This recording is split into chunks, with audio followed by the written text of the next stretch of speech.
All right. Calling to order Historic Landmarks Commission, August 18th, 2021. So let's start with the roll call. All right, thank you. I'll go ahead and take the roll call, and I'll start with Chair Grumbrine. Present. Vice Chair House is currently absent. Commissioner Dordan. Present. Commissioner Drury. Here. Commissioner Edmonds. Here. Commissioner Lundvik. Here. Commissioner Mahan. Here. Commissioner Manuel. Here. And Commissioner Uli. Present. All right, we have a quorum. Thank you. All right, thank you.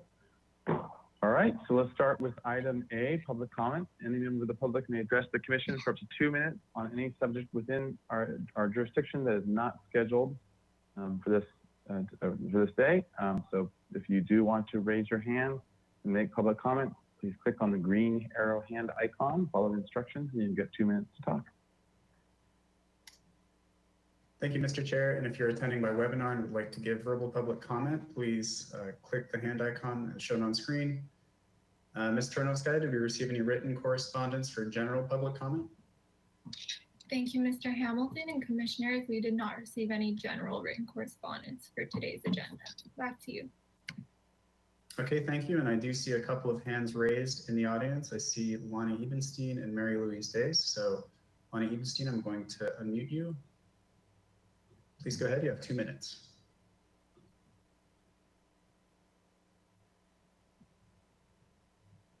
And Lonnie Ebenstein, you'll need to click the green microphone button. That should do it.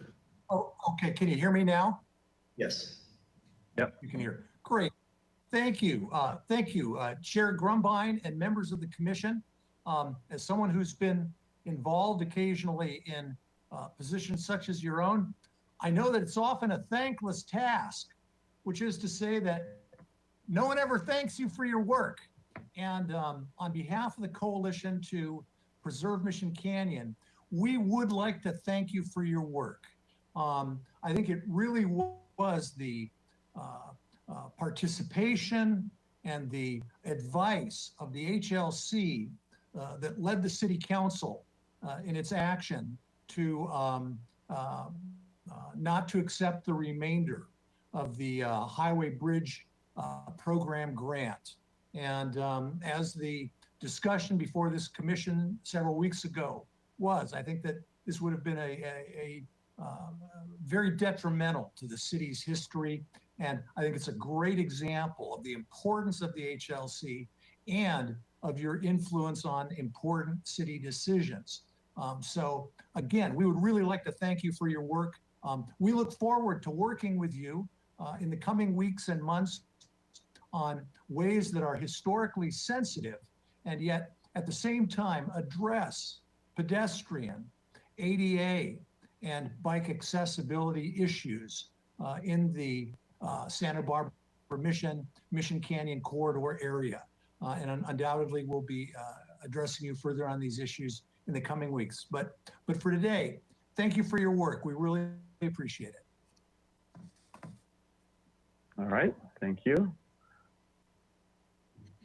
Okay, thank you. And next up is Mary Louise Days. Mary Louise Days, you're unmuted. Please go ahead. The Mission Heritage Trail Association has announced the publication of its new walking guide brochure. The Historic Landmarks Commission members have recently received copies. The guide contains information on historical and natural features of the Heritage Trail from the Mission and the city's Mission Historical Park to the Women's Club at Rockwood, outside the city. A tour map locates these features. Writers include Christina Wilkinson Foss, Dr. Carl Hutterer, Michael Imwally, and myself, Mary Louise Days. The guide is illustrated with artwork and some wonderful historic photos. It is being made available at the Museum of Natural History, the Santa Barbara Presidio State Historic Park, Mission Santa Barbara, the Santa Barbara Historical Museum, and other sites. The brochure is presented as a gift to the community after more than 3 years of preparation. It was a long process, and I hope you are as pleased with it as we are, and that you have read it carefully and use it as a resource document. Thank you. Great, thank you. Okay, thank you. And there are no additional hands raised at this time. So Mr. Chair and Commissioners, back to you. All right. All right, so we are on from public comment to item B, approval of the minutes of the Historic Landmarks Commission meeting of August 4th, 2021. Motion to approve. All right, motion by Commissioner Woolley, Second. second by Commissioner Drury. All right, under discussion, any edits, changes? Mr. Chair? Commissioner Drury. Yes, under attendance, it has me sort of, I don't know, wandering around in the middle of the meeting, but it just should say absent after 5:50 p.m. There's some 3:18 to 5:31. I don't understand that. So just say Drury present until 5:50 p.m. That's what it should say. Okay, and I think it may have been that there was a a period, and I don't think it was that whole time, but I think there was at some point there was a period where we couldn't reach you, and so I think they just counted that as absent, maybe since the last time we heard from you. No. Yeah, but I think it was probably a technical. Yeah, I bet it was a technical thing. So, I was here. Mr. Hamilton, did you want to? Yes, Mr. Chair. Mr. Chair, and agree. I believe that the reason that the timing is listed that way is because Commissioner Drury, you had recused yourself for an item during that time. I did. Oh, yes, I did recuse myself. Okay, all right. So I lost $1.75, right? That's right. Thank you. So and it's typically, is it typically marked as absent in that way?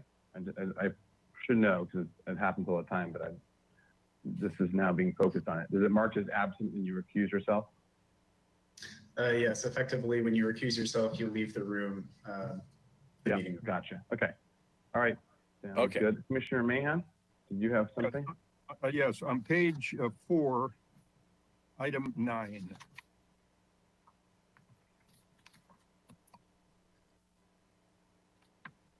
Page 4, item 9. Restudy the bridge structure on the Chapala Street elevation with a suggestion that the wood beam shall be expressed in masonry. I don't think that's what, I think that was a comment that the Vice Chair House made. I don't think he suggested it should be masonry. He said the wood beam was not appropriate and that it should be restudied. I don't think you could do it. I don't think a masonry in a horizontal span would make any sense either. So I think it needs to be restudied by the architect, but I don't think it was necessarily be expressed in masonry unless they can figure out how to do an arch. If they can figure out how to do an arch there, then that could be masonry. Okay, so maybe leaving it as more general, I think it makes more sense. And it should be restudied. Yeah, I agree. I agree. My recollection was, My recollection is that he did say express it in masonry. But I agree with Commissioner Mahan's comment that I don't believe that we've seen bridges of this sort expressed in masonry.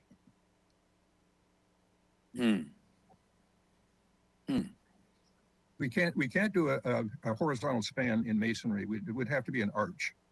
And I don't know if they can do an arch. I don't know how much room they've got in that alleyway to spring an arch, but it needs to be restudied so that it feels authentic.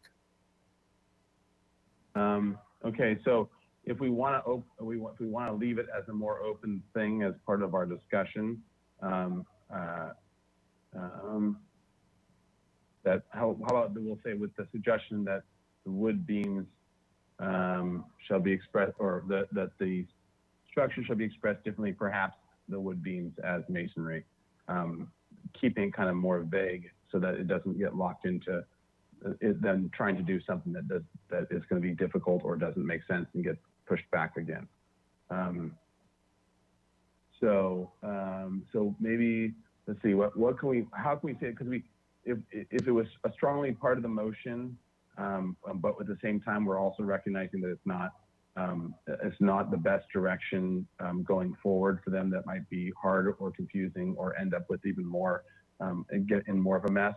And it wasn't a clear thing of like, you must do this, then just maybe widening what we're suggesting might be the way to do it. Study the bridge structure on the Chapala Street elevation, this direction that perhaps wood beams could be expressed in masonry or some other manner, maybe adding something like that to keep it more open. That basically they need to solve it. Yeah, Commissioner Uli. How I don't think we would be wandering too far off of the context of this if we just said that we suggest the wood beams be restudied. Yeah, okay. I think that makes sense, and they can go back and look at it. But I agree that we'll probably end up pushing them into more of a mess than they need to be if we're giving very specific on that. And yeah, okay, I think that makes sense. So the suggestion that the wood beams shall be restudied. Okay, other edits or suggestions?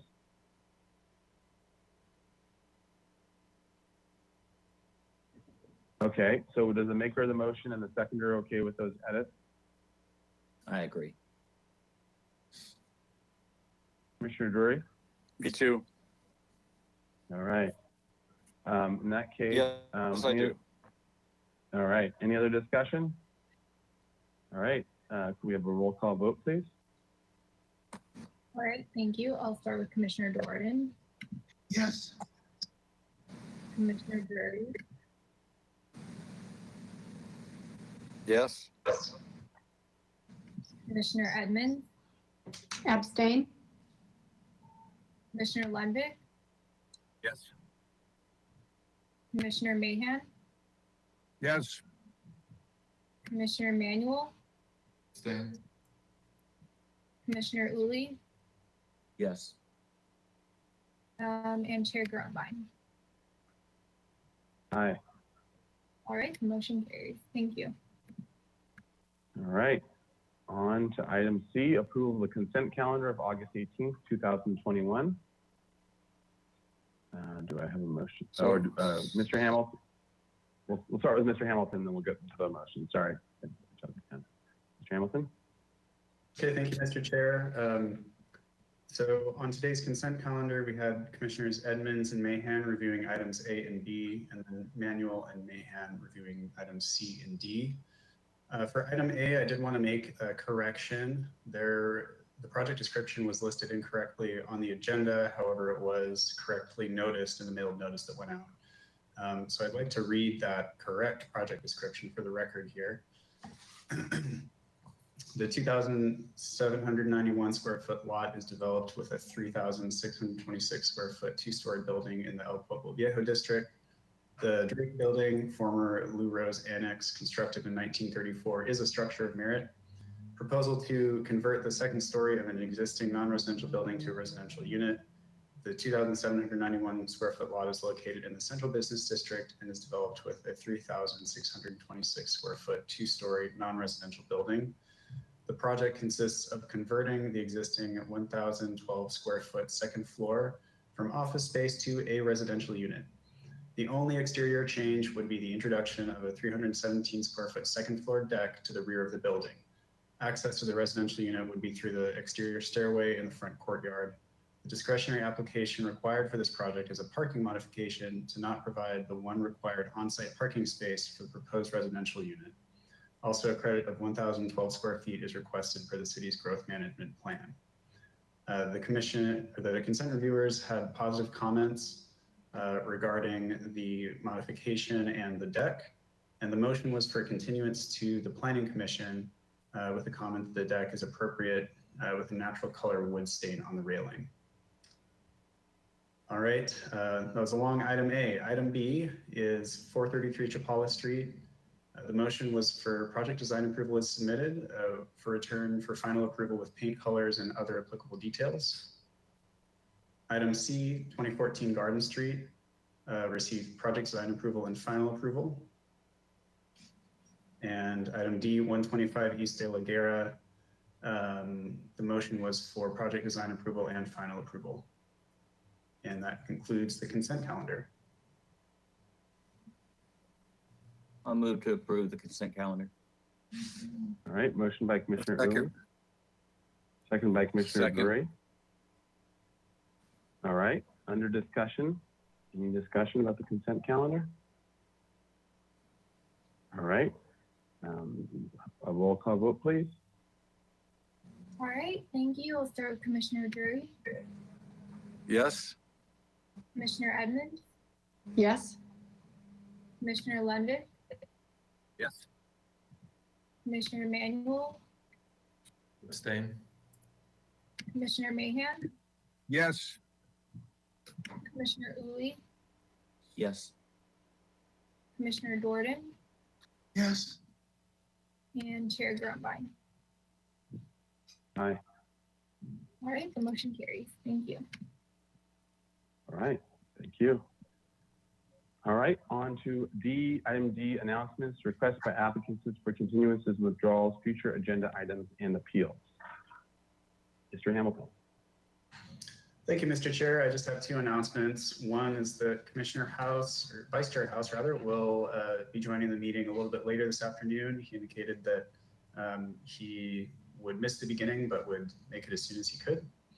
And then the second announcement is that, as stated in the agenda, there's an HLC site visit scheduled for the project at 481 West Mountain Drive, otherwise known as El Rancho Hacienda, for August 25th at 10 a.m. The public is invited to attend, however, there will be no public comment taken. And the purpose of the site visit is to further orient the commissioners to the project and is not a formal review of the project. The formal review will occur at the regularly scheduled September 1 full commission hearing. And today's agenda with a site visit notice was sent to interested parties for the project. Those are all my announcements. Thank you. All right, thank you. Commissioner Edmonds. I just wanted to comment that there is an altar rail wall, cap and pier wall, just above APS that looks like it's had a car accident. I don't know if Ms. Hernandez has been aware of that, but I just noticed it about a week ago. It's the one that was recently repaired.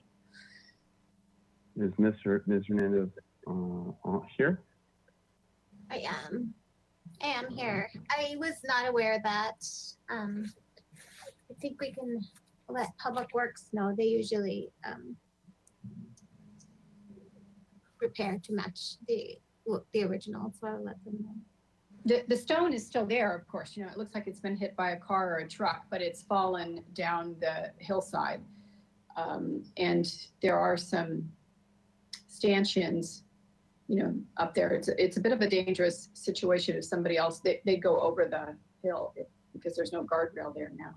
But will you let Public Works know, Ms. Hernandez? Tell me the intersection one more time. Well, it's you know, it's where there's the high road and the low road on APS. It's just above that. So maybe above where probably near where Garcia connects to APS, but it's on the upper part of the Riviera, not the lower part. Okay, I'll send them an email. Okay, thank you. Thank you. All right. Thank you, Commissioner Edmonds. Other commissioners, announcements? Mr. Chair? Commissioner Drury. Yes, I have to leave at 5:50. All right.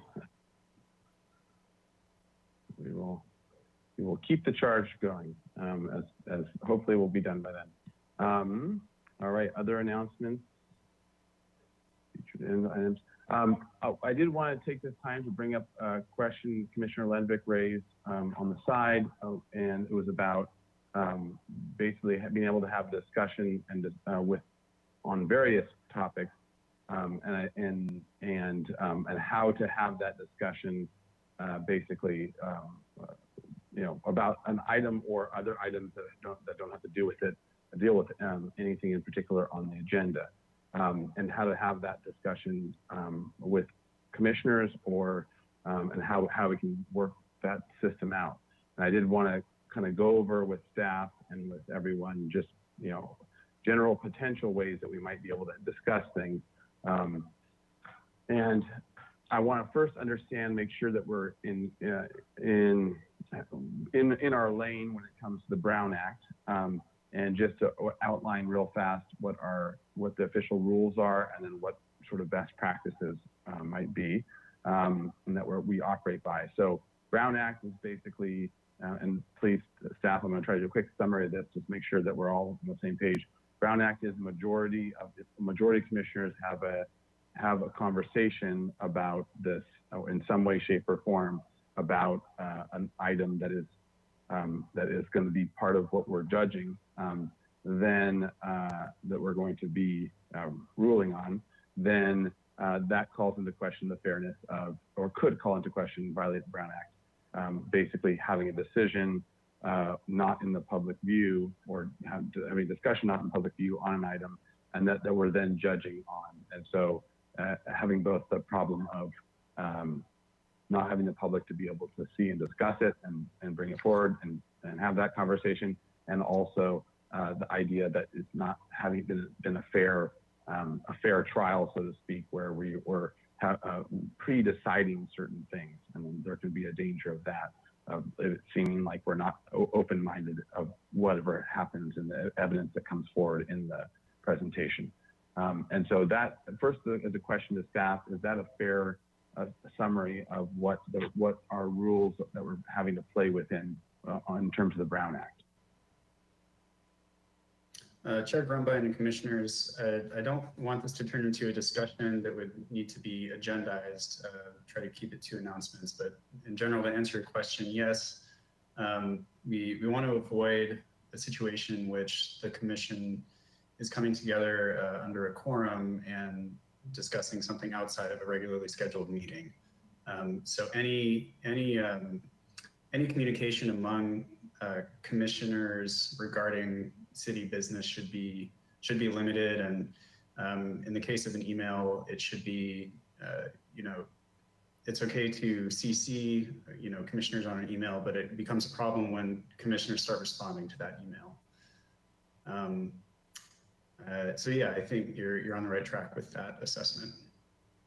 Okay, so as informative things, we can be sending stuff to each other, but not as a discussion and not as a back and forth. Correct. Yeah. Okay, and then another question that Commissioner Lembeck brought up is how can we have a discussion about items? And in my mind, when I saw it, I thought, well, really the only space that we have for that on the fly or week by week is in this time where we have announcements and we bring up issues or we bring up things. And then if we're going to discuss them in further depth, we need to agendize them so that the public is noticed. But is there any mechanism that anyone has for having we're going to talk about public, any sort of public business without that time frame of agendizing something? Or are we stuck with having to agendize anything that we're going to talk about more than a little bit? Chair Brumbaugh, you're correct. Any discussion would have to be agendized. Okay. And Ms. Nsweta, did you? Yes, thank you, Mr. Chair and Commissioners. Mr. Hamilton is correct. We've been given direction guidance from the City Attorney's Office that in order to have a discussion where there would be, a good amount of speaking and discussion, it needs to be agendized, and because the public is also needs the opportunity to be able to provide public comment for that as well. And when you have a impromptu discussion, sometimes and we don't know what item might come up and it's not on the agenda with a specific address or a specific topic, then we don't have the benefit of having that on the radar for the public as well as for other staff and commission. Okay. All right. Does that, Commissioner Lenvick, and maybe this is just needing to be a practice that we have where we get things on the agenda and we don't wait till now at this point to even ask for that to be put on the agenda, but anything that commissioners want to discuss, we can have a limited time if there is something that upcoming. Commissioner Lenvick? Thank you. It appears to me that the staff is saying, you people can't talk about anything at all if it is not a identified project and on the agenda. And so I say to myself, how could we as a group bring up a subject that is of interest to us? In other words, Steve Howes might say, gosh, guys, are you concerned that people are painting their buildings without getting our approval in the EPV area and they're not painting them white? Is that a big deal? And some of the commissioners could say, nah, I don't have a problem with them painting their buildings other than white. Or someone else might say, I think that white should be the predominant color. Now, that may be a subject which is already reduced to writing in our guidelines and standards, but how do we as a commission voice our concerns among, to each other about things that are happening in the EPV area. In other words, is anybody concerned about the fact that the landscaping isn't growing in the 400 block of State Street? And no one may say, no, I'm not concerned about it not growing, but how do we express a discussion item among all of us? And what I hear staff saying is, gosh, you can't discuss this unless it's agendized. Well, how do you get on the agenda? Well, do I have to make a formal written request to get on the agenda? I don't know. I'm just saying there are subjects that can come up that we should be able to inquire of among ourselves as to whether or not we're concerned. And there's no vehicle to do that other than general business. Yeah, so I guess a question to staff would be, so in Commissioner Lendick's example, if there's something that isn't an issue, we're going to assume this is not already a project or already an issue that could potentially come before us that's already in the works. For say the landscape example or the painting a building example, can we talk about it and discuss it without having to agendize it, or even discuss it off to the side? So what's that? Assuming it's not any of the things, like it's not the thing that we're going to be.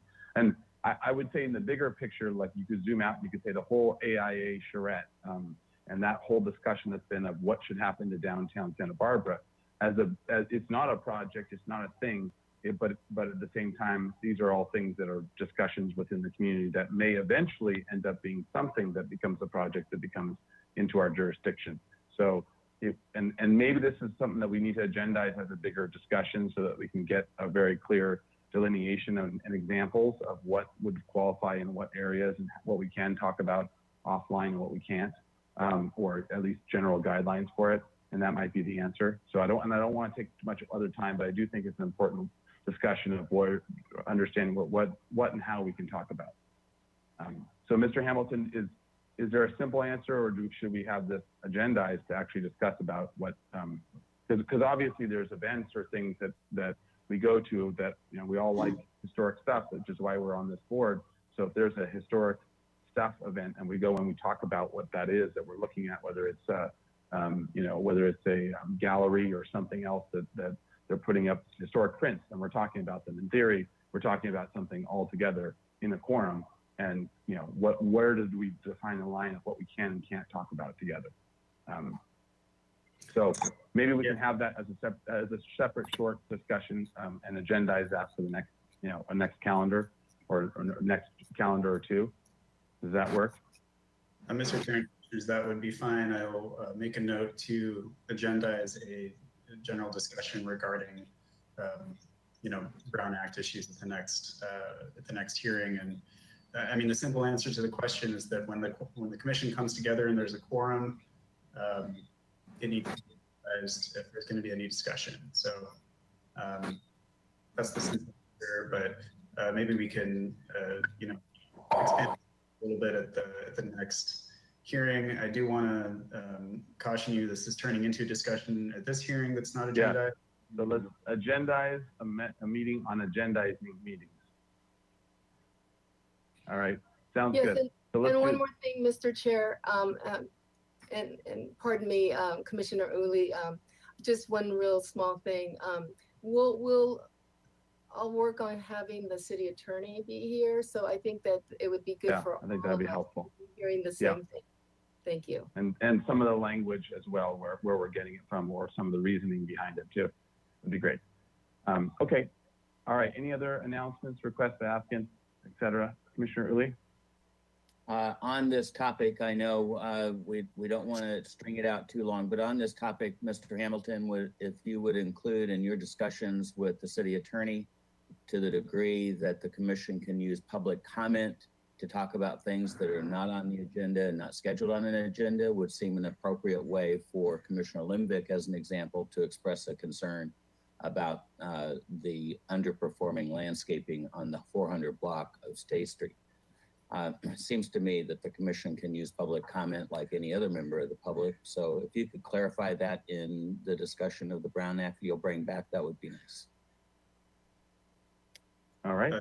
Julie, I've noted that. All right, thanks, Mr. Hamilton.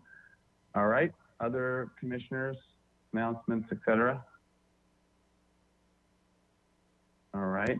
On to the item E, subcommittee reports. Any subcommittee reports?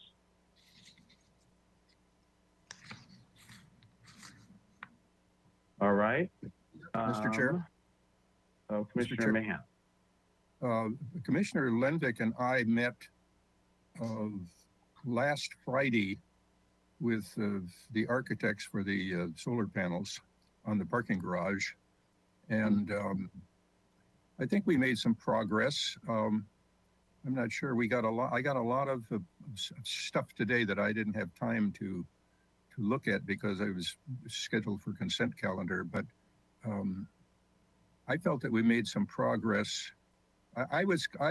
My concern is that on the Anapamu side, where the view from the library, I think, is the most critical view, that the trellis structure would have the three traditional elements, the columns, then the girders, the beams, and then the latio. And the latios were missing. I spoke specifically to Henry Lenny about that, and he seemed to agree that we could get some latios on those outriggers, which really represent the beams. And the other thing that I mentioned to him was that I would like him to study the color. I thought maybe the dark brown is too contrasting to the white building on top of a white building, and maybe a lighter tan. I showed him the outriggers on the courthouse, which we could see from the roof. The outriggers over the Great Arch are a tan color, and I suggested to him that the timbers on the historical museum are a gray, a weathered wood gray. So that I asked him if he would study the other colors, and he seemed to be positive about those comments. And Mr. Lenvick, I'm sure, has some further comments to make. All right, Commissioner Lenvick, anything to add? No. All right, there we go. That was easy. Okay. All right, thank you both, Commissioner Mahan and Commissioner Lenvick, for your additional time in doing this and helping this project to try to find a good solution. The other thing, Mr. Chair, I think we're going to meet again on the 30th. Is that, Commissioner Lenvick, is that right, the 30th? Yes. So we'll be meeting again on the 30th to go over what changes they have made. Thank you. Sounds good. Keep us posted. All right. So with that, any other subcommittee reports? All right. In that case, let's move on to item 1. And we are already 15 minutes behind, so we'll try to keep it moving. This is Santa Barbara Design Standards Work Group. So the commission is requested to appoint one representative to serve on the Santa Barbara Design Standards Work Group. And is there a staff person, Mr. Hamilton? Thank you, Mr. Chair and Commissioners. We have Project Planner Rosie Deisty here to explain this work group. And today you're requested to either appoint, or if any commissioners want to volunteer to serve on this work group, then that would be appreciated. And Ms. Deisty, I'll let you take it away. Good afternoon, Chair Grumbine and members of the commission. As you recall, I was here maybe about a month ago and gave you an introduction to this project where we got a grant from the State Department of Housing and Community Development. We hired Opticos Design to work with staff on creating the Santa Barbara Design Standards. And one of the first tasks in this project would be to form this work group who would review key project materials and ideas and help us and the consultant prepare the draft design standards. We're looking for members from Historic Landmarks Commission, and we'll also be going to the Architectural Board of Review and the Planning Commission and the American Institute of Architects. I actually want to make a correction that we could actually appoint 1 or 2 members. So if there's enough interest and 2 people want to be primary and 1. I was going to ask you that. Yeah. So we don't have to limit it to one primary and 1 alternate. It could be 2 primaries even. so far we've only planned 6 work group meetings, and it would occur over about a year's time. So the commitment is maybe not too intensive, but we do want to hold that first meeting pretty soon, September 10th. And we will probably schedule the meetings to occur on a Friday when the city is open, because that seems to be when people's schedules are most available. So at that, I could just leave it to your discussion, or if you have any questions, I'm here. And we'll go to public comment and then we'll come back for questions, but thank you, Ms. Dicey. Okay, so let's go to public comment on this item. Any member of the public wishing to comment, you click on the green arrow hand icon, follow the instructions, and you'll have 2 minutes to speak on this item. Thank you, Mr. Chair. If you're attending by webinar and want to give verbal public comment, please follow the instructions on screen. And Ms. Turnowstead, did we receive any written correspondence on this item? Thank you, Mr. Hamilton, and Commissioners. No written public comment was received for this item. Thank you. Okay, thank you. I do see a number of people attending by webinar, but no hands raised at this time. So Commissioners, back to you. All right, thank you. Okay, questions from the Commissioner. Commissioner Uli. I wasn't prepared for a question. I was prepared to volunteer. Oh, gotcha. All right, great. That sounds good. Thank you for that volunteering. I did have a quick question, just to confirm, process-wise. Yeah, you at some point in this process, you are going to be all the work is going to be brought, like the objective design standards, to the Historic Landmarks Commission and ABR. Is that correct? I'm assuming that, but there will be a process where all the commissioners will at least be able to give input at some point before it gets finished. Chair Grumbine and members of the commission, that is correct. We will be later in the process bringing the full draft design standards to your board for input. There'll be a series of community meetings on this project as well. And so plenty of opportunity to participate, even if you're not volunteering for the work group. Great. All right. Thanks. I just wanted to make sure that was okay and clear. Commissioner Jordan? I would also like to volunteer. Independently of the specific situation in Santa Barbara, I have followed the discussion of objective standards in architecture over the last several years, so I would also like to volunteer. Okay. All right. Well, we have 2 volunteers, and thank you both for your volunteering. And I think that this will be great. And I think also, if other commissioners had thought, they could also tell them to our 2 volunteers to help them bring ideas forward for inclusion in this, or things to look out for. I'm very excited about Opticoats doing this. They're a fantastic firm, and I'm sure they're going to do a very good job, and especially with our input. So, great. Okay, well, thank you for the volunteers, and you'll be hearing more from us. All right, sounds good. Good luck, and Godspeed, or at least semi-human speed. So, before Rosie Dice leaves, these standards will not apply, as I understand it, to the EPV. Is that correct?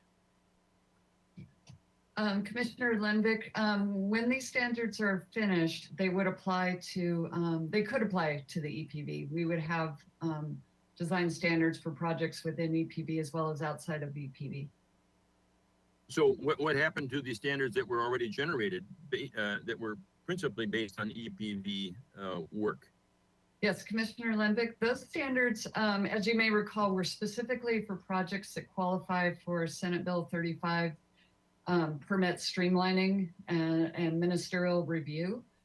So projects that don't qualify for Senate Bill 35 and still occurring within EPV, we wanted to create design standards for those. And as you may recall, Senate Bill 35, for one thing, it expires in a couple of years. And also projects need to have 50% of the units affordable to qualify for that streamlined process. So we have not received to date any applicants applying to use that program. But the standards we already worked on would inform what this new process, they would be incorporated basically. So just to be clear on where things are going, basically, this, because that Senate Bill 35 was so specific, it was only for those projects. This is, the state just keeps growing on this idea as well, right, for objective design standards. And so they're basically, this, that work effort is going to fold into the, and help inform this new work effort. But this new work effort is going to include more than EPB, and it's going to be more subtle in terms of neighborhoods and styles and things like that, rather than only the Spanish type that we figured out for the Senate Bill 35 stuff. Is that a good, fair assessment? Yes. Okay. So, okay. Any other comments or anything else before we move on? All right. Thank you very much, Ms. Dicey. And we'll move on now to item 2. So this is a miscellaneous action item. This is for Mills Act contract applications. And review of proposed Mills Act program 10-year rehabilitation plans that meet the criteria outlined in the municipal code. Make a recommendation to the community development director to approve the Mills Act contracts for the following properties. First property is 924 Anacapa Street, designated landmark, designed by Julia Morgan in 1926 in the Spanish colonial revival with Beaux-Arts detailing. 2 is 224 Canyon Drive, a designated structure of merit designed in 1928 in the American colonial revival style. Item 3 is 246 Canyon Drive, designated structure of merit designed by Leonard A. Cook in 1930 in the Spanish colonial revival style. 4 is 130 Canyon Acres, the designated structure of merit designed by Russell Ray, AIA, in the 1915 Mediterranean style. Item 5 is 1165 East Coda Street, formerly 1202 Diana Road, designated structure of merit designed in 1921 with Adobe construction. Item 6 of this is 1101 Garcia Road, the designated structure of merit designed 1932 in the Spanish colonial revival style. Item 7 is 1618 Gillespie Street, designated structure of merit designed in 1904 in the vernacular transitional style. And item 8 is 1731 Santa Barbara Street, designated a structure of merit designed in 1907 in the American colonial revival style. Item 9 is 524 State Street, designated a structure of merit designed in 1925 by Sewell Murphy and Hastings in the Mediterranean style. All right, so Ms. Hernandez. Thank you, Mr. Chair and Commissioners. Every year we have our Mills Act applications come in, and they are sent to the designation subcommittee for their recommendations, and they recommended all 9 of them to come before the HLC for the final review. I'm going to just do a brief, like 4 slides overview of the Mills Act, just to remind you and for the public what we're looking at. And then I'll go through briefly the proposed scopes of work. I can do all of them in one chunk, and then you can vote at the end if that works. I think it worked really well. We did that at the designation subcommittee, and it tended to go pretty quickly for time's sake. Okay, next slide. So just as a reminder, the Mills Act Historic Preservation Incentive Program was a state law enacted in 1972, where owners receive a property tax reduction for restoring and maintaining their historic properties. Next slide. This was adopted by Santa Barbara in 2009, joining 90 other communities. I will say each community has to adopt their program. The county does not participate in this, which many people who live in the county call me begging to become part of our program, but they can't. It's special. We did update the program rules and procedures in 2019 after 10 years of running the program, so that after all the things we've learned about the things that work and don't. And Santa Barbara has 51 active Mills Act contracts. Next slide. This does fulfill our general plan objective to have government incentives for historic preservation. Next slide. The current rules and the procedures do say that the total most recently assessed property value cannot exceed 2.5 million for a residential, which is single family. So the minute you have a duplex, you're not single family anymore, or even an AUD in the rear.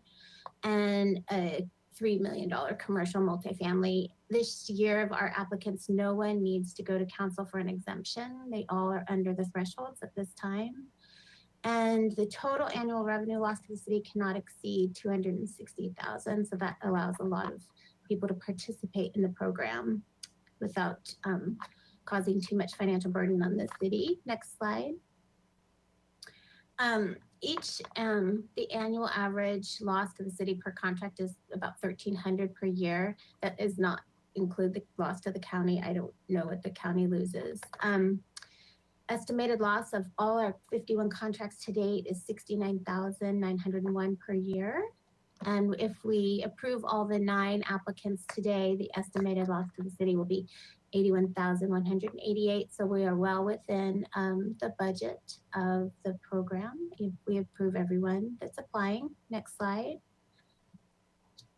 So as I said, the designation subcommittee reviews them. This is outlined in our rules and procedures. They review them for the eligibility criteria, that it will be preservation of the resource, the necessity to restore the resource, the investment in the resource. For Mills Act projects, scopes of work can include interior projects and any work started in 2021, because some of them are pretty necessary to prevent further damage. And then they forward the recommendation to you. And as I said, all were forwarded with positive recommendations to the full board. Next slide. Okay, so the 2021 applications, I'll try and go through these pretty quickly without just going through the scope of work. Commissioner Grumbine had already outlined the year and the style and the status, but they're right here at the beginning. So we do have 924 Anacapa Street, and the scope of work includes a lot of interior improvements, as it was just purchased and needs lots of updates, especially to some of the inner workings of the building, like repairing all the restrooms and bathrooms and plumbing and fixtures and finishes, updating electrical systems to current codes, restoring exterior finishes, weatherproofing windows, doors, and rails, restoring all the windows and doors, painting all the ironwork and balconies and handrails. Next slide. There's some pictures of the interior, and this is the front lobby, but as you get into the office spaces, you can see it's looking a little deteriorated. They do need to refresh all the tile and carpeting and flooring and repair the heating system, install new ventilating and cooling systems. Next slide. And then they also are going to replace all the roofing elements and tile to match existing. And like these are just interiors that you can see the hallways need some updating to keep the building relevant. Next slide. One more down. One more. Okay, so our next project applicant is 224 Cannon Drive. This project will include interior painting and wall construction, landscaping, cleaning all the overgrowth. It does also include repairing and replacing roof work, repairing or replacing deteriorated and damaged wood siding. And next slide, you can see some interior photos. They also are going to repair and replace some window screens, replace lighting in the kitchen, installation of French drains.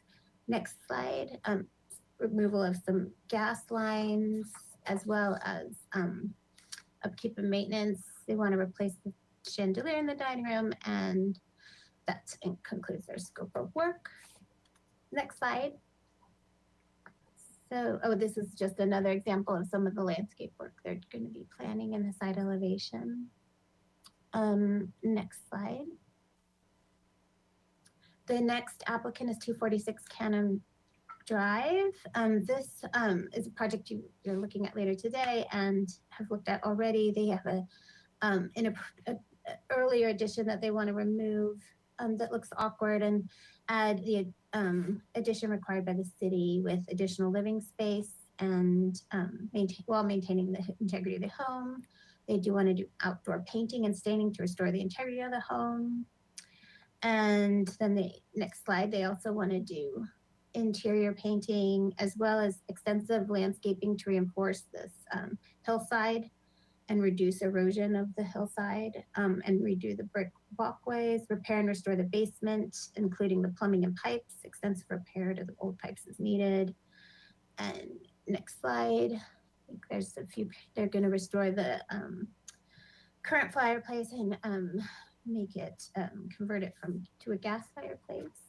And they're going to install tile work on the back of the house and a fountain for the historic view of the neighborhood or the house. Next slide. So our next candidate is 130 Canyon Acres.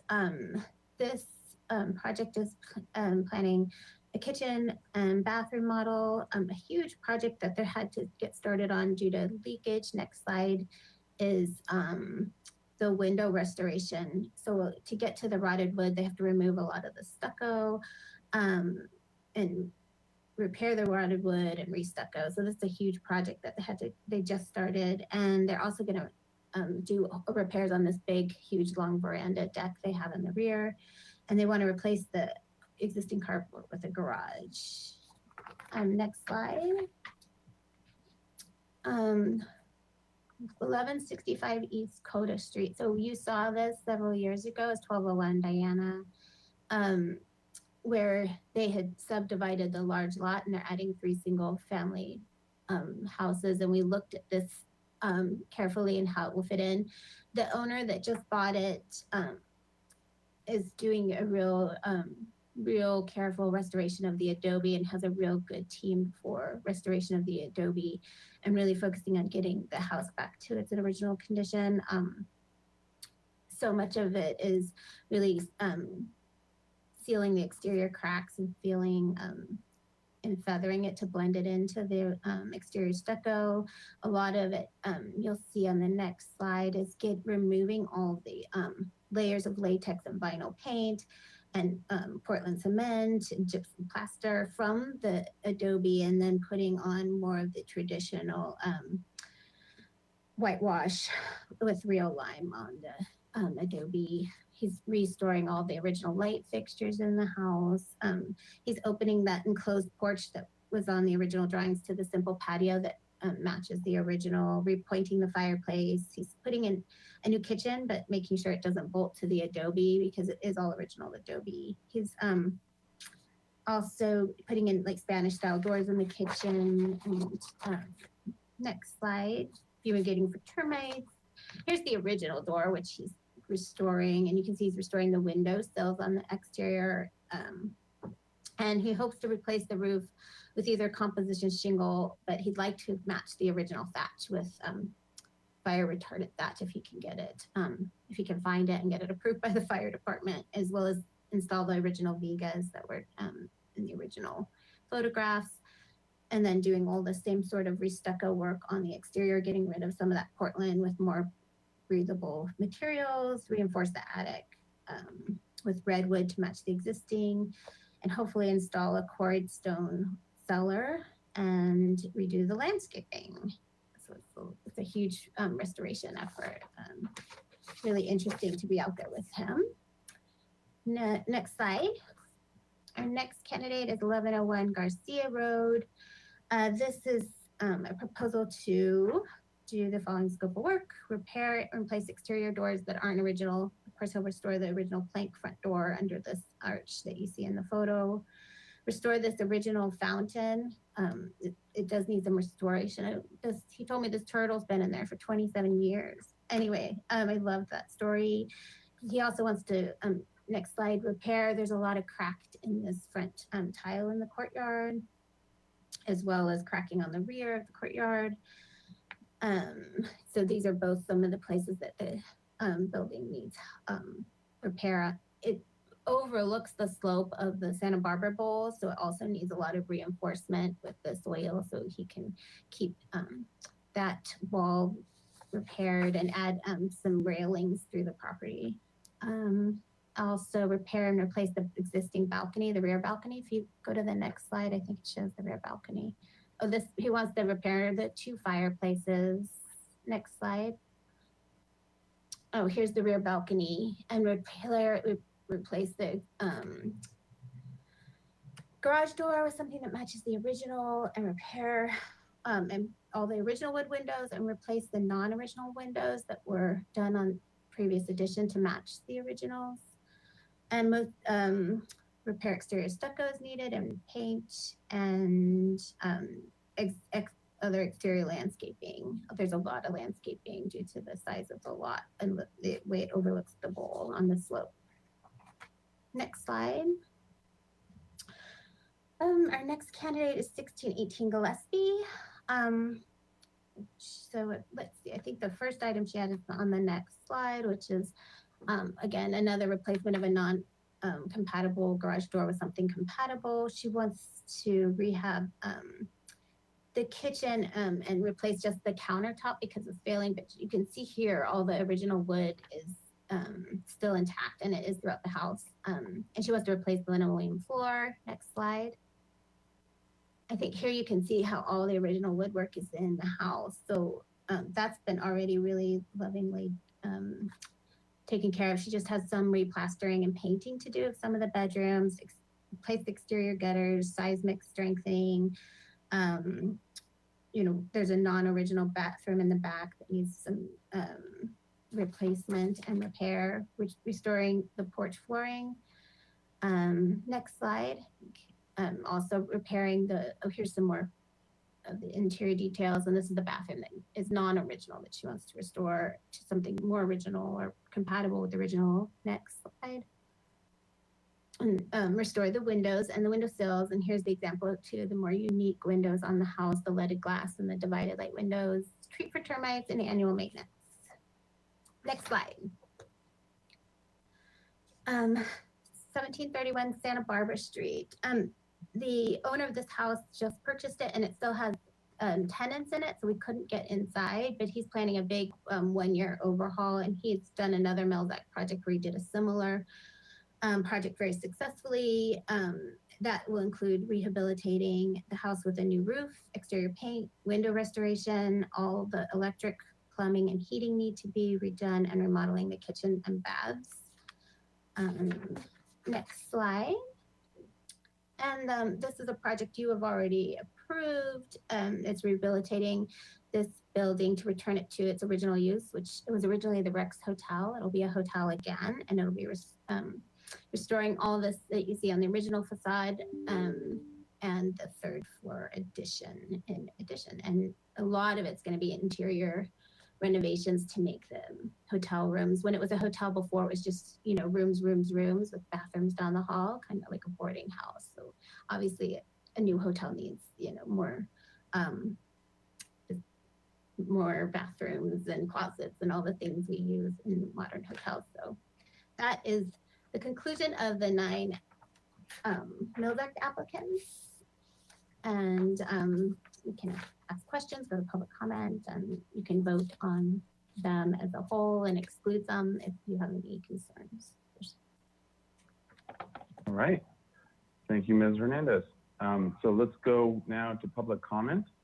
So any member of the public wishing to comment on any of these items of this item, please click on the green arrow hand icon and you'll have 2 minutes to speak. Thank you, Mr. Chair. If you are attending by webinar and would like to give verbal comment, please follow the instructions on screen. And Mr. Kernowska, did we receive any written correspondence regarding this item or any of the residences? Thank you, Mr. Hamilton, and commissioners. No written public comment was received for this item. Back to you. Okay, thank you. I don't currently see any hands raised. There are a number of people attending by webinar though. Still no hands raised, so Mr. Chair and Commissioners, back to you. All right, thank you. All right, to the Commission for questions. Questions about any of the projects. Commissioner Lendick.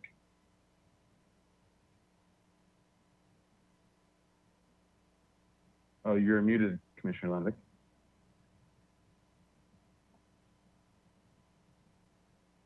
Because I had some very specific words for you.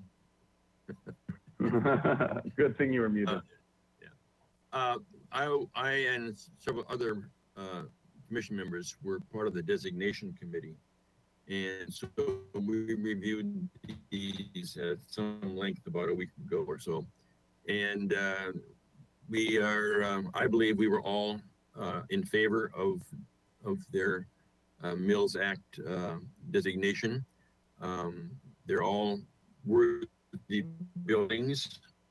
And the questions I had were, for instance, 524 State Street, which was the building downtown being converted.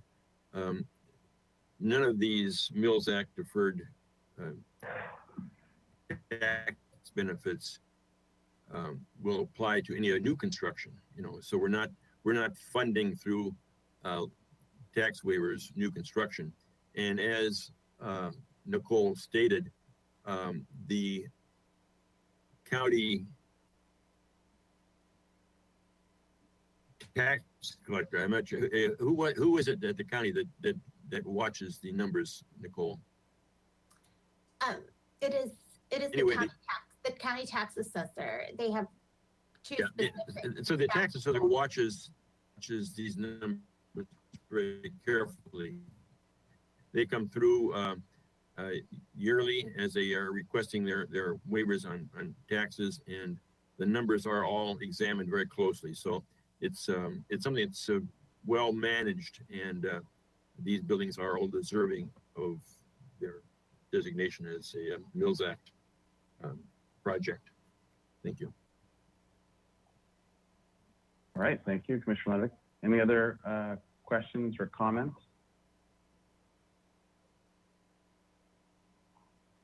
All right. Mr. Chair. Commissioner Mahan. Mr. Chair, I'd like to make a motion to recommend to the Community Development Director to approve the Mills Act contract for the following properties of 1 through 9. Second.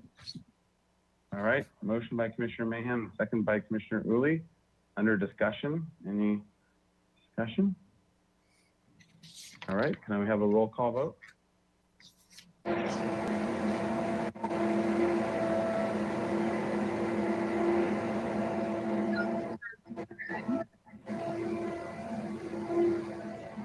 Doing a little vacuum. Whoever's by a jet engine, could they mute their phone and then until it's time for them to vote?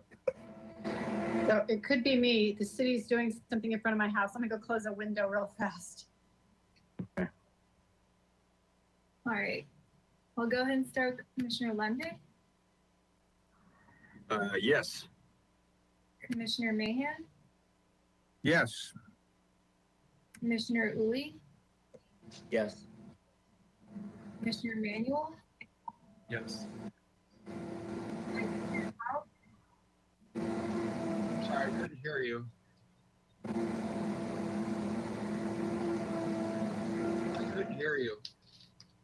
Vice Chair House, Yes. Commissioner Jordan, Yes. Commissioner Drury, Yes. Commissioner Edmonds,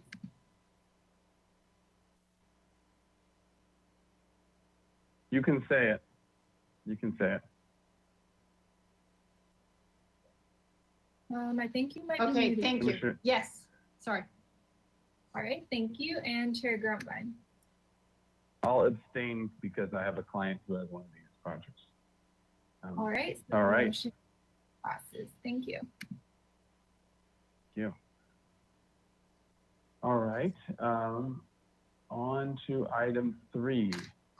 So it's 9 West Figueroa Street. This is project design approval and final approval. This is a revised project description. Proposal to close off the existing Lot 3 pedestrian paseo by installing decorative walls with operable gates at the north and south points of entry. The existing columns within the current paseo are proposed to be removed. An above-ground transformer was recently installed by the Southern California Edison as part of the downtown reliability project, and the project includes the review of the screening for the transformer. The project will address ongoing safety, security, and nuisance issues in the paseo that continue to disrupt adjacent business. This is project design approval and final approval are requested. Project compatibility findings are required. Project was last reviewed June 13th, 2018. All right, Commissioner Emanuel. Need to recuse myself for a conflict of interest with the project. All right, thank you. All right, so with that, we will read the motion from last time, and then we'll have staff give us the presentation. All right, so the motion was to continue indefinitely with the following comments. The commission reluctantly agrees to the abandonment of the Paseo, but wishes to see some amelioration of the loss with the pocket park. The wrought iron proposed must comply with and be appropriate to the El Pueblo Viejo Landmark District Design Guidelines. Restudy the walkway adjacent to the parkway to be redesigned for more user interest with the pergola, fountain, and seating. Number 4, provide more modulation of the path and widening of the landscape area. Number 5, careful consideration of the turn into the parking lot from both east and west. Number 6, the commission supports the connection between the two parking lots and suggests the path across the street be paved in brick, preferably to match the brick found on State Street. Number 7, the commission supports the removal of the columns in the existing Paseo. However, the use of columns or gate elements at the end of the Paseo is supportable. Number 8, to locate the proposed gate south of the existing large window at the Paseo. And the action was by Drury. The second was by Mahan. It was 8-0-0. The motion carried. And Commissioner House comment was Commissioner House cannot support the closing off of the Paseo. Okay. And so with that, Mr. Hamilton, and who is going to be the presenter for this? Yes, thank you, Mr. Chair and Commissioners. We have Chelsea Swanson from the Public Works Department, who's going to give the presentation, and she's accompanied by several other staff members. Before she begins, though, I just wanted to give a little bit of background on this project. Ms. Swanson will clarify more. But staff did distribute a memo to the commission yesterday providing additional background and context for the project. Overall, the purpose of it is to address safety issues that have been affecting adjacent business owners, and the applicable findings are just project compatibility findings. I would like to note the project description is different from when you reviewed it before. Previously, the projects included additional alterations to Lot 3, including a pedestrian walkway. Due to budget shortfalls, those elements are no longer proposed, and closing off the Paseo is the only part of the scope of work. So with that, I would like to let Ms. Swanson and other staff proceed. Thanks. Thank you, Mr. All right, and sorry, welcome Ms. Swanson, and you'll have 15 minutes to give your presentation, and please make sure to hit on the points that we discussed in the motion from last time, as well as highlighting things, all the pieces that have changed since the last time we've seen it, maybe as we go through the drawings, pointing them out. So, all right. Thank you, Chair Grumbine. Good afternoon, commissioners. I'm Chelsea Swanson, project planner with the Public Works Department, and we'll present today's project at 9 West Figueroa, along with consultant Bob Cunningham from Arcadia.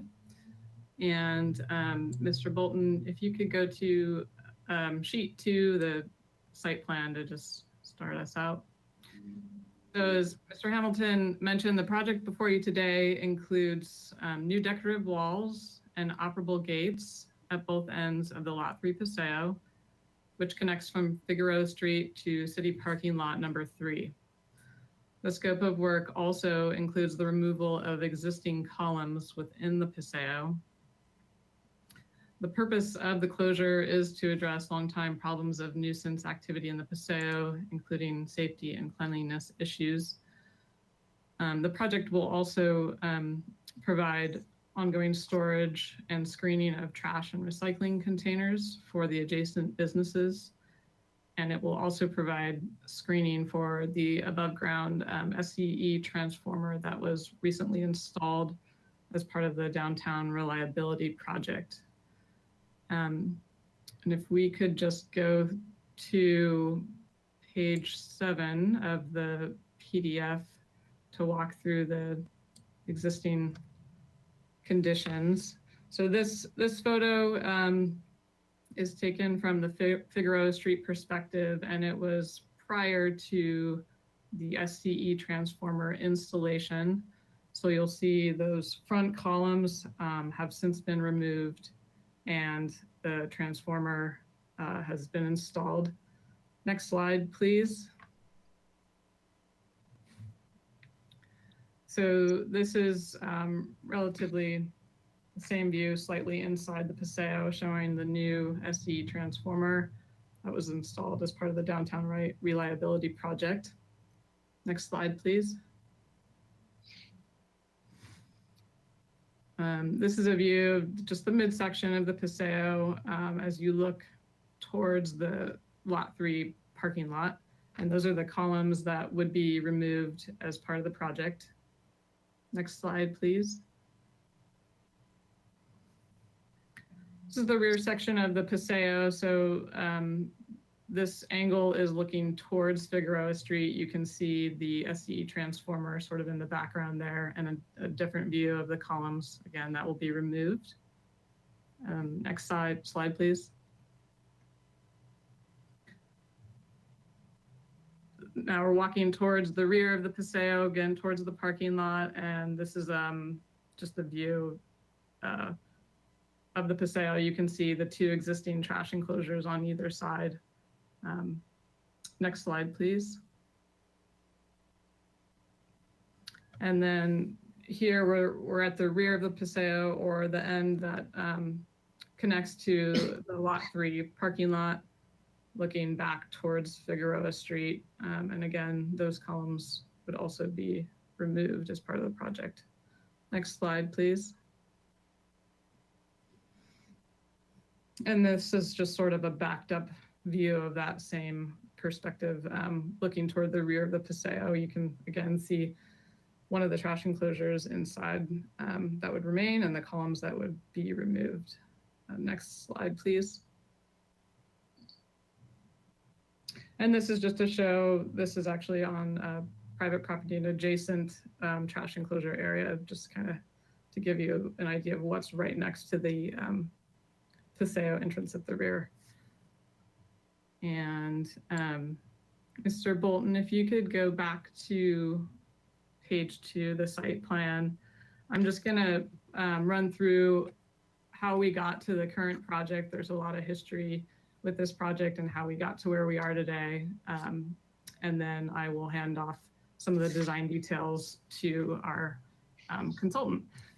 So how we got here, about 6 years ago, the Downtown Parking Committee requested a proposal to improve the Paseo and address ongoing nuisance and safety issues that were taking place within it. There are policies in the city's pedestrian master plan that speak to the preservation and enhancement of Paseos. And that was the initial concept of the project. Staff brought a conceptual plan to improve lighting, landscaping, and hardscape to the HLC back in 2015. And the project then returned to the Downtown Parking Committee following that meeting. At that meeting, the committee did ask us to look at closing off the existing Paseo instead of trying to enhance an area that was believed to not provide successful pedestrian circulation, to instead put our emphasis on designing a new pedestrian pathway and also a mid-block crossing at Figueroa Street, because there's a trend of pedestrians desiring to cross the street there. The new walkway would align directly with the Lot 4 Paseo. So following that direction from the Downtown Parking Committee, we're now back probably 2017, staff conducted pedestrian counts during different times of day over several days to determine, if the Paseo was actually being used as a connection from the parking lot to Figueroa Street as it was intended. The observation was that people were taking the shortest and most convenient path of travel between the parking lot and Figueroa Street. The Paseo is not connected to the majority of where people park. And so it's sort of an out of the way route, and it was not being used by pedestrians to get to Figueroa Street or the businesses. So based on Downtown Parking's direction and that observation, The project was then brought to the HLC most recently in 2018 with a concept to close the Paseo, per the Downtown Parking Committee's direction, and also construct a new pedestrian walkway adjacent to a new vehicular driveway into the parking lot, as well as a mid-block crossing at Figueroa Street. At that time, the new pathway and mid-block crossing would also better align with the Lot 4 Paseo, as I mentioned. At that meeting, the majority of the commission did support the closure of the Paseo, and some members did acknowledge that it hadn't functioned well or successful as a pedestrian Paseo due to having a back of house feel, no storefront presence, and ongoing nuisance issues. Staff also met with adjacent impacted businesses, and they were all supportive of the closure concept as well. After the 2018 meeting, the project did go on hold for a few reasons, staff turnover being one of them, and then more recently with COVID, capital projects had to go largely on hold for budget constraints in the downtown parking program. Where we got to today, due to the ongoing problems with nuisance activity in the Paseo and how it's been impacting the adjacent businesses, and the need to address safety issues, we decided to break the project into two projects so that the closure portion can move forward, while a separate project to provide a new pedestrian pathway can concurrently continue to be designed and will come before the HLC, reasonably speaking, 6 to 8 months for that effort, because we do have funding in place for the closure of the Paseo portion at this time.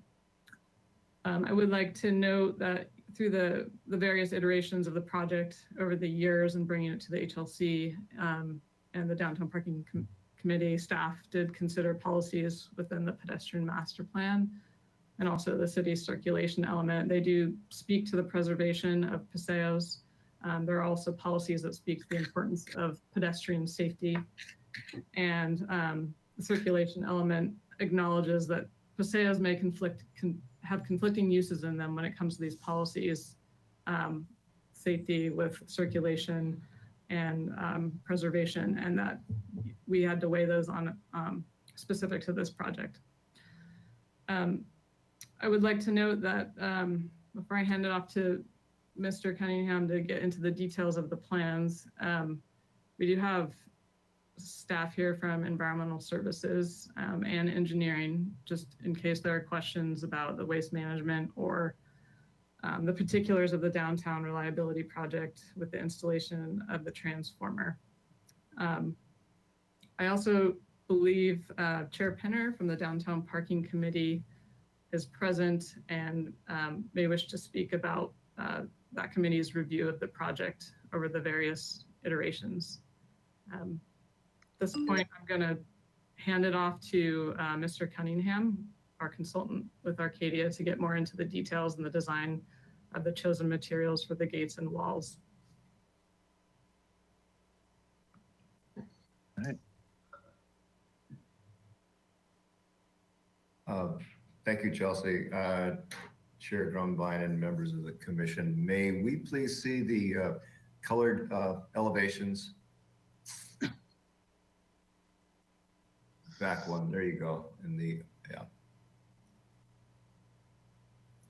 So we're proposing what we feel are good examples of traditional wood gates and concrete block walls with stucco finish, essentially compatible with the architecture adjacent. I think in terms of meeting the guidelines that for which you need to make findings, we meet all 5 of the guidelines, A through E, with regard to consistency with the location in the city, compatibility with the desirable architectural qualities and characteristics in the neighborhood, mass, size, bulk, and scale are appropriate.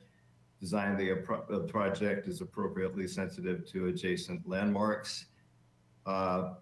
and public views of oceans and mountains are not affected.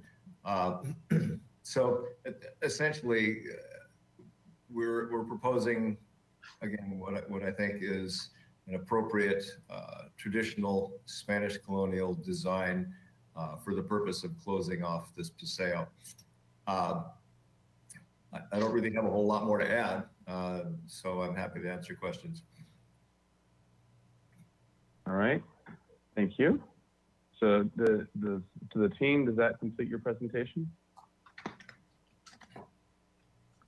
Yes, Mr. Chair, that concludes our presentation, and please let us know if you have questions. All right, great, thank you. So let's go to public comment now. On this item, any member of the public can click or can comment on this item by clicking on the green arrow hand icon, following the instructions, and you'll have 2 minutes to speak on this item. Thank you, Mr. Chair. If you are attending by webinar and would like to give verbal public comment, please follow the instructions on screen. And while we wait for hands to raise, Ms. Turnovskaya, did we receive any written correspondence? I believe we did. Yes, thank you, Mr. Hamilton. We received written correspondence from Lisa Brigante, Richard Clausen, and Christine Newhouser, and they were distributed to the commission before this meeting. Thank you. Okay, thank you. And I do see one hand raised by Richard Clausen, I think one by Fred Sweeney as well. So Mr. Clausen, I'll start with you. Okay, Richard Clausen, you're unmuted. Please go ahead. Thank you, Mr. Hamilton. Thank you, Chair Grumbine, and good afternoon, commissioners. I want to express the public's interest in this project as a tiny part of a bigger picture. The current review procedure has evolved into a quasi-adversarial process where some applicants feel they come as supplicants before a high court hoping for project approval. There are many painful examples of that antagonism between review boards with city departments as the applicants. At the same time, the discretionary authority of review boards is being curtailed statewide and by administrative interpretations here in Santa Barbara. There is an unfortunate balkanization in city government where departments seem to pursue projects independently and between themselves and bring them to design review boards only late in the process and by necessity. It is well known that some staffers feel design review, particularly by the supposedly curmudgeonly HLC, is an unnecessary impediment to their plans and to be avoided if at all possible. There is no top-level oversight of city growth.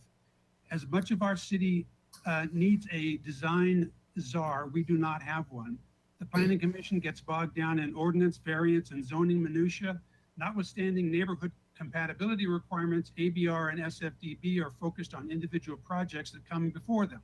It remains with HLC to have citywide oversight to protect buildings older than 50 years, plus the proposed and protected landmark districts. The requested closure of this small paseo must be viewed from the 1,000-foot aerial view and with an eye to the more than decade-old general plan intentions for a paseo network to enhance the livability of our downtown, principally El Pueblo Viejo. Not only should the commission deny the request to close this paseo, it should direct a fellow city agency, the Public Works Department, to return with mitigations to the specific problems that suggested its closure. It should direct the architectural historian to identify other downtown paseo opportunities and bring them to the commission for review and implementation. Closing this paseo is an unnecessarily bureaucratic solution that must be tempered by the review board responsible for the care and feeding of our first and most important landmark district. Thank you very much. Okay, thank you, Mr. Clausen. Next up is Fred Sweeney. Okay, Mr. Sweeney, you are unmuted. Please go ahead. Thank you, Mr. Chair, members of the board. Just a little background. I worked on the buildings for several years on each side of this paseo when it was Santa Barbara Savings headquarters. And I'm a little dismayed that you're again allowing Public Works Engineering to design downtown Santa Barbara. What happened to the planning division? What happened to the other designers in the city? As Mr. Clausen just pointed out, we don't have an architect for the city, and this is where we would need one. And now most disturbing is the city is going to frame economics by not allowing the alternate paseo to be put on the other side of the building near the parking lot. So now they're going to say, oh, sorry, we can't do that. You wouldn't allow a private developer to get away with that. So I think this is a really bad move. You're allowing city engineering to design State Street and downtown Santa Barbara, and that should not be the case. Engineers are very competent. They understand how to do things, but in my view, they are not designers. You're sitting, you know, this needs to be 1,000 feet. And it's unfortunate that the city staff continues to muzzle you on ability to have discussion during your first part of your meeting about things you see and view within the city. Historically, the Landmarks Commission was allowed to do that. And I hope that you get a clear explanation from the city attorney's office of why they continue to muzzle you. Thank you.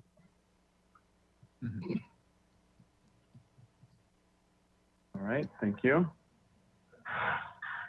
All right, and I don't see any additional hands raised at this point. So, Mr. Chair and Commissioners, back to you. All right, thank you.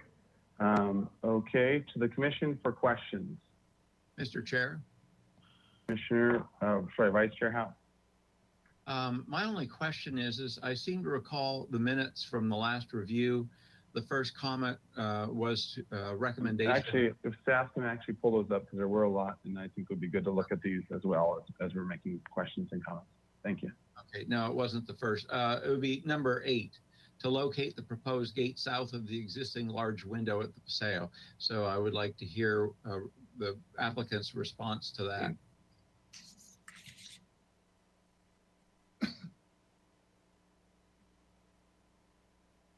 Yes, Commissioner House and members of the commission.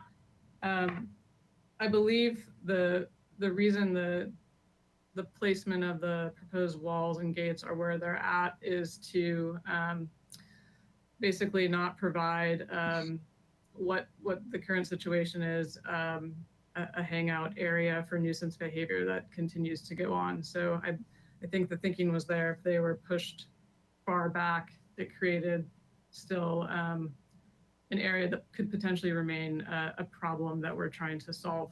So that was the place where they are.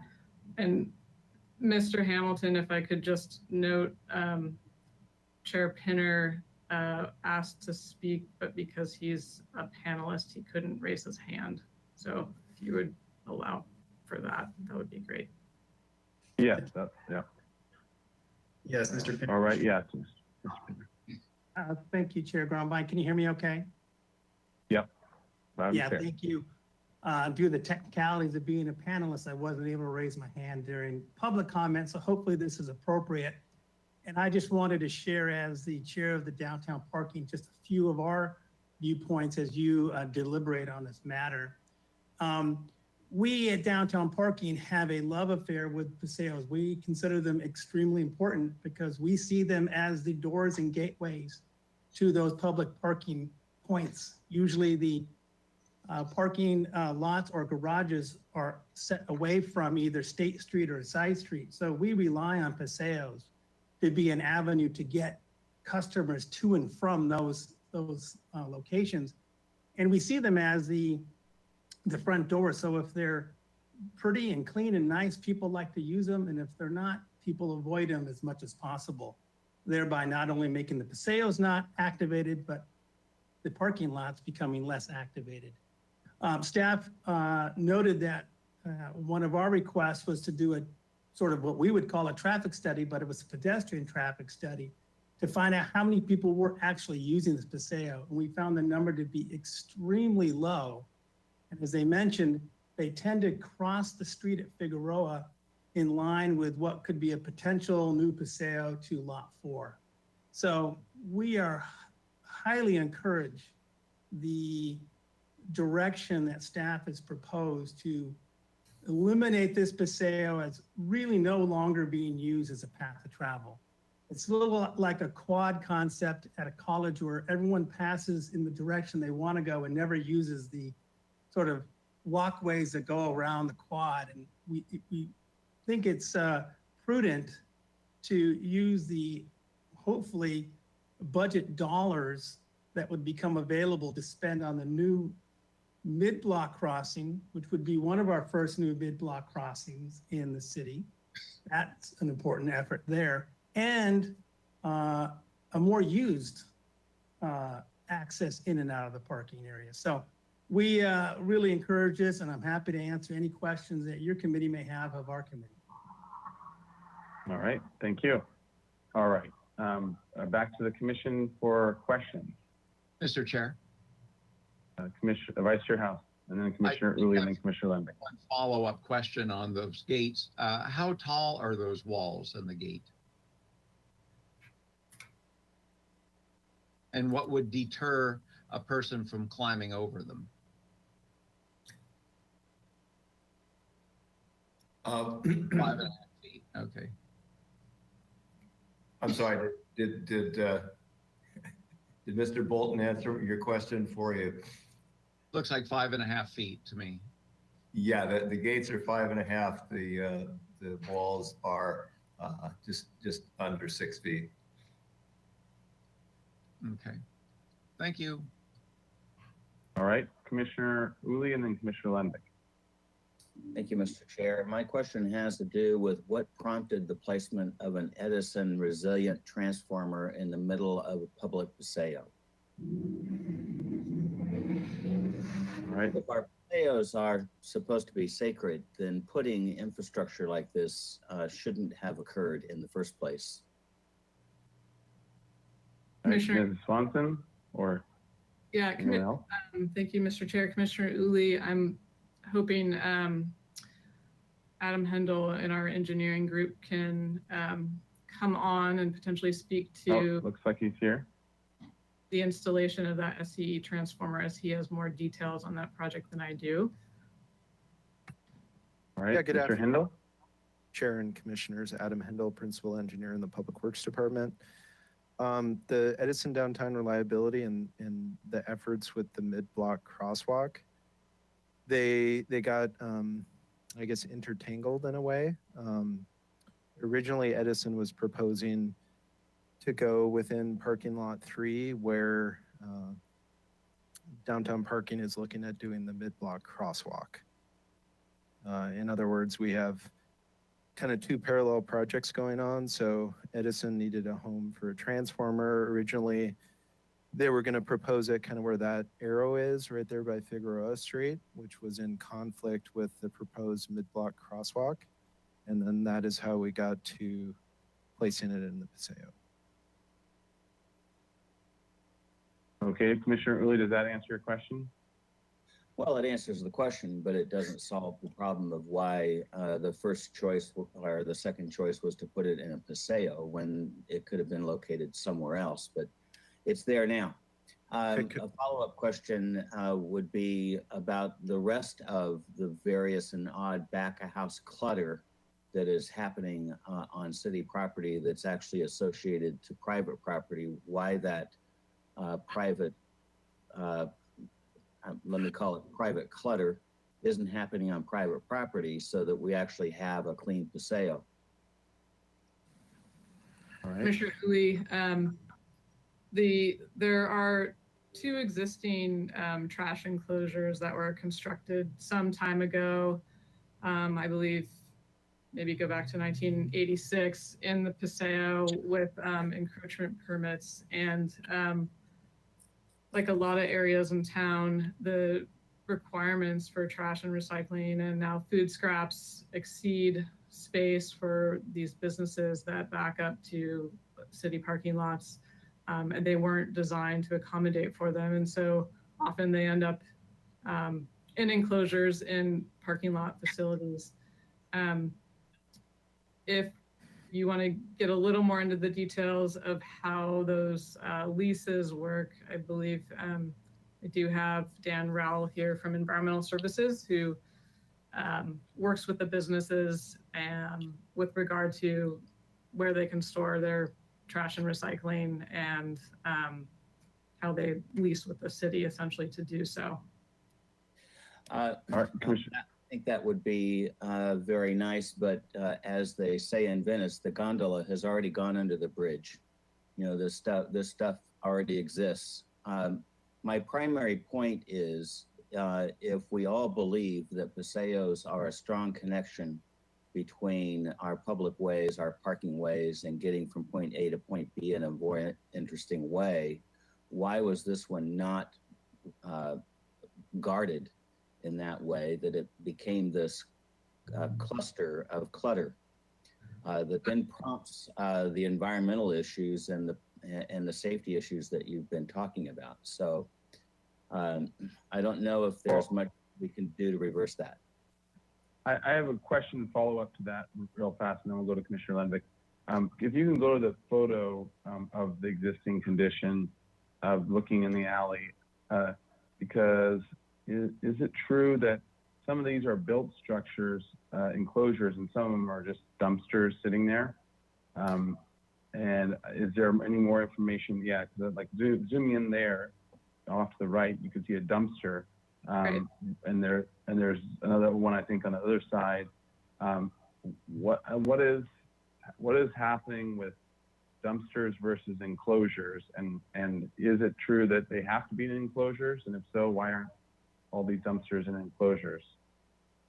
Or do they not have to be in enclosures?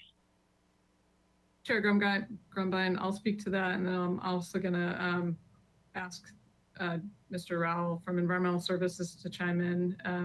You're right, there are two enclosures that have been there for quite some time and have been used. And more recently, historically, there have been containers sort of floating around the back area of the parking lot, which is not permitted and not allowed. So more recently, some of those containers have been placed within the paseo. And my understanding, and I'll let Mr. Rowell speak to it, is that they don't need to be in separate enclosures within the paseo. But I'll let Mr. Rowell speak more to that. All right, Mr. Rowell. Hi, everybody. Good afternoon, Chair Grumbine and Commissioners. My name is Dan Rowell. I'm a Senior Environmental Specialist in the Environmental Services Division, and I'm responsible for maintaining our city trash and recycling enclosure design guidelines. To directly answer this question, we do have some existing enclosures in this that Chelsea mentioned were built quite some time ago. Outside of that enclosure space, there were a lot of roaming containers like the dumpster you see here in this photo. Those containers were existing in Lot 3 in public view, which is a violation of our municipal code. So when we were able to put up some temporary screening in this paseo, we started to proactively move these containers into this space to get them in alignment with municipal code. Most of these buildings were built some time ago where we weren't taking a close look at trash and recycling services. And if we weren't able to accommodate them in this paseo area, we would effectively have to shut their business down because they would not have an area to store their regular trash and recycle services that are required under state law. Okay, so the short answer to that is the screening at the temporary screening at either end of the paseos allows you to hide the trash there because it's now temporarily screened. Is that the short answer? Absolutely, and the permanent walls are effectively creating a large enclosure Gotcha. in itself. Okay, I understand now. Thank you. Commissioner Lenvick and then Commissioner Edmonds. Thank you. My question was the same as Mr. Uli's question. Was any of this work permitted? Was the transformer location reviewed by HLC and permitted? And I also take issue with the fact that these enclosure structures that we see here were ever reviewed by HLC for being placed in a paseo. And I think if this project ever comes back to us again, that I would like to see the permit history on those enclosures. Granted, we may not have a lot of options on the transformer, but I think there's a lot of options elsewise in an existing paseo. So, Okay, so the question is, the- were they what's- permitted? what's the I don't think anybody can answer whether or not they were permitted. We know they weren't. Just, it still Oh, says. well, the structures in the 80s, is that right? The Yeah, Chair Graham. That's not right. That's not right. Mr. Chair. Having them say that we're there in the 80s is not Okay. does not make it right. Or No, I want to be clear about what we're asking for. I So we're want to asking know for permits. all those built structures. Yes. Okay, so do we have information on when those trash enclosures and any built structures were done in this Paseo? My understanding is that the trash enclosures were constructed legally and are permitted and are shown on archive plans. I'd be happy to get back to you with a specific date so I don't misspeak to that. I think there's even an encroachment permit on record with the city for the construction of those enclosures. And then with regard to the transformer, I know, I think as far as this Commission's review, it was part of the discussion of the previous HLC review in 2018 that the transformer was going into this specific location. It was a separate project, and again, not part of a downtown parking project. So more details on installation, Mr. Hendel might be able to speak to, but that was brought to the Commission that it was going in this location at that time. And just to be clear, you're saying at which time? And did we see an 28. elevation of it? No, I don't believe you did. It was discussed as far as the location coming soon. And I think that was the extent of it, which is why we're discussing the walls as well as screening for that installation. Mr. Chair. Okay. Hold on a second, Commissioner Drury. We're going to go back to Commissioner Lenvick. His stole his question that we're doing, and then we're going to go Commissioner Edmonds, which was next, and then Commissioner Drury. All right, thank you. My question, Commissioner Lenvick. question of Ms. Swanson is, and the other staff people that are there, do you feel that taking a parking space or two for trash enclosures is more impactful on the city than taking a Paseo? It's a question. Commissioner Mahan, at one point in time, the city did look at constructing enclosures in the parking lot per the direction of the HLC. I believe it was the 2015 meeting. And there, I believe, was a concept plan at that time developed.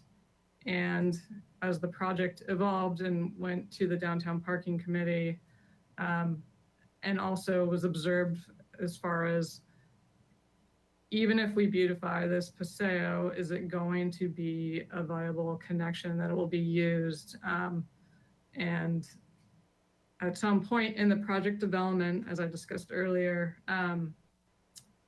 there was a decision to not put the energy in beautifying the Paseo, believing that it wouldn't successfully function as a Paseo. And so I think the concept of, that's at the time, the concept of putting new enclosures in the parking lot was, we deviated from that concept. And again, that's why we came back to the Commission to discuss whether or not there was support for the closure with the new plan in 2018. And which is why we are here today, because we got that support. Okay. On to Commissioner Edmonds and then Commissioner Drury. Thank you. I think my question is directed to my co-commissioners. Would we be setting, if we agreed to this proposal to close off the existing, pedestrian Paseo, would we be setting a precedent that would jeopardize future Paseos that might have different issues? I'm going to take a stab at that because I think it ties to a bigger issue that I think needs to be addressed as well, which is from our last meeting, of 2018, where we were reviewing both a separate reroute, basically, of the Paseo path, a reroute of pedestrian path, in conjunction with the closing of this Paseo. And I think our minutes reflect that we were saying that we didn't like the idea of closing a Paseo, but that we understood the argument of pedestrian path to the other Paseo, and that being a better kind of walking system that would probably, I don't remember the exact discussions, but I know in my thinking it was that that'll develop into the new Paseo as time goes on, and that's the natural path, and that we can make it into all these other nice things that will be basically shifting the Paseo and not closing the Paseo. So in my mind, at least, and I think it reflects in what we were doing, it was not a closing of a Paseo, but a shifting of the Paseo to a more amenable area that connected across the street to the other Paseo, and was part of actually developing the Paseo system, even though there wasn't a building on the other side yet of where the parking lot is to form that Paseo. So that's where it was before in my mind. This is different though. Now this is just closing up Paseo with the other project broken off now. So other commissioners can answer however you guys want, but that's sort of the difference I'm seeing in what we're seeing here now and what was before in our minutes. Can I just expand on my question then, Chair Grumbine? Sure. Because I wasn't on the commission in 2018, and so not part of this discussion. When the commission was having the discussion and made the decision to close off the Paseo, were you anticipating that it would be walled off at that time? I don't remember the exact conversations of it, but I don't think there was a tall wall or anything of that sort really discussed or proposed. It was that you're going to have one wall on one side with the building, and maybe sorry, Timmy, I forgot your last name. But if you could kind of show where the side of the building is, that we're talking about, where the sidewalk is, the private property, APN, where the walkway was being proposed before, and maybe it still is, but we're not seeing it. Yeah, right. Yeah, right down there, a little lower. Yeah. So there's a building on one side right now that exists, and the idea would be that eventually that would become eventually things would get built out on the other side, and that would be the new Paseo. But the Paseo just being foot traffic was saying basically shift the foot traffic walkway to the other side. But we're not seeing anything of that right now. Other commissioners want to answer it in different ways. Feel free to jump in, and then we'll go to Commissioner Drury. Commissioner Drury, do you want to? Yeah. So I just like to make sure that I understand. I understand that there's a rather skillful separation of projects here, and it's not palatable. I guess I'm going to be a comment. So I'm going to make a question. If I recall this, and I think I do, the existing Paseo across the street, which I think goes up by where the old Sportsman Lounge used to be, into parking lot 4. Is that correct? Yes. Is that just to confirm? Yes. And the expansion, there was going to be some construction as to the turn in on lot number 3. Is that correct? Yes. There was going to be some destruction and construction of a wider walkway to facilitate a Paseo, and then the crossing onto Figueroa. Is that correct?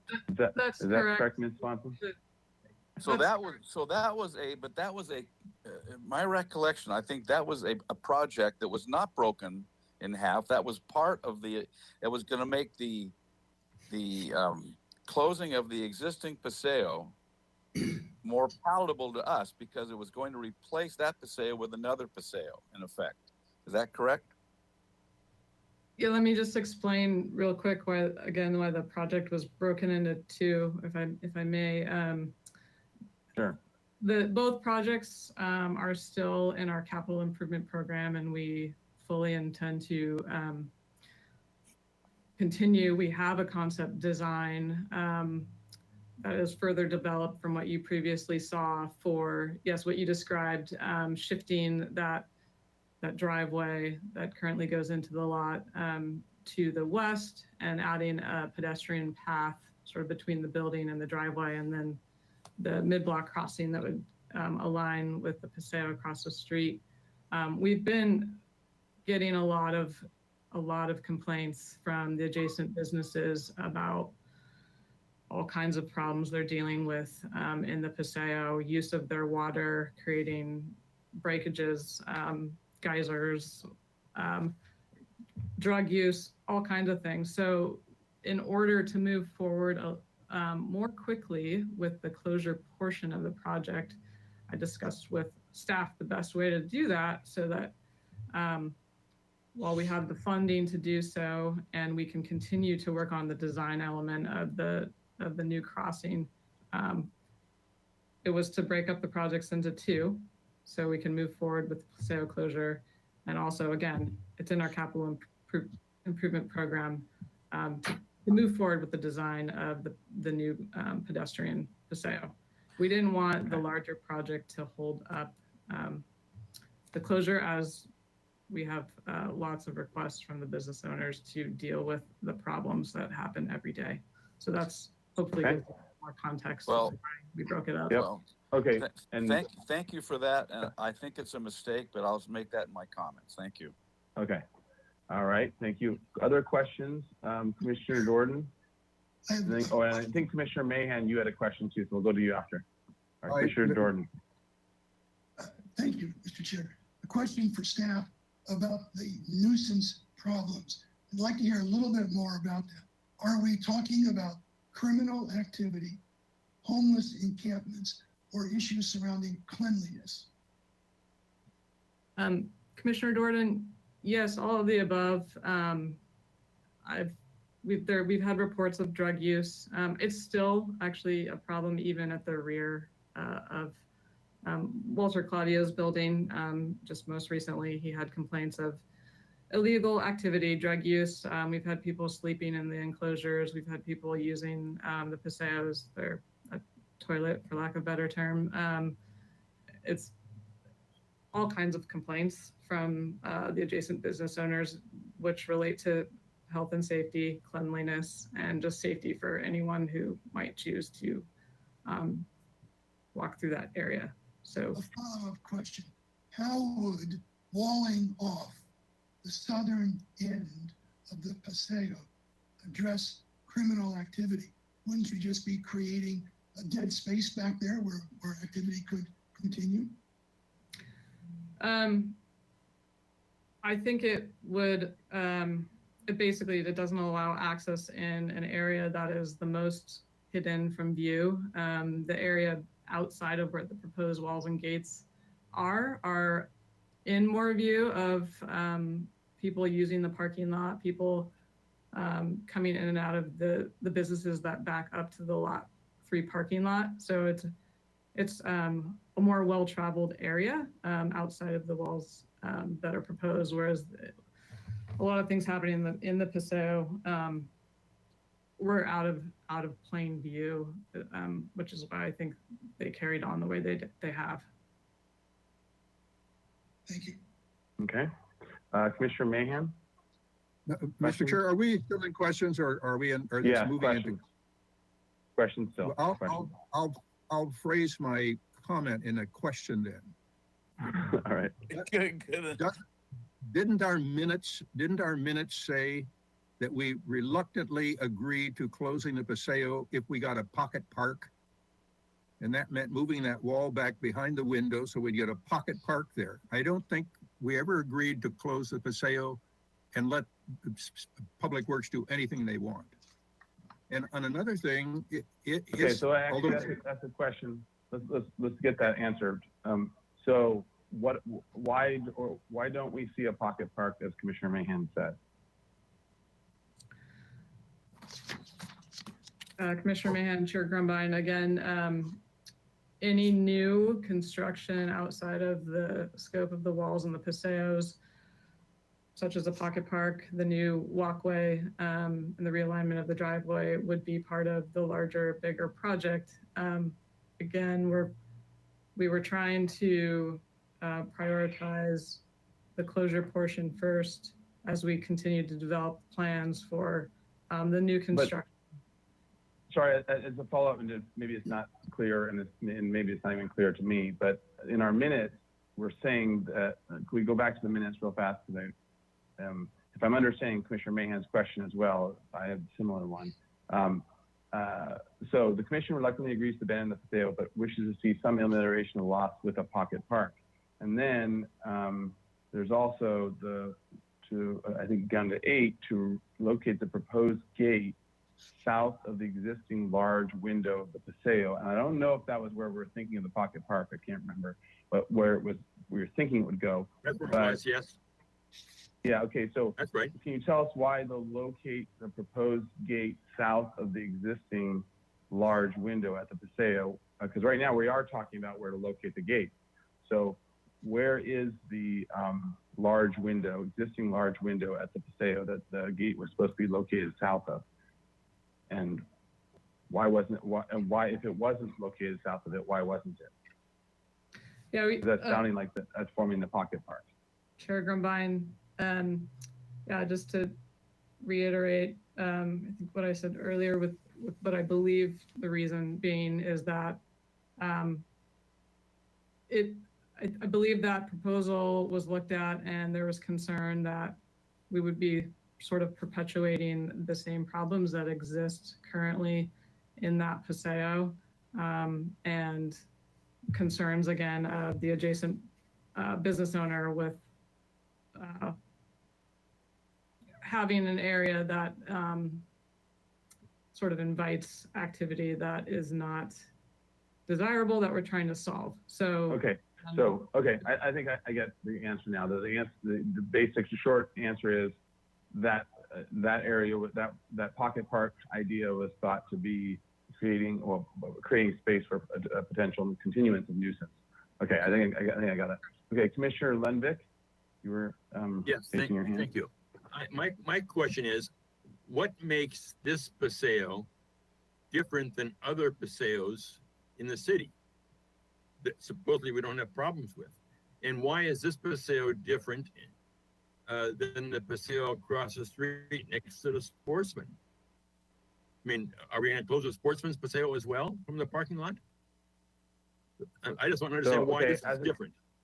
As a question, so why is this paseo different than other paseos? Ms. Swanson or anyone that wants to answer it. Commissioner Lundvik, my understanding again with the history of this paseo, and also just the many years this proposed project has been around, that might make it different than some of the other paseos is it's always had a very back of house feel. There aren't storefronts on it. There have been trash enclosures there for quite some time. It isn't a convenient connection to the parking lot. It's more of an out of way area, whereas some of the paseos are the only way you can get from the parking lot to the adjacent closest street, and they're more heavily used. So the lack of foot traffic over the years, the back of house feel, it's not obvious to a lot of people who park in that lot, even to think about going to it. So my understanding is it's been a problem for many, many years, whereas some of the other paseos that don't have the same problems, they're more well-traveled. They don't have the back of house feel. They don't have trash that is permitted within it. Some of them have storefronts, some of them don't. So those are the reasons that my understanding is why this one has consistently been a problem, and we've consistently heard complaints from the community about it. Okay, thank you. Mr. Chair. Sorry. Who was that? Commissioner Durst? Mr. Chair? Yes. Is it my turn? Yeah, still in questions, and we'll try to get through questions, and then we'll go into comments. Well, I'm going to wait for comments. Thank you. Okay. Any other questions before we jump into comments? Commissioner Mahan? Mr. Chair? Yeah, why hasn't the Public Works addressed item number 3 as a part of this? I mean, they say that they want, I'm getting into comments, but I can't help it. They have not addressed item number 3, and they're piecemealing us. Why haven't they addressed? Commissioner, okay, good. Would you like me to speak to Yeah, that? go ahead. Thank you. We have actually, we have not brought it to you today, but we do have a concept plan for the new walkway that we will bring to you, a likelihood within the next 6 months. Again, the reason why the project was broken into two, if it stayed as one, we wouldn't be able to move forward with the closure where we are getting a lot of pressure from the adjacent businesses, community to deal with the problem that has really been going on for quite some time. So again, the direction I was given was the best path forward would be to break the projects in two so we can proceed with the construction of this one as we continue to develop the design of the other, which would also obviously have to come before you at a later time. Okay, so quick question, follow up. No, I think we're gonna be moving into comments pretty soon. But where in relation to where these proposed permanent structure walls are and gates are, where in relation to that are the current temporary gates and what, and I'm a little bit unclear because I think the pictures show maybe it's two different things or maybe I'm just not seeing it, but is this currently temporarily closed off as a paseo or is it just a one-sided paseo? One side closed off right now, or what's the story? Chair Grumbine, it's currently closed off on both ends, and the temporary fencing is roughly where the proposed walls and gates go. There isn't a jog like you see on the Figueroa frontage, but essentially it's where the proposed wall is that's closest to the sidewalk is where the gate is, and also on the other end, it's basically where you'll see the proposed gate.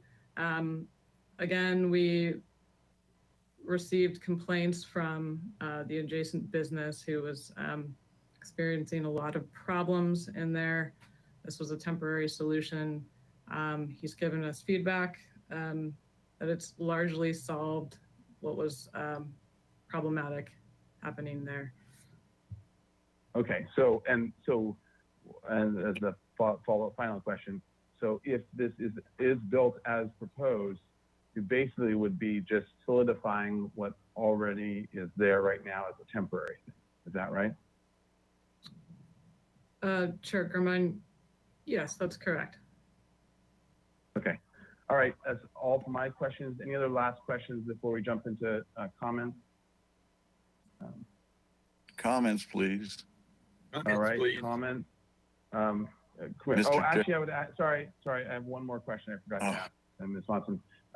Funding wise, is there a reason funding has to be done sooner rather than later for this project as opposed to waiting and doing the whole project at once there's the funding for both? Is there a funding reason that would, that would get affected? Chair Grumbine, the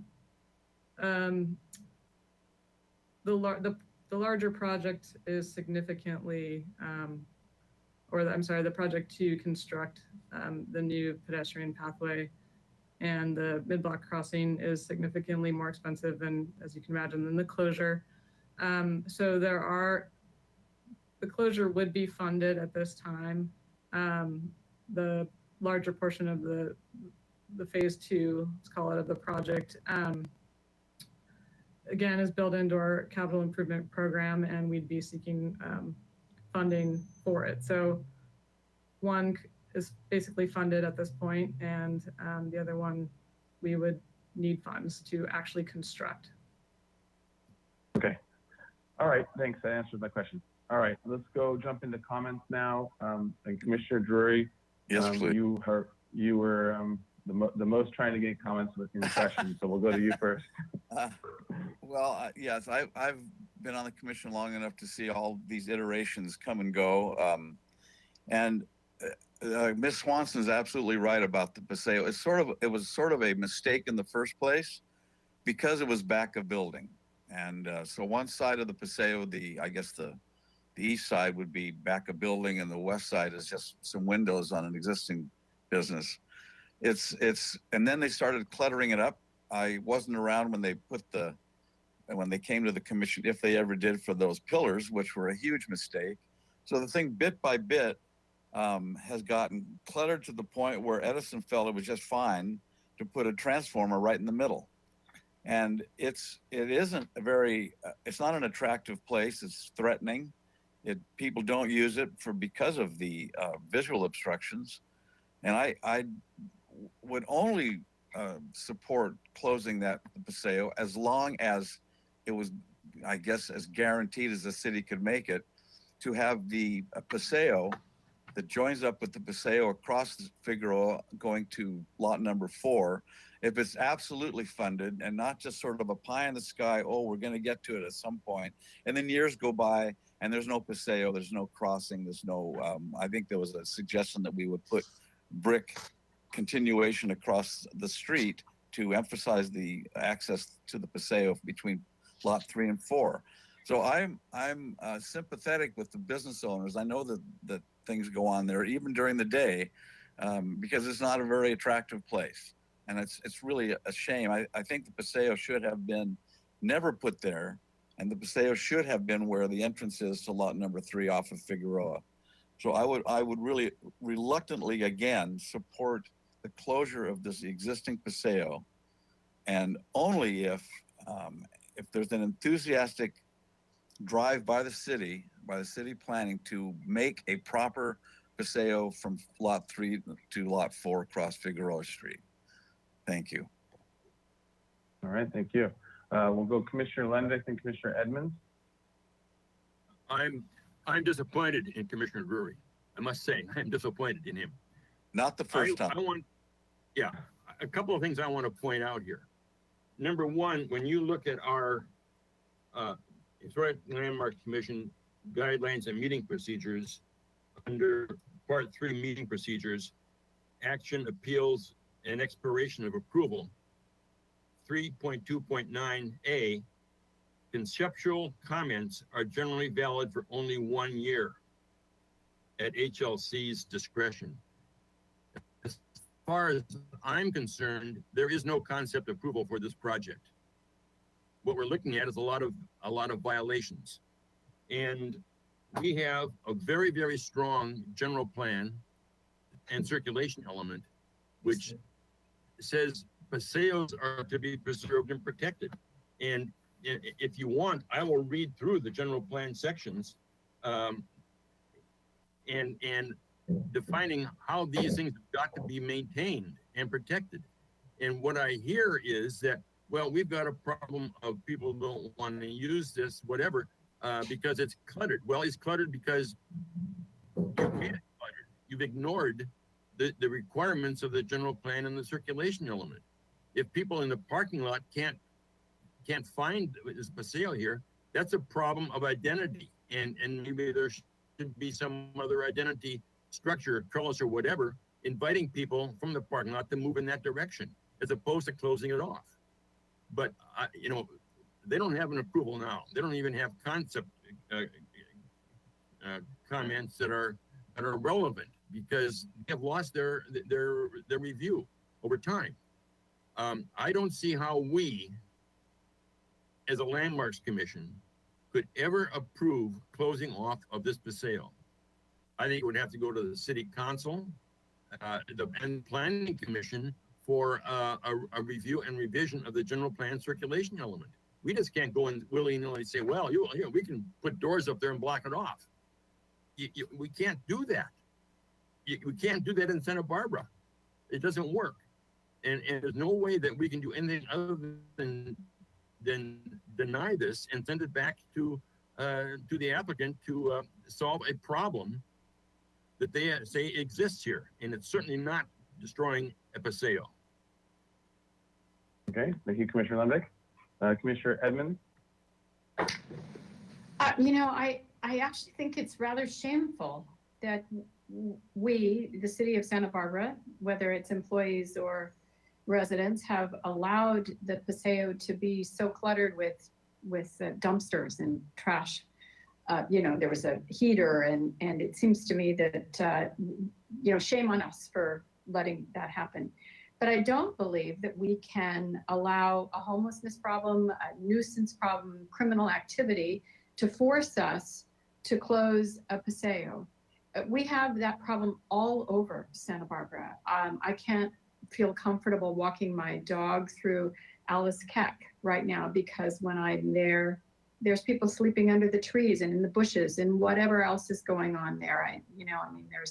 It's syringes. It's, it's no longer comfortable. So what do? We wall off all of Santa Barbara so you can only get in with a certain pass. I mean, that just doesn't make any sense. And I think that's what's being said here. We'll wall off this area so that activity can't take place that we're uncomfortable with when that activity is taking place everywhere. I think there has to be another solution, and I just can't support walling this area off. Okay, thank you, Commissioner Edmonds. Commissioner Uli. I agree with those comments, and I suppose in response to Commissioner Edmonds, it's called law enforcement. So we need to increase law enforcement in the area. I believe the first sin committed is the lack of respect for paseos in the city. When you lose lack of respect for something, you begin to clutter it up because you don't see that there's any value to it. This particular paseo, I believe, has never had the respect of other paseos in the city or the attention of other paseos in the city. You know, there's a paseo behind the FedEx building that gets you from that parking lot out to, what is it, Anapamu or Figueroa further up. That's a back-of-house paseo, but yet it has remained somewhat uncluttered. Stuff hasn't been allowed to be put in it to clutter it up. Unfortunately, I think, so that's the first sin. The second sin is lack of leadership in the various city departments to enforce that respect for paseos.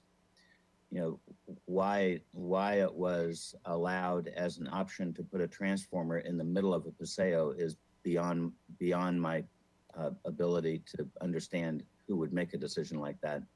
It's not Edison, because Edison doesn't own the land. The city owns the land, and somebody gave them the permission to do it.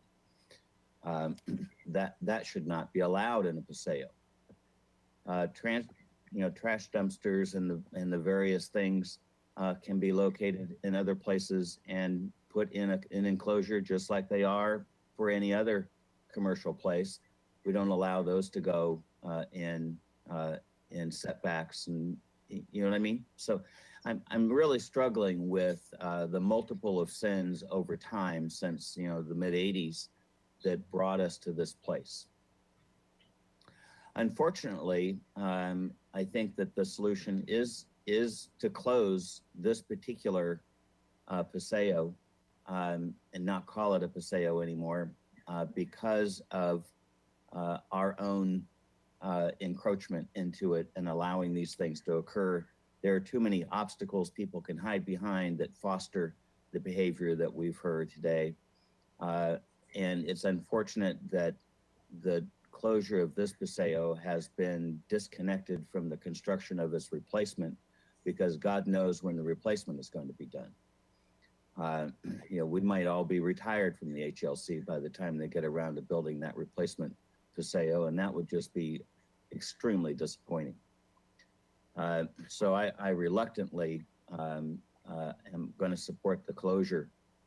But in doing so, I believe that the improvement should be constructed in such a way that promote what the HLC in its last review suggested, and that is a pocket park and various amenities that were talked about in the minutes.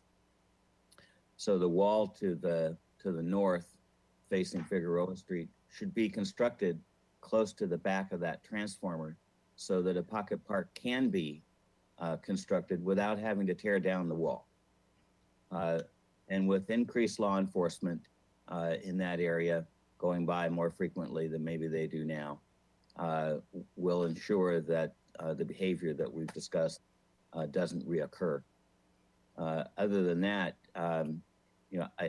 it would be a great effort to return this to a paseo and put all of that stuff somewhere else so that we keep the paseo. I personally believe paseos are things that are between buildings, between the gaps of buildings that get you from point A to point B, not a pergola in the middle of a driveway that is just simply a covered pergola that gets you from point A to point B. Much more romantic to travel between buildings and see the variations of facades and windows and openings and things and plants and trees and lizards and whatever else might be in the way, because that is interesting. A pergola in a driveway is not interesting to me. I'll leave it at that. Mr. Chair? Okay. Commissioner Drury, let's let the other commissioners make their comments, and we'll let you jump in at the end. Okay. We'll keep a steady charge through here. All right, Commissioner Jordan?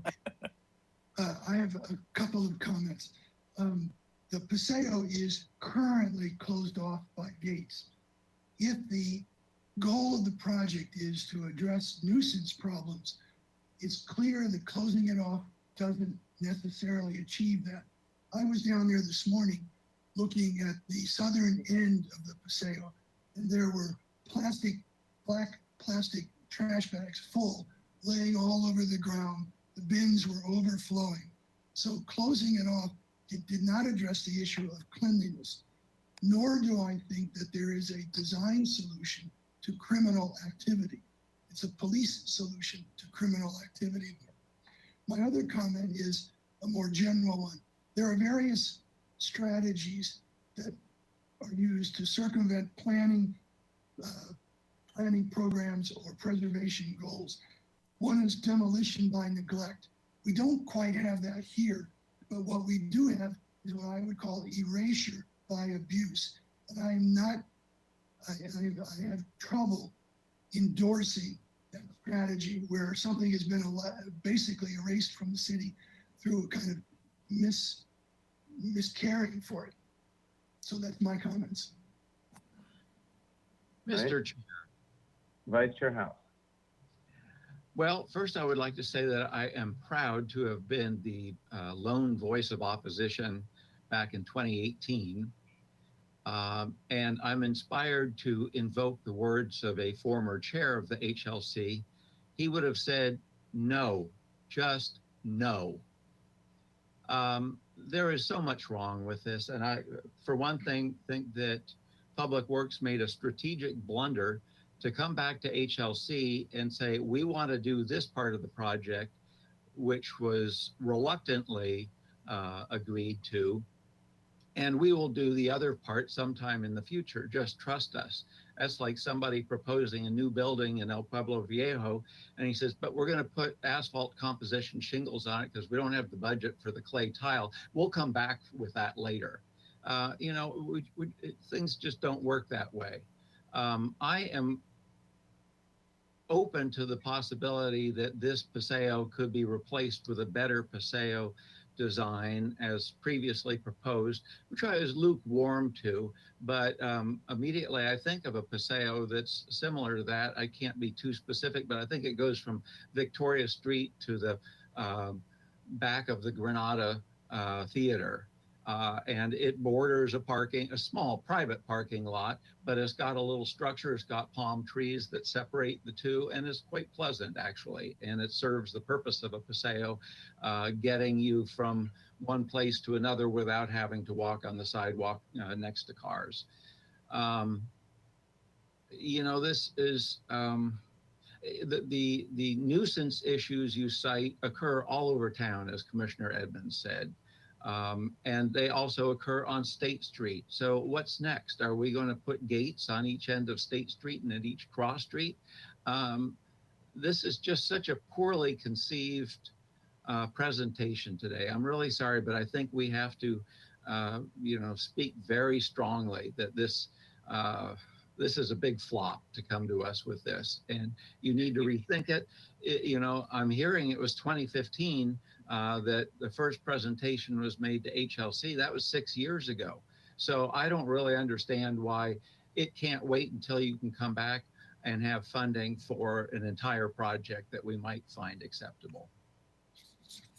All right, thank you, Vice Chair House. Commissioner, let's see, Commissioner Mahan, have we heard from you? And then we'll go to Commissioner Drury. Thank you, Mr. Chair. I agree with all of those comments, and I want to leave with the commission something that I learned. I'm almost 32 years into this business, and don't let the applicant piecemeal a project, because when they piecemeal a project, you will always lose. You will always lose. We need to see this whole project. They need to go back and read the minutes from the 2018 meeting. Those minutes, they haven't followed those minutes, and they want to piecemeal us. Don't let them do it. Thank you. All right, Commissioner Drury.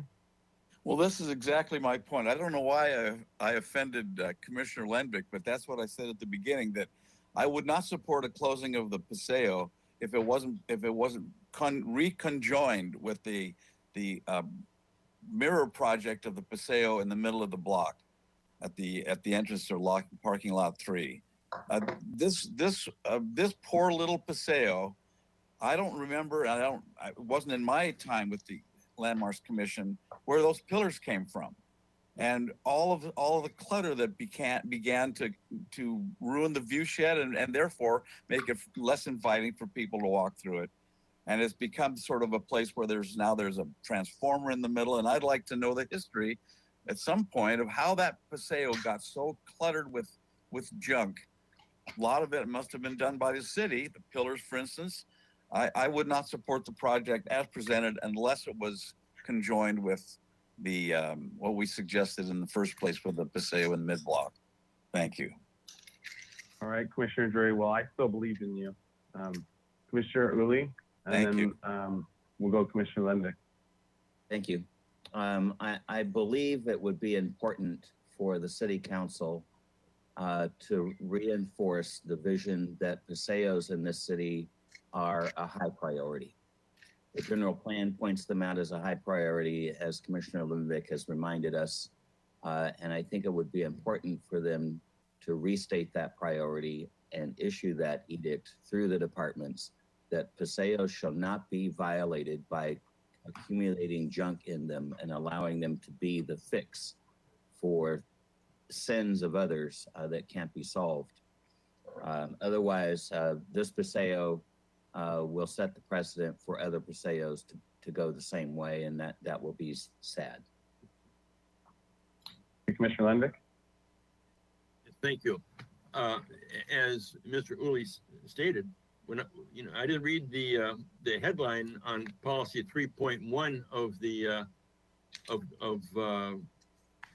Santa Barbara Pedestrian Master Plan. Policy 3.1: the city shall protect, preserve, and enhance the Paseo network.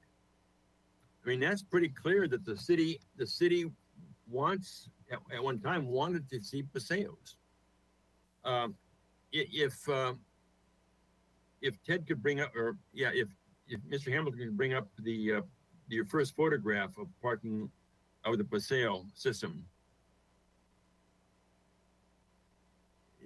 Yeah, right there. Now let's kind of, blank out the two pillars that are there. But look at the window pattern on both the building on the right and the left. And look at that large trees that are there. Isn't that window pattern, as part of a Paseo, something that should be appreciated and enhanced and worked with, as opposed to walling it off and putting dumpsters in there? These people have the opportunity to look out on something which is beautiful, particularly that window on the right side, which we felt should always be preserved, and any fencing or whatever should be behind it.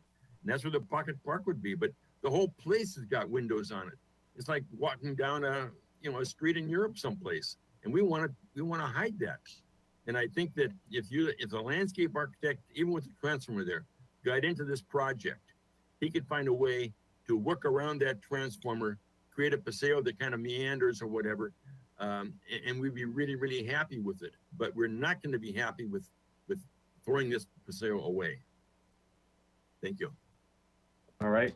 Thank you. And I'll throw in my comments, and it's sounding like we're getting close to a motion. So, so my comment, I would agree with, and I agree with Commissioner Drury. I don't think he was saying that he was in favor of getting rid of it. But but I would, the only area that I really might disagree with some of the commissioners on is that I do think that, I think our comments last time were very good. And I think that they gave good direction for a way of addressing a problematic Paseo. And in this case, it's problematic for a number of reasons, all of which were mentioned: clutter, it's sight lines, it's not a lot of people traveling it because there's not a heavy funnel. There's a faster path another way for now until the things get built out in terms of a parking lot or what.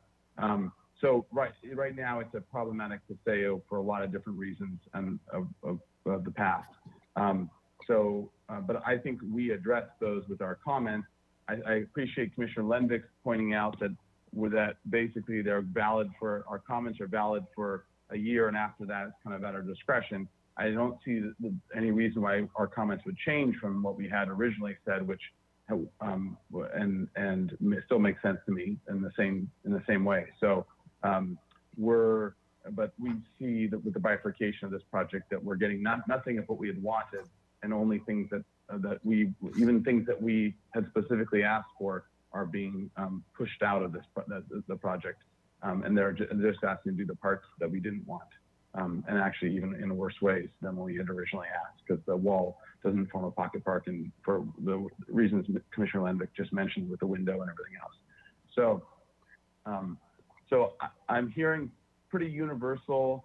I would say that the summarizing comments were that the bifurcation, the splitting of the project is not supportable at all, and that the only way that the Paseos, at least the majority of the commission feels, that the only way that this Paseo could be justifiably closed is through or potentially justifiably closed is through through achieving all of the comments from last time, and seeing a design that gives a better passage for the pedestrian from parking lot 3 and across the street.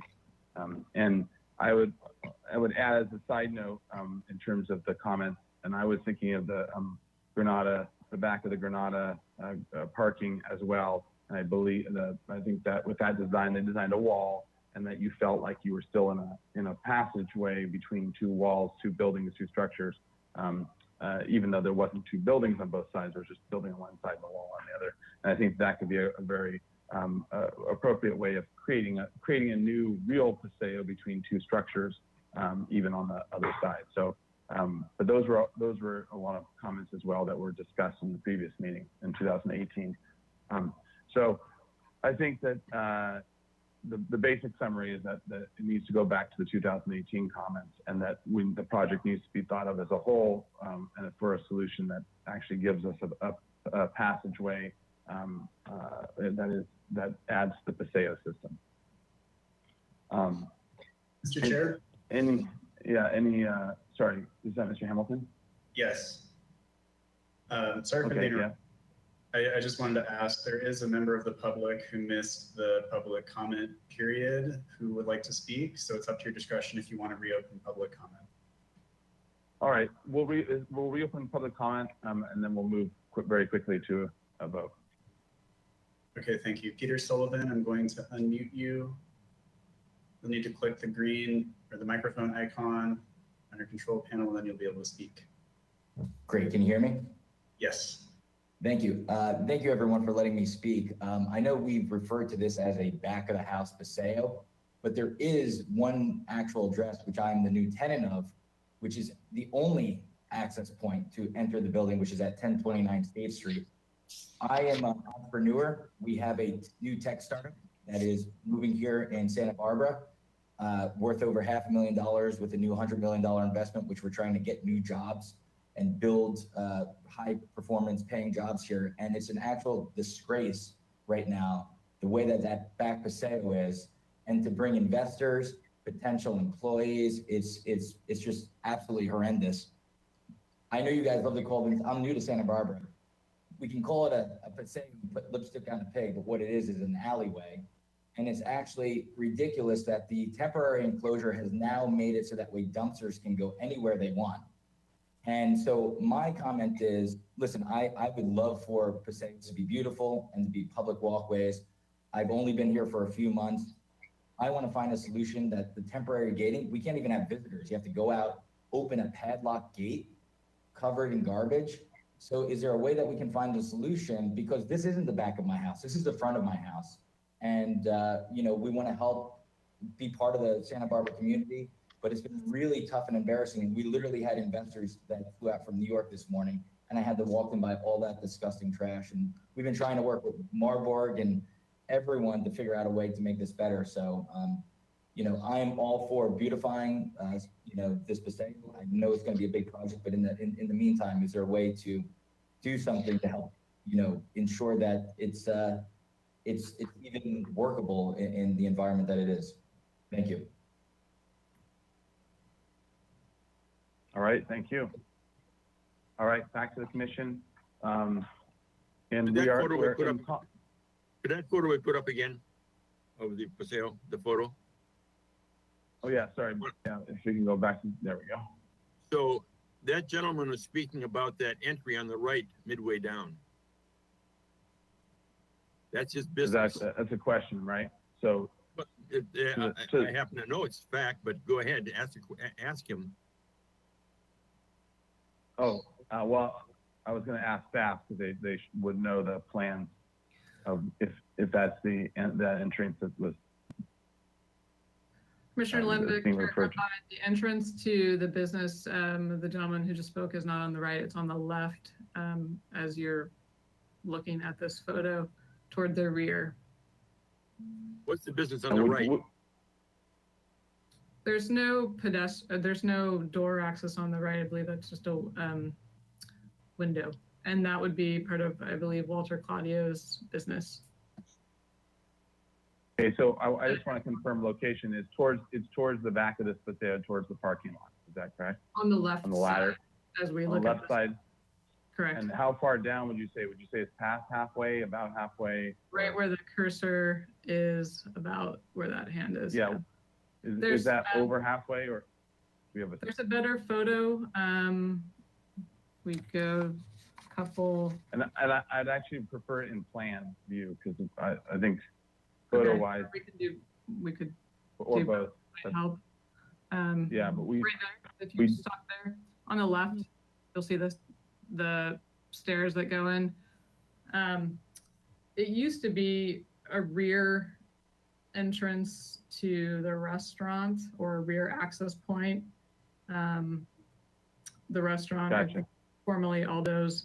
And at some point in time, there in the recent years, there was a tenant improvement that I believe separated off that access and created an office back there. Okay. We can look at a plan if you. Okay, no, I think that this is good enough because we can see how close it is to the end there for our points of view. Okay, back to the commission. Unfortunately, this was out of order, and I know this might throw in some discussion, but let's try to move through this quickly and get a motion and a conclusion. Commenting wise, anyone have any comments given this additional information of any ideas or other comments or direction that we want to give or have in a motion for Commissioner Lenvick? Yes, I'm prepared to make a motion to deny the application based on the fact that we don't have the authority to modify the general plan circulation element. It's not in our power to do that, which would be closing off the Paseo. Mr. Hamilton, I see you popping on. Yes, I'd like to just remind the commission that the applicable findings today are the project compatibility findings. So there's no need to make any general plan findings. That would be up to the planning commission. Okay, thank you, Mr. Hamilton. All right. I would want to add one note to this, and I don't know if the other commissioners feel appropriately or feel that they feel this way as well or not. But aside from the project, it's seeming like this is where everyone's, for the most part, not agreeing with it, and there hasn't been a single person who hasn't said this is not okay to split this the way they have and not give the other portion of it, which is the whole point.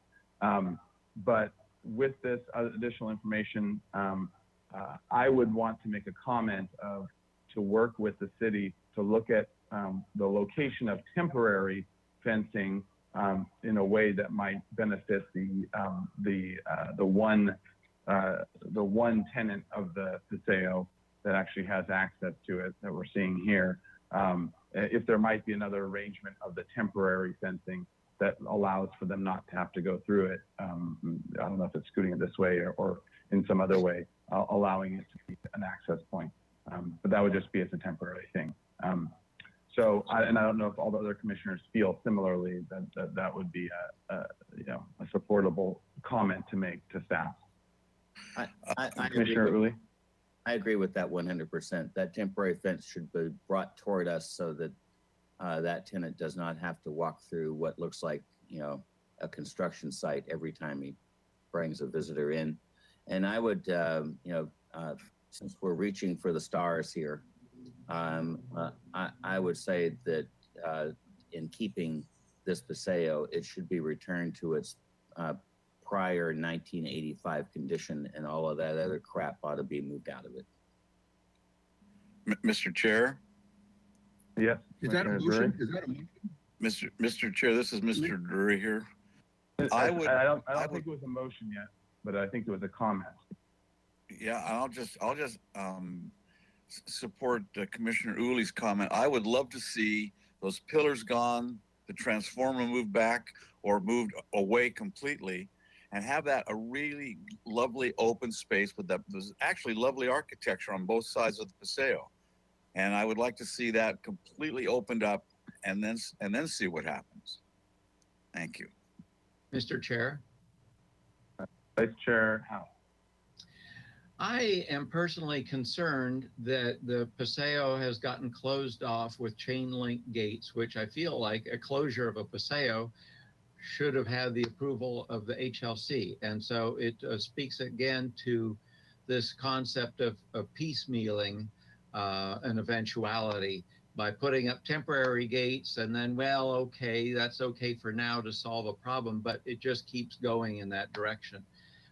So in terms of moving the temporary gates, I can't support that. I think they should be removed and they should come up with a more permanent solution to the problem. All the suggestions that have been made about removing clutter, and there maybe there's an inventive solution to the transformer short of moving it. I think, apparently in 2015, there was a suggestion that there be a common trash area out in the parking lot. And that makes great sense to me. Why have all these different trash receptacles when businesses could all go to one place and Marburg could pick it all up in one place? And that would solve a lot of problems here. So I certainly don't want to support a motion that implies that the temporary closure is approved by the HLC. Oh. Okay. Commissioner Edmond? I agree with Vice Chair Howes. I can't support the chain link fence temporary closure. Okay. Now, just as a point of clarification from the staff side of things, was there, and I can't remember with all these various iterations, what did HLC ever approve any temporary fencing, and if not, why not? Because oftentimes we're reviewing and approving everything like the library construction fencing and all kinds of other things. So the first question is, did we approve it at any point in any of the plans? And then the second point, if not, why wasn't it brought? Chair Grumbine, the temporary fencing was installed, I believe, in April of this past year at the request of, again, the adjacent business owner, the urgent request to do something.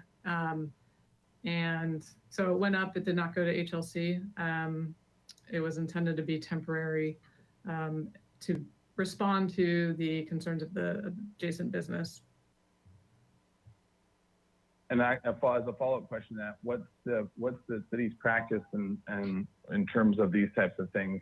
And is this regularly common practice, or is there to not have us review or be notified about things of this sort?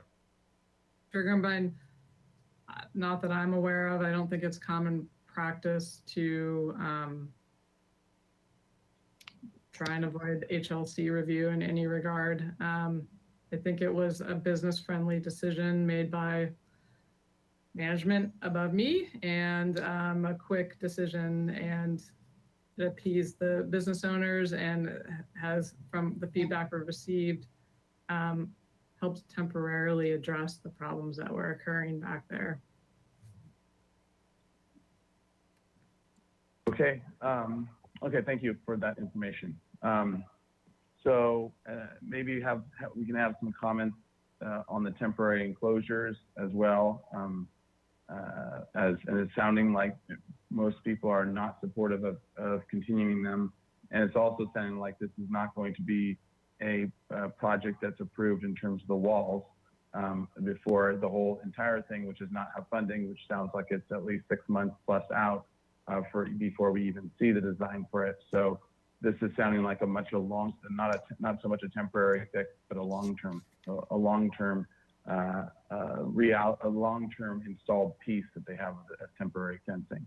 So, and I'm going to guess that most, and if you're not along this line, actually let's do a straw vote.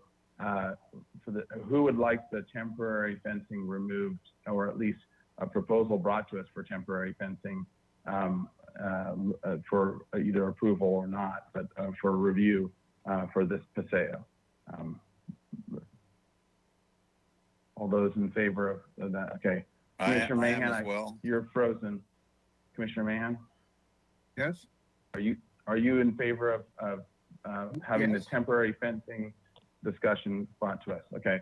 And then, so I think that was unanimous. No, right? I'm in favor of having it. I'm in favor of having it removed. Wasn't that your question?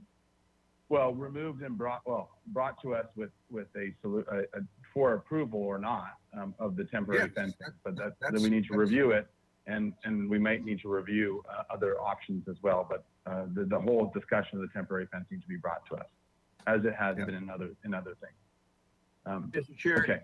it's a violation. It should be removed, and then they come to us with a request. But get rid of it Exactly. first. You don't leave it Okay. up for 8 weeks while they bring them. Okay. So that's the new question. As a straw poll, who would like it removed and then brought to us with an application? I would. All those in favor? Yeah. Okay. So, and Commissioner Mahan? No, my hands up. I'm voting with everybody. I'm voting. I know, but I can't see you. Yeah. Okay. So that's unanimous. They want temporary fencing removed and then brought to us if they want temporary fencing installed. And then the comment this, I think that the majority all had this comment, which was, now I think this is where we need to figure out where we want to go divergence wise, whether it's down the road of saying we want this paseo reversed and taken out all this stuff, or we want the direction of what we had said last time. But as Commissioner Landvik brought up, we're not bound to it. It's 3 years ago, but it is still our tradition to respect the things that we have said before, and unless there's new information or new reason not to. So the idea of saying no, it needs to come well. The idea, well, there are two separate questions, two separate possibilities on the table. One is reverse this back to take it back in time as a paseo and remove clutter, and to open it up and clean it up and try to get it to work. And then the other is to do what we said in 2018, which were all those pieces, and consider the whole design and continue with that. So I think that those are two separate things.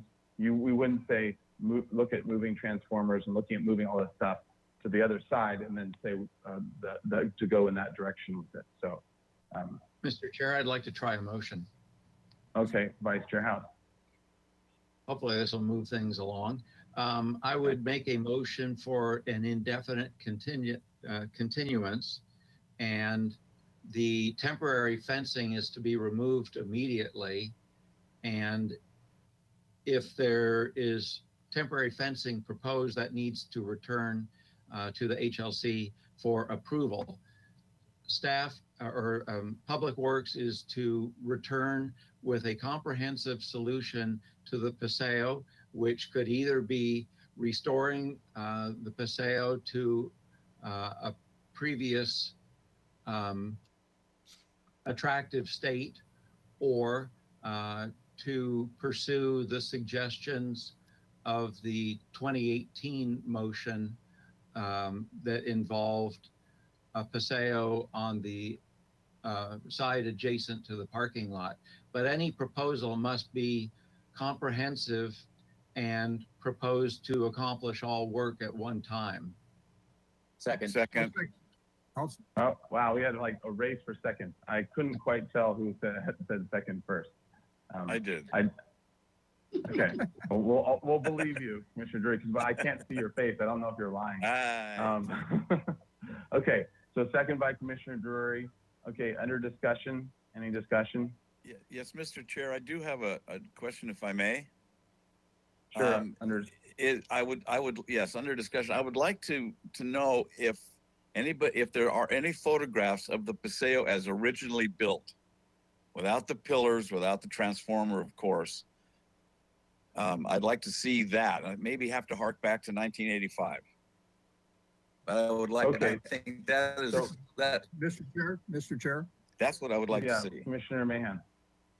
There should be the original plans for this Paseo. This was done, I think, when pretty close to when we were doing the first State Street Plaza. That would be 1969.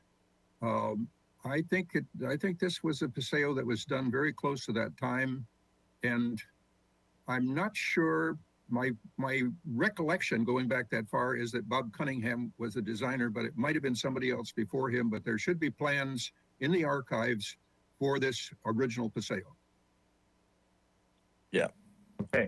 So we should. And as a discussion to that, if the maker of the motion wants to add that portion to bring in the historic drawings, photos, whatever we have of the original Paseo as a discussion Mr. point. Chair, that is acceptable to the maker of the motion, and I'm also thinking that the city architectural historian might have access to some period photographs that might help clear this up. Yep. Okay. And Commissioner Drury, I would support that as well. You're okay. Okay. Yes. Great. We'll add that to it, and then Commissioner Uli, and then Commissioner Lenvik. Under discussion of the motion, I believe it would be important that effort be put toward restoring this Paseo instead of replacing it. Instead of what? Instead of replacing it. I think my motion gave two options. One is to restore it or to replace it with a Paseo adjacent to the parking lot. So I wanted to leave that option open because there was interest in that the last time around, even though I voted against it. But, if it were appropriately done, I could potentially support it. Thank so you. I was giving options. Thank you. Okay. Thank you. Commissioner Lenvik. Yes. When we looked at this before and we discussed that moving the Paseo off to the side of the parking lot entry drive, a number of comments were made that a Paseo is not a walkway, or a walkway is not a Paseo. And it has to be a lot wider and a lot more pleasant, romantic than merely a walkway along a driveway. And I think that's an important thing that the Public Works Department needs to know, is we're not going to buy into a narrow little walkway and call it a Paseo. I hope that shows up in the Okay, minutes. so okay. So with that and with that additional comment of with that additional comment, I think it does help clarify what was being meant, and not just what was being meant, but what we're meaning now, in addition to what was meant before, but what we're clarifying now. Because I think there has been a good development of understanding of actually having a physical border on the one side, on both sides.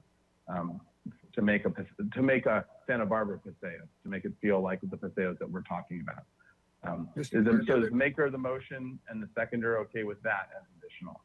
Mr. Chair, I agree with that, and perhaps the wording should be that a proposal for a Paseo, a replacement Paseo on the parking lot side should be more than a walkway. It should be a traditional Paseo, which requires sufficient width and landscaping and buffer. And structure on both sides.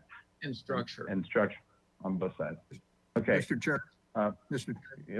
Commissioner Mahan, and then. Yeah, can we go back to the minutes? Because I think that's already in the minutes from 2018.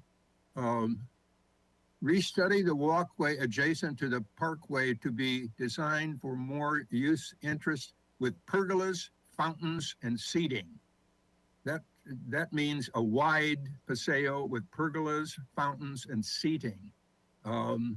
I think item number 3 said exactly what we're talking about right now, and the applicant should have followed that. Thank you. Yeah, but I do think we're also adding a little bit more to it now with giving structure to it, because it does talk about widening and landscape area, but I think our discussion of what is a Paseo is how informative in terms of having structure on both sides as well. So not just landscape and then a driveway, or that isn't a Santa Barbara Paseo like the one in behind the Granada Theater or Granada parking. Okay, so any other things before we call the question here? Mr. Chair, Mike, yes, the question I have for you or for the commission is, do we want to reference the fact that under our guidelines of meeting procedures that the original conceptual comments are no longer valid after 1 year? Do we want to stick with that, or are we going to kind of shine on? Mr. Chair? Yes, Vice Chair House.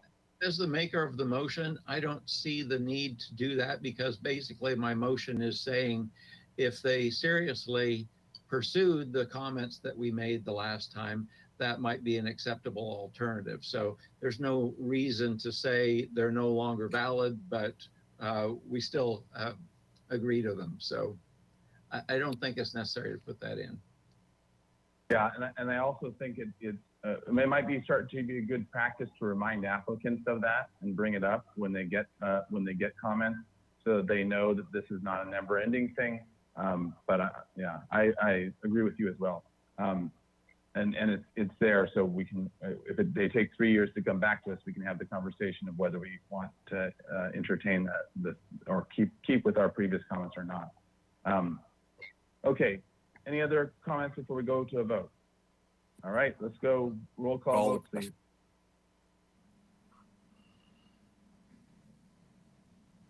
All right, I'll start with Commissioner Jordan. Yes. Commissioner Drury, Yes.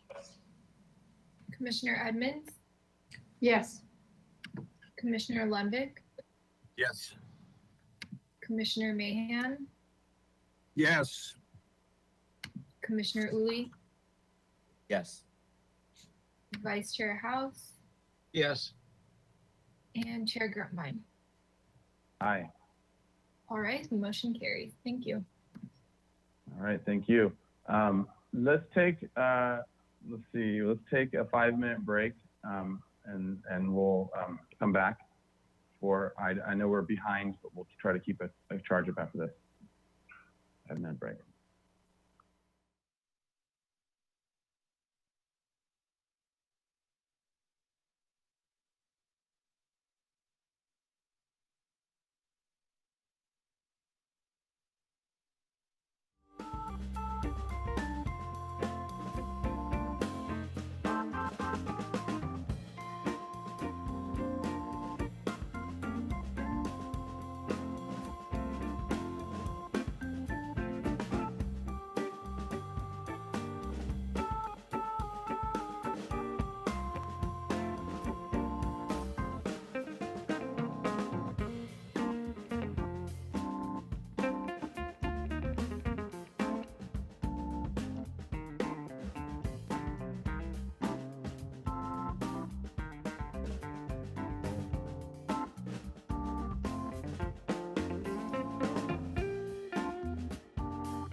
All right. Calling back to order Historic Landmarks Commission, August 18th, 2021. And we are on to item 4, I believe, 246 Cannon Drive. This is project design approval. This is 1930 Spanish Colonial Revival House, designed by architect L.E. Cook. AIA is a structure of merit. Proposal to construct a new 2-car garage, a first-story addition, and a second-story addition, including 2 second-story decks. Project includes the enclosure of an existing front entry alcove and the installation of a garden fountain. Project will abate violations, VIR 2019 and enforcement 2019. The proposal total of 4,992 square feet of development on a 15,660 square foot lot is 114% of the guideline maximum floor to area ratio. Project design approval is requested. Project compatibility findings and structure merit findings are required. Project was last reviewed May 12th, 2021.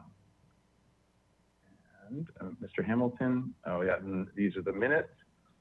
So we will go through the minutes here, or the motion. It was to continue indefinitely with the following comments. In general, the project is acceptable, and the commissioners thank the owner and the applicant for their care for this new historic resource and their ongoing sensitivity to it. 2, provide a site plan with the footprint of the neighbor's structures and provide as much documentation as possible to assess how the existing house and the new addition will affect the neighbors. Provide both aerial and street views. 3, the eave and roof condition of the new addition need to be equal to or lower than the existing house's historic portion. Number 4, the Juliet balcony in the master bedroom side is too deep and should be restudied to provide a shallower balcony. There is too much glazing. Reduce the height and the width of the balcony to make it similar to the historic glazing openings. Consider providing 2 balconies instead of 1. 5, if side lights are proposed, show at least 4 by mullions dividing side lights from the French doors. 6, on rear elevation, adjust the openings to be more historically appropriate in terms of size. 7, the deck above the dining room needs to be detailed in a more appropriate way to the Spanish Colonial Revival side, with the details such as the wall cap being plastered. 8, the sliders in the den are not favorable, but are potentially acceptable depending on the final design layout. 9, lighting on the den addition and the rear elevation is acceptable in locations as proposed, and all proposed lighting throughout shall be in Spanish Colonial Revival style. Provide photographs of original existing lighting. 10, consider thickening the wall to make sliding pocket doors on the south elevation more recessed. The motion was by Uli, the second one by House. It was 7-0-0. Drury and Manuel were absent. The motion carried. Okay, so with that, and with the note of the Commissioner Manuel, if you're, and Commissioner Drury, if you're absent and you have watched the tapes, let us know, and you'll be voting as well. And then if not, then just please abstain from voting. But questions are allowed. So, and will be helpful. So to the applicant, you'll have 15 minutes, as the timer shows here, to present your project. Please make sure to address all the comments in particular and how you solve for them, and also let us know if any new design changes that were not on the previous design. And Mr. Hamilton, was there additional points or comments? Yes, Mr. Chair, I just wanted to clarify with the commissioners that were absent the last meeting that they've reviewed the video for this project so that they can comment and vote. Mr. Hamilton, I did not. Okay. I did not either. Okay.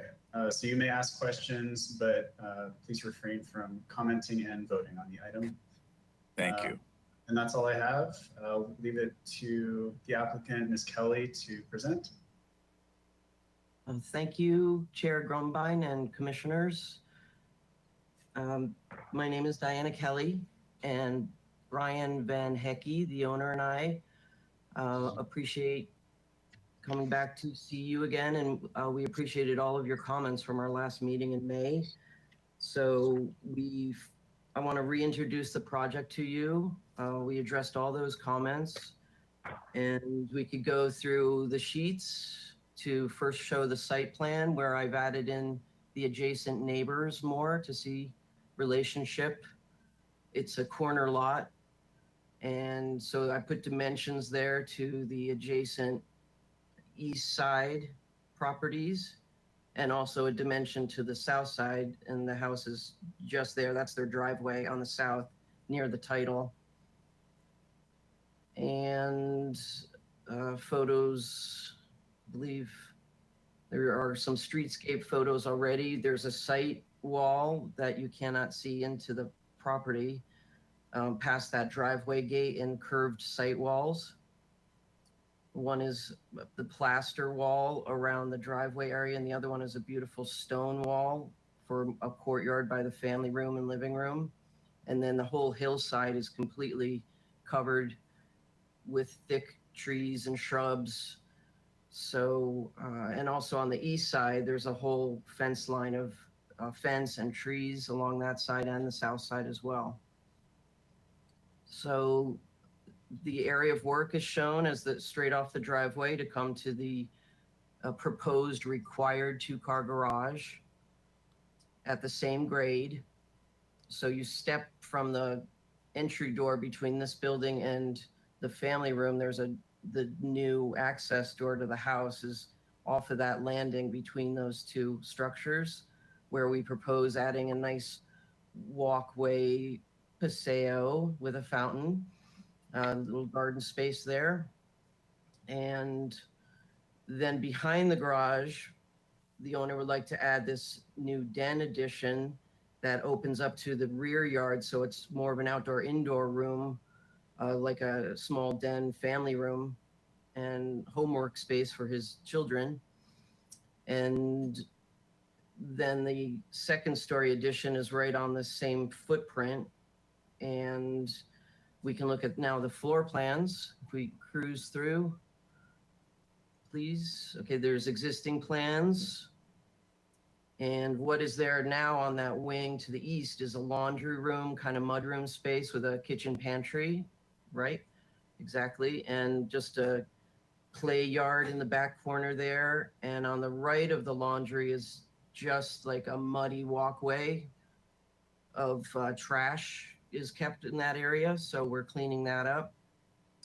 And we'll have a new space for the trash to go into. Oh, I'm sorry, the trash is already in an enclosure near the driveway gate. So what's kept here is more like gear, like surfboards and bikes and play yard things. So, and there's an existing brick patio at the back of the kitchen there, small little patio. Owner would like to increase that a bit and have more of an outside dining area right off of the kitchen there.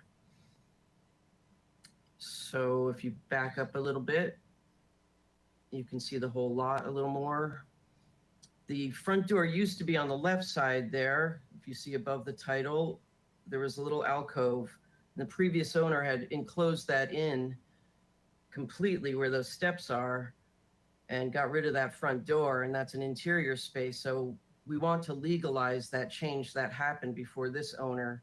So you'll notice that change in the proposed plans, and a fountain then added to the exterior wall to help that outdoor patio area more. And then onward, please. Okay, here's the second floor.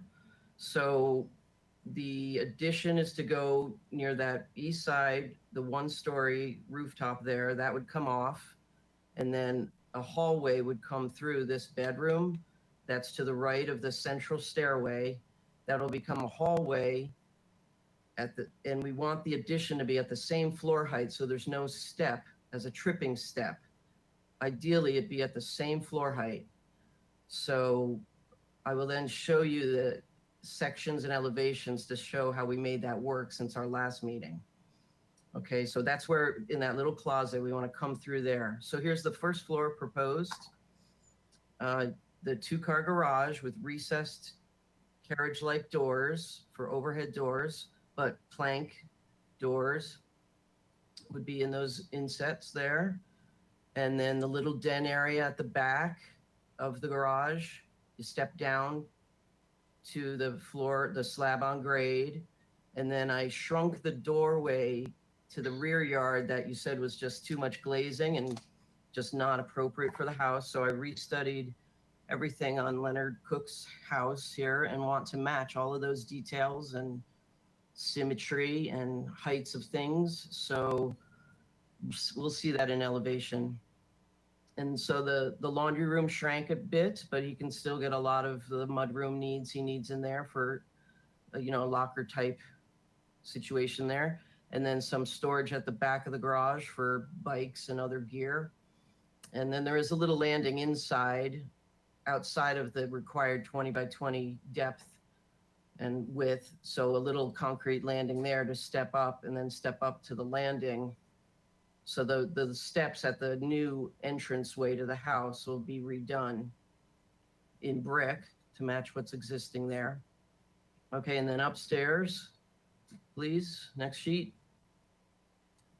Here's where we come through, connecting at the same floor height with a little hallway to get to these 2 bedrooms, sharing a bathroom for his family, because there's just not enough bedrooms in this house, despite it being so big. So here's the layout for a beautiful, you know, guest place for his parents to stay and his kids to stay and expand. So, and then the balcony is only on the front elevation now. It's been removed on the back side. That didn't work with the 15-foot setback requirement. So deleted that, and we just have the shed roof over the den below. So that is not there anymore from the last time you saw it in May. So at the front, we still have a balcony that's cantilevered off the building. And that is at the required setback from the property line, as you can see in the dimension. So I shrank it a bit, and I also shrank the doorway as well, because it was just too big before. So if we move on to, I think we come to roof plans, existing, and then the next one's proposed. We will match the existing and tie in perfectly with the 2-piece mission style clay tile. I'll match all the details for the ridge and the hips and the eaves and the gutters and the downspouts. So next, please, to the elevations. Here's existing area of work. That's where we want the garage and addition to go. And there below is the side view from the east side view. Next, please. This top number 3 is the south view. That's the little kitchen porch there. That's within the area of work designation there. That's the little laundry room wing sticking out. So that's where we want the addition to happen. The archway to the old front door is over on the left. That got closed in. It's closed in with a little bit of a 2-inch recess though, which is nice. So that's where we'd like to put the fountain. And then the next west elevation does not change at all. So onto the proposed elevations. Here we are with the garage with its recessed carriage-like doors. And then upstairs, the biggest problem before you informed me of, and it was all your feedback was wonderful, so I restudied it. We lowered the roof height completely to get it under that central ridge height. And now it is more symmetrical with what's happening on the west side of the center of the house. So dropped by a foot below that center part. Even the eaves, I got a little lower than the other one, but we could align that if it has to be, but I'd like it like this. By doing that, I lowered the plate height and the eave height inside, which the section on A3.21 shows better, and we'll get there. So I kept the floor height of the second floor in line with the existing second floor height, so there is not a trip hazard inside, which would be great. So I shrunk the door down here a little bit to get some plaster in the header part of it over the garage doors, and that the doors to match more of what's happening at the living room, which you see down below, or at the master bedroom, which is way to the west. And then I got rid of the lights that were up there that just look stupid. So these are much better to be matching mission style lantern lights. Where shown will match existing where I show them. Okay, and then on the side elevation here, the east side elevation, this is, you walk down a sidewalk right by this, and then there's a fence and landscaping and trees blocking most of this. But I do see that we should make the windows upstairs opaque. I bet the neighbors would prefer that. And the rear deck was removed. As you can see, it's just the shed roof. I did bring in the balcony at the front as suggested, so it's not as deep.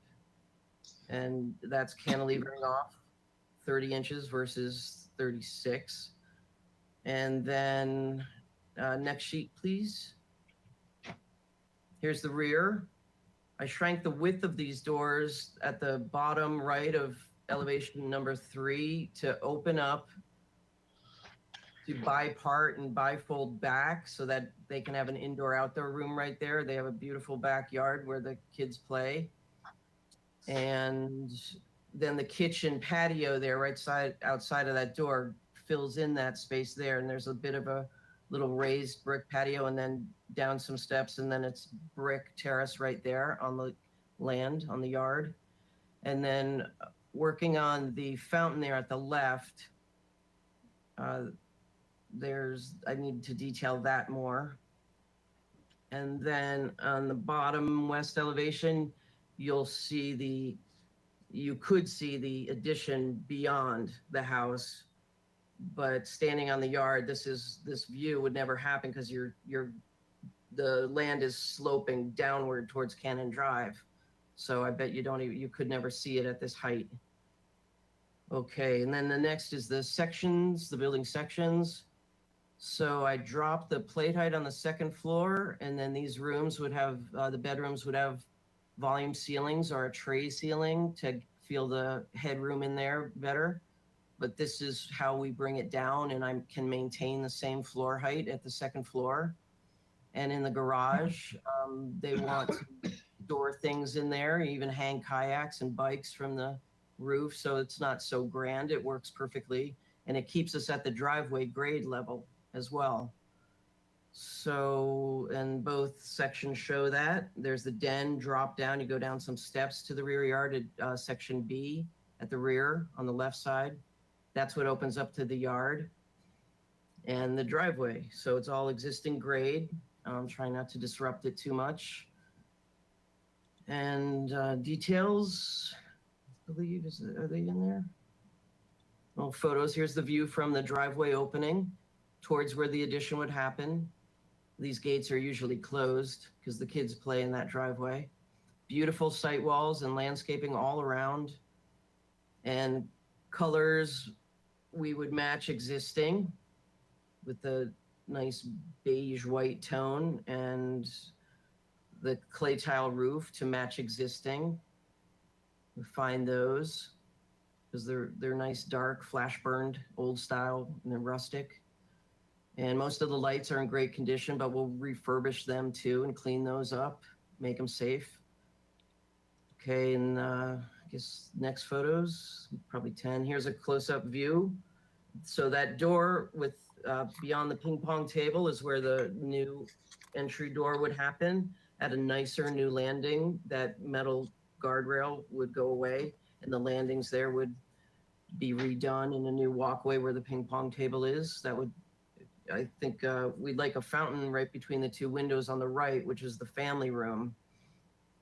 Family room was the original garage, but the previous owner changed that and we never got to do the garage back then.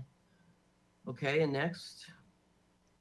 So all the brick on the driveway can be saved. We still will do the storm water control, but we were figuring all that out now too with bioretention, landscaping pockets. So there's the entry that will change, those brick steps going up that will become a bigger landing. keep that covered shed colonnade right there and show off those wood beams and posts. We have to move the electrical panel and meter, and that is shown on my elevation in that walkway along the east side. Ms. Kelly, I'm sorry Yes. for the interruption. Your 15-minute timer is up. Mr. Chair, if you'd like to grant additional time, it's up to your discretion.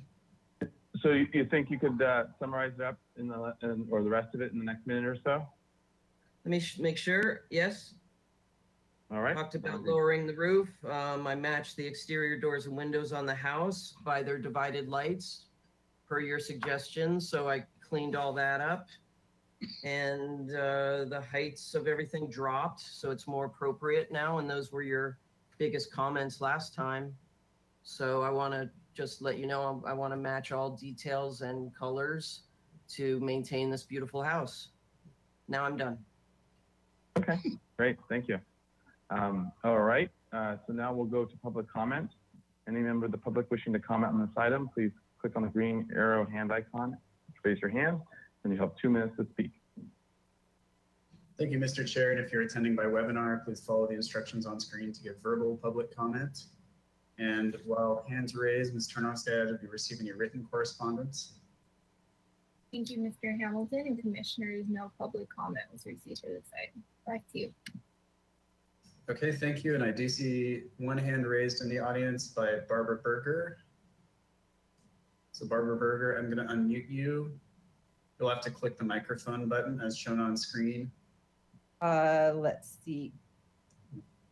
We just heard you. You just had it. Okay, there we go. Hi. I missed the initial hearing back in May because I was out of town and I had a hard time finding the actual plans.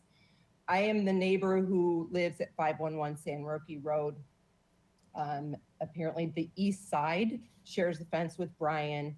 And I just want to address a couple things. First of all, I'm not familiar with the historic landmarks parameters. This is a 15,000 square foot home with a proposed addition of nearly 5,000 square feet, which seems to be exorbitant. It says it's 114% of the guideline floor to lot. So I am not an architect or understand exactly how that matches the proportions allowed. But my property is at 511. I'm along the east side. This proposed project takes about 90% of my back shared fence with Brian. My home will become a fishbowl.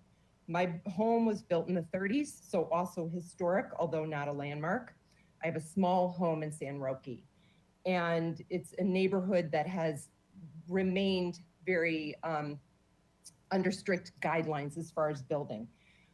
Brian's and Diana's 2-story home has windows and balconies literally looking into my entire yard and home. Again, I don't understand how historical proportions now allow for an addition of 5,000 square feet. There's a relocation of a 200 amp main electrical panel that goes along the backside of the setback. I'm also trying to understand the setback parameters that also would include the balconies off the back and where they sit. There's also a 100-year-old oak tree that I see being removed, and I don't see the addition of that being replaced. And the opaque windows that Diana just mentioned, I don't understand how they benefit me or any of the neighbors. I'm the neighbor that will now have a 2-story 5,000 square foot addition kind of overhanging the fence and looking into my yard. So I would like to address those questions and comments with your commission, please. Okay, thank you. Okay, thank you. And Mr. Chair and Commissioners, there are no additional hands raised at this time, so back to you for questions. All right. So to the commission for questions. And just as a point of quick clarification, because of the public comment comments, I just want to make sure we have our numbers right. And maybe Mr. Hamilton, you can restate them, and I think there's the outline at the beginning to cover it. But just so we're all clear, I think the lot, is it the lot is 15,000 square feet? Well, can we get all of our numbers of the existing addition and, so yeah, okay, here we go. So proposed total of about 5,000 square feet of development on a 15,600 square foot lot. So the new house with the addition would total 5,000 square feet. Is that correct, Mr. Hamilton? That's correct. The area of the addition itself makes up around 1,600 square feet. Okay, thank you. And then the lot itself is the 15,000 square feet. Okay, just wanted to get the numbers clear just as we continue to talk about it. Okay, to the commission for questions. Commissioner Emanuel. Can we go to the site plan with the neighbor's house is showing just to get clarification on where the neighbor that we just heard from is at?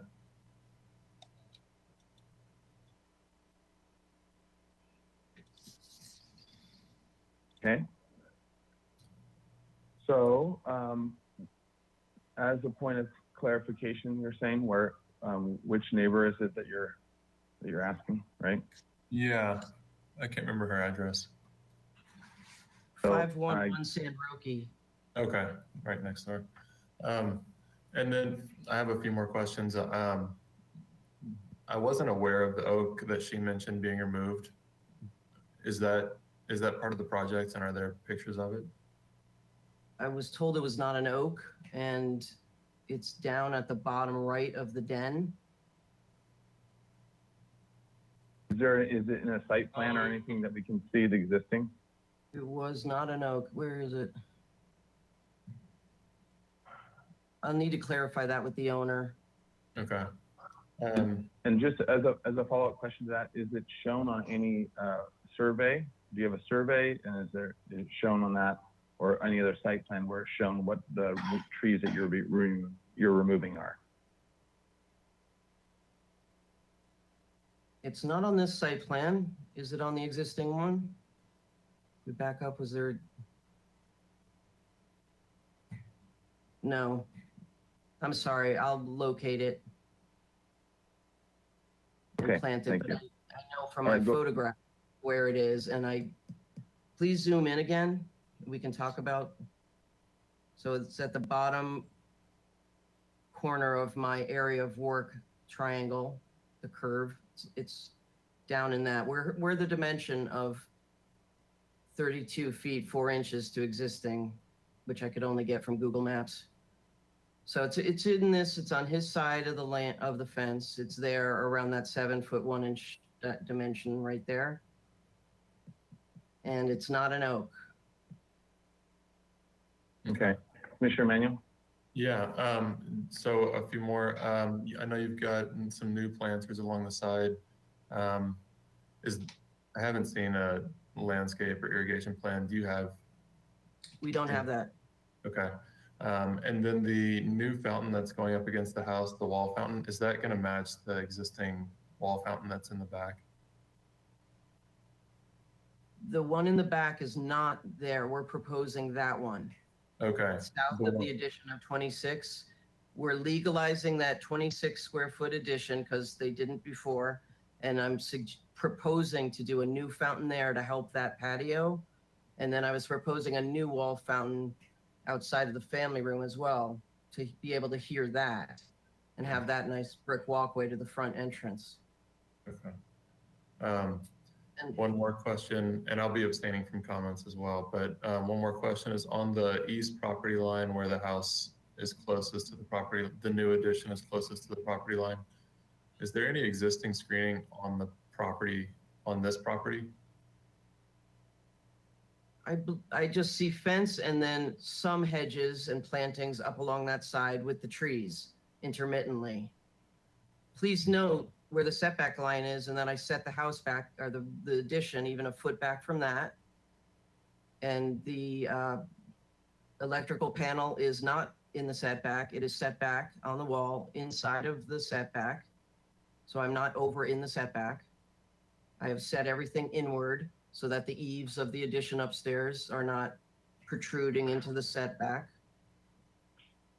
So as a follow-up question to that, just to confirm, so what at least on your plan was shown is there's some sort of either hedge or something on the neighbor's side of the property line.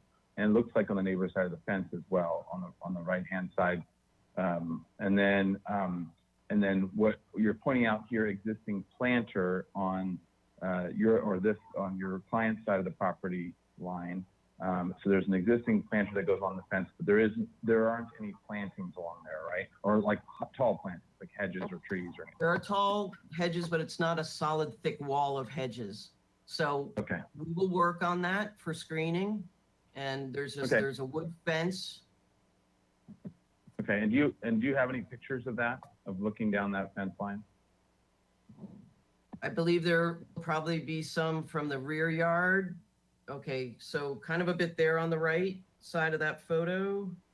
And then hopefully, yeah, there's the wood fence. And then there's just dirt. There's dirt and gravel, and he made this little putting green for his kids. So there's room there to plant all along that side. Great. Okay, that answers my question. Okay. All right. Other questions, Commissioner Manuel? There's some more. That image that we were on, is that an oak tree there along it looks like an oak. Is that tree located on the existing plan? The one I need to see verify in what between the that is. fence. Okay. Yeah, that one right there. Okay. Those are all my questions. All right. Additional questions, Commissioner Edmonds? I'd like to continue with Commissioner Manuel's questions because I wasn't able to really understand by looking at the layout. Can you go back to the very first site plan that showed the neighbors' houses again? So which house is that neighbor commenting about? I'm sorry that I just don't know what it is. Okay, this one right here. All right. And where is, whatever kind of tree it is, where is that tree located? Right there. Okay. And does that tree currently provide protection, privacy between the properties? I'm hearing from Brian. I'm hearing from the owner that no tree needs to be removed. So I need to verify what's happening about that tree. He told me it wasn't an oak, and I don't know that anything was coming down. So I need to verify with him. He's listening, but I don't know why. Can he speak? Yes, Ms. Kelly, Mr. Van Hecky, for some reason I'm not able to promote him to a panelist, but he can stay as an attendee, but I can unmute him. So yeah, I'll just unmute him and he can help respond to these questions. That would be great. Hi, everybody. Hi, commissioners. Thanks so much for your time and working late tonight on all this. Happy to answer some questions, of course. First off, I'll just reiterate what Diana said. We really took your feedback to heart and really want to maintain the integrity of the historic property. So, it's really about complementing what was originally done by Thomas Cook, bringing the house into code as it relates to the garage, and then, yes, adding some bedroom space so that my family has a place to stay when they come visit. Plus, as my kids grow, they're going to need their own bedrooms, ideally. But again, I'm really passionate about the history of the house, San Roque in general, Santa Barbara. And again, we're not resisting any of the input that was provided. In fact, it kind of was a positive thing. And I'm excited about making a house that is fully integrated with the original design and can complement, again, what the original design look of the house was. That said, that tree is an oak. It does not need to come down. It might need some trimming, but I don't envision it needing major trimming. You can see it's right on the property line. It is on, I believe, my property, if you will. It does border the property with Barb, and it might need just a little bit of trimming, but it's not going to come down. We can keep it where it is. Has there been an arborist report for that tree or any other tree that's really close to where this is being proposed? I have I have a gardener who is he's not an arborist trained, but he's done a ton of tree trimming for another tree company in town, and I have all of my oaks trimmed. They're immaculate. I mean, I have a whole bunch of oaks on the property, and I had them. They're well taken care of, and so I know they're prized. I prize them as well, and again, so I think what Commissioner Manuel is getting at is just typically when there's work around oaks, you need an arborist report to give a summary of what needs to happen to work with the oaks. So I think that's where what he's asking about in terms of this question. So the short answer is no, you don't have an arborist report yet. Is that correct? No, do not. Correct. Okay. All right. Okay. All right, great. So next, other commissioners with questions? And I will just say one other comment, if I'm still unmuted, is that there are substantial old growth hedges between the property line between the houses on San Roque and my house. The house that's further up from Barb's house, they are, I don't know, 20, 30 feet high hedges in places. Now, maybe in Barb's, they're not quite that high, but they are substantial and, it provide a lot of privacy. And we're certainly not wanting to peer into their property. I totally get that. And that's why I don't even know if there's, I have to see the side, but, there's minimal windows, if any, on the side that would be bordering her home. Okay. All right. Thank you. Any other questions by the commissioners? I had a question. One of our comments, we said aerial. Actually, can we pull back up the? I just want to make sure that we get. I get this question and then any other questions from the comments that I wanted to see. I think you answered most of them. Let's see. Provide a site plan with the footprint of the neighbor's structures. This is number 2, and provide as much documentation as possible to assess how the existing house and the new addition will affect the neighbors. Provide both aerial and street views. So I think this is going to be an obvious issue, as we just heard with your neighbor. So do you have anything aerial views, like 3D sketches or anything based on aerial or the streets, so that we can understand this relationship of your two properties? Because it's an odd condition, right? It's not just simple side by side. There's topography going on. There's heights and differences going on. So I didn't see any in your presentation in terms of this portion of what we were asking for. No, sir. I drew the site plan from aerials from Google Maps, different ones. I just didn't set them up as a view. So I'm sorry about that. Be able to see there. Yeah. It would be the Google Maps that I created this from as best I could to scale.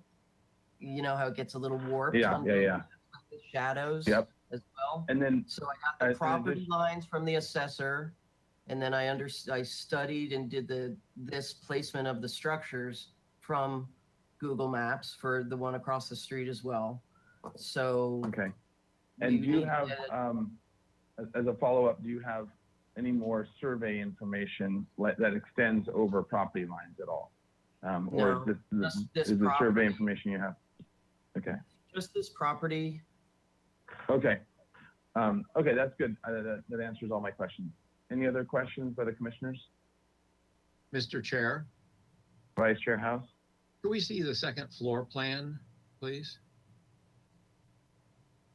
That'd be the proposed second floor plan. And zoom in on the windows on the side facing the neighbor.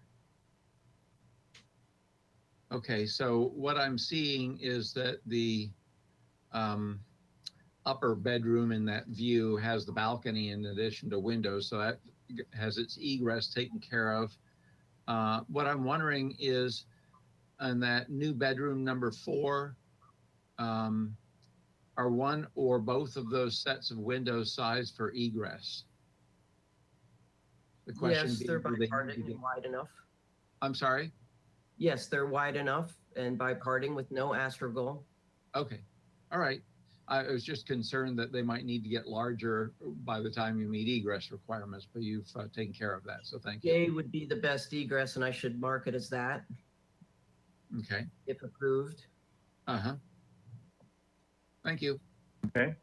All right. Any other questions? I did have one question regarding the new fountain. Is that, if you can zoom to the first floor plan real fast, I just want to make sure I'm understanding it because of the elevations are, okay, yeah. So is the new fountain, is it the bottom left there where the porch is? Is that where one of the fountains is going? Is that correct? Yeah, yeah, there we go, new wall fountain.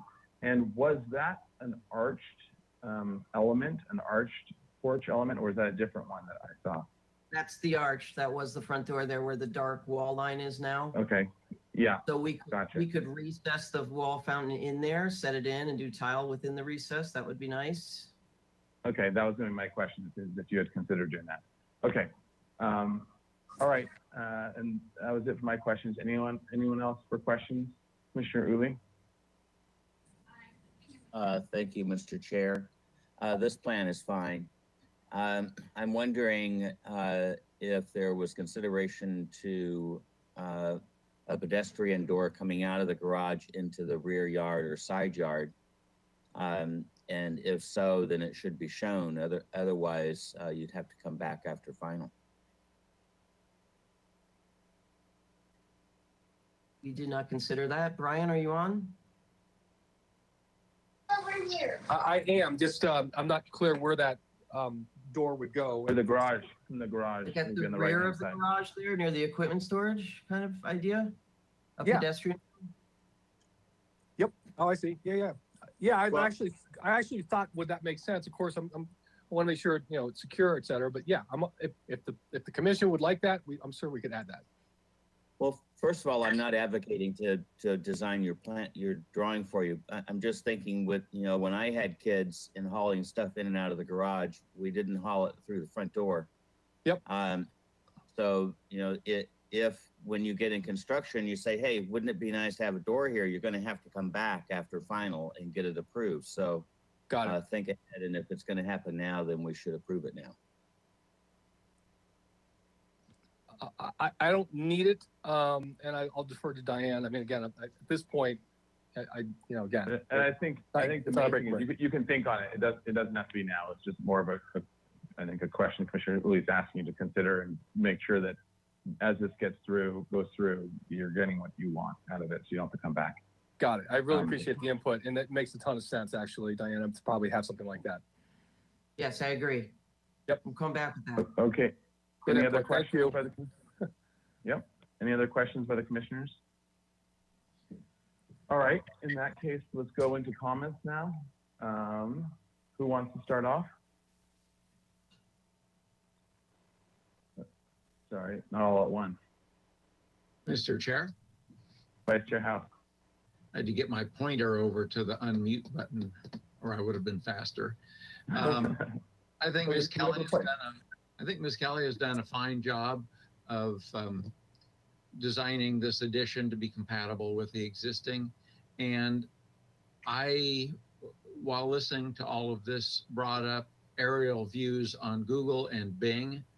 And on Bing, of course, you can look from different angles. And I am just not seeing a serious privacy issue.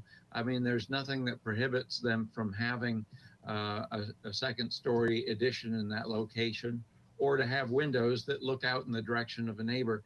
I don't see that, and there is some pretty substantial vegetation separating them. So yes, those windows will look down toward the courtyard, but I just don't see it as an egregious affront to the neighbor.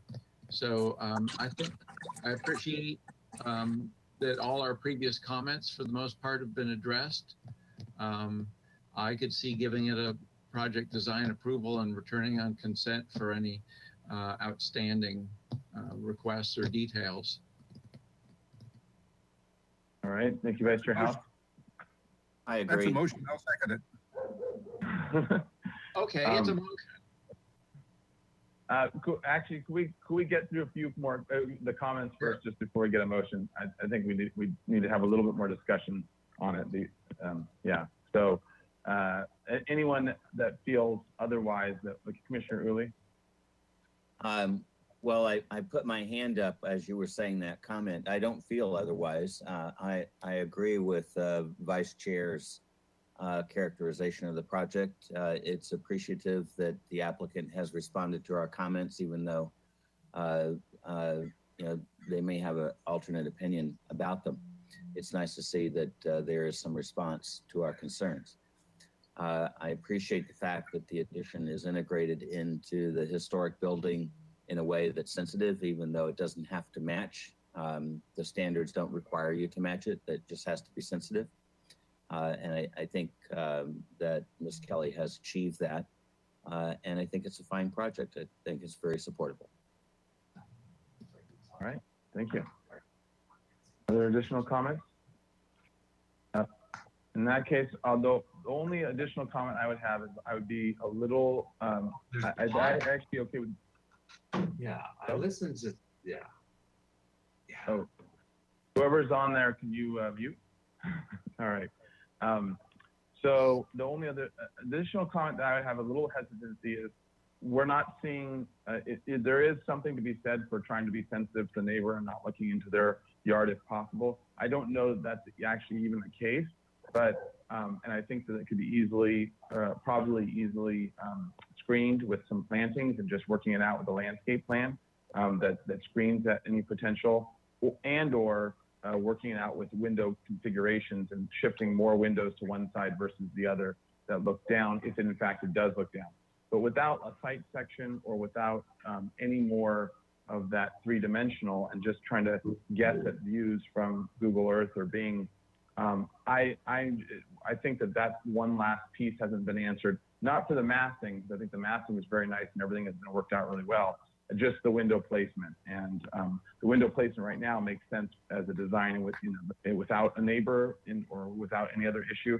But I think if possible, being sensitive to the neighbors in a design-oriented way with window locations would be ideal. And of course, windows will be open, so even if you tint them or whatever, translucent, if they're operable windows, then they can be open, and then the privacy issue can be an issue. Not that it's, you know, views are protected of that, but it still should be sensitive to the neighbor in that way if possible. So that would be my only thing, and that would just be window location. It wouldn't be the massing, and it wouldn't change any of the overall design. It would just be whether you locate windows on that wall or not, or how you locate them. That would be my only comment to add if it does go to a motion in terms of the discussion.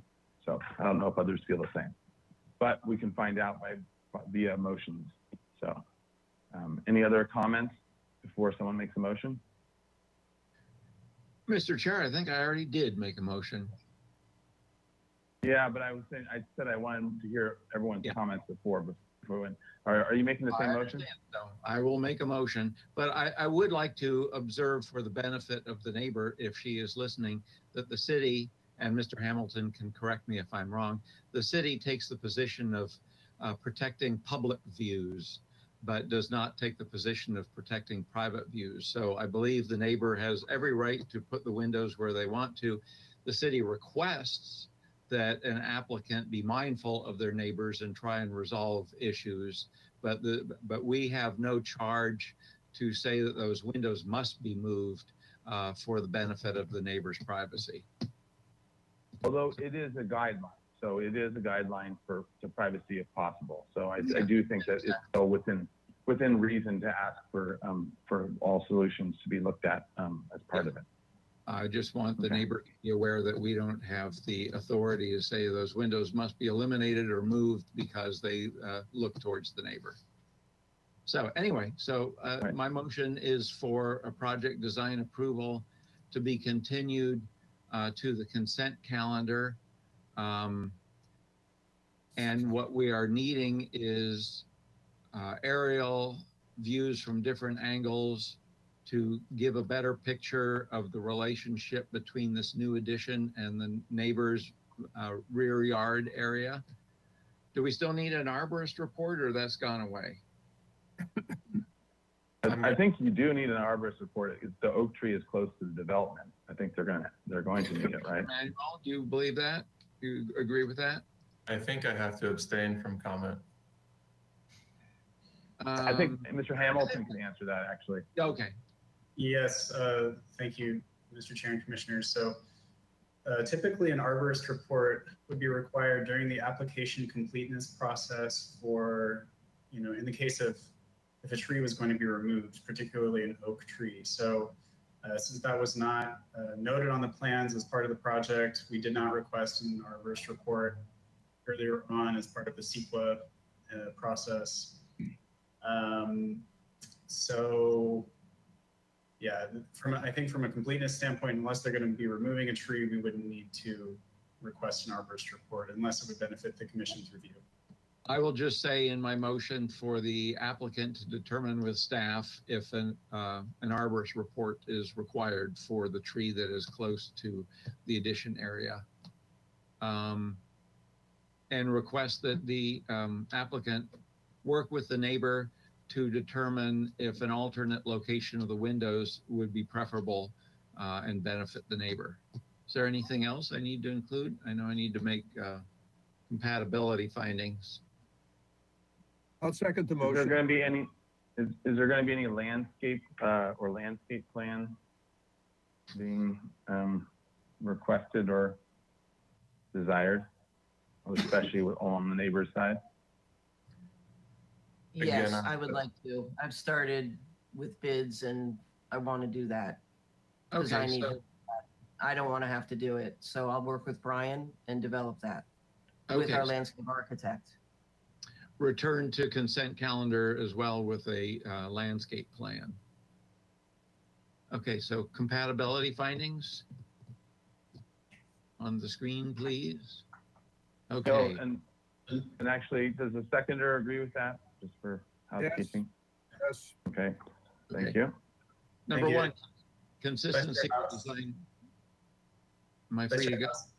Sorry for the interruption. Before you proceed, just wanted to let you know that we will need to pull up the structure of merit findings for you. They're for some reason not in this presentation, so it'll just take a moment to get them and bring them over.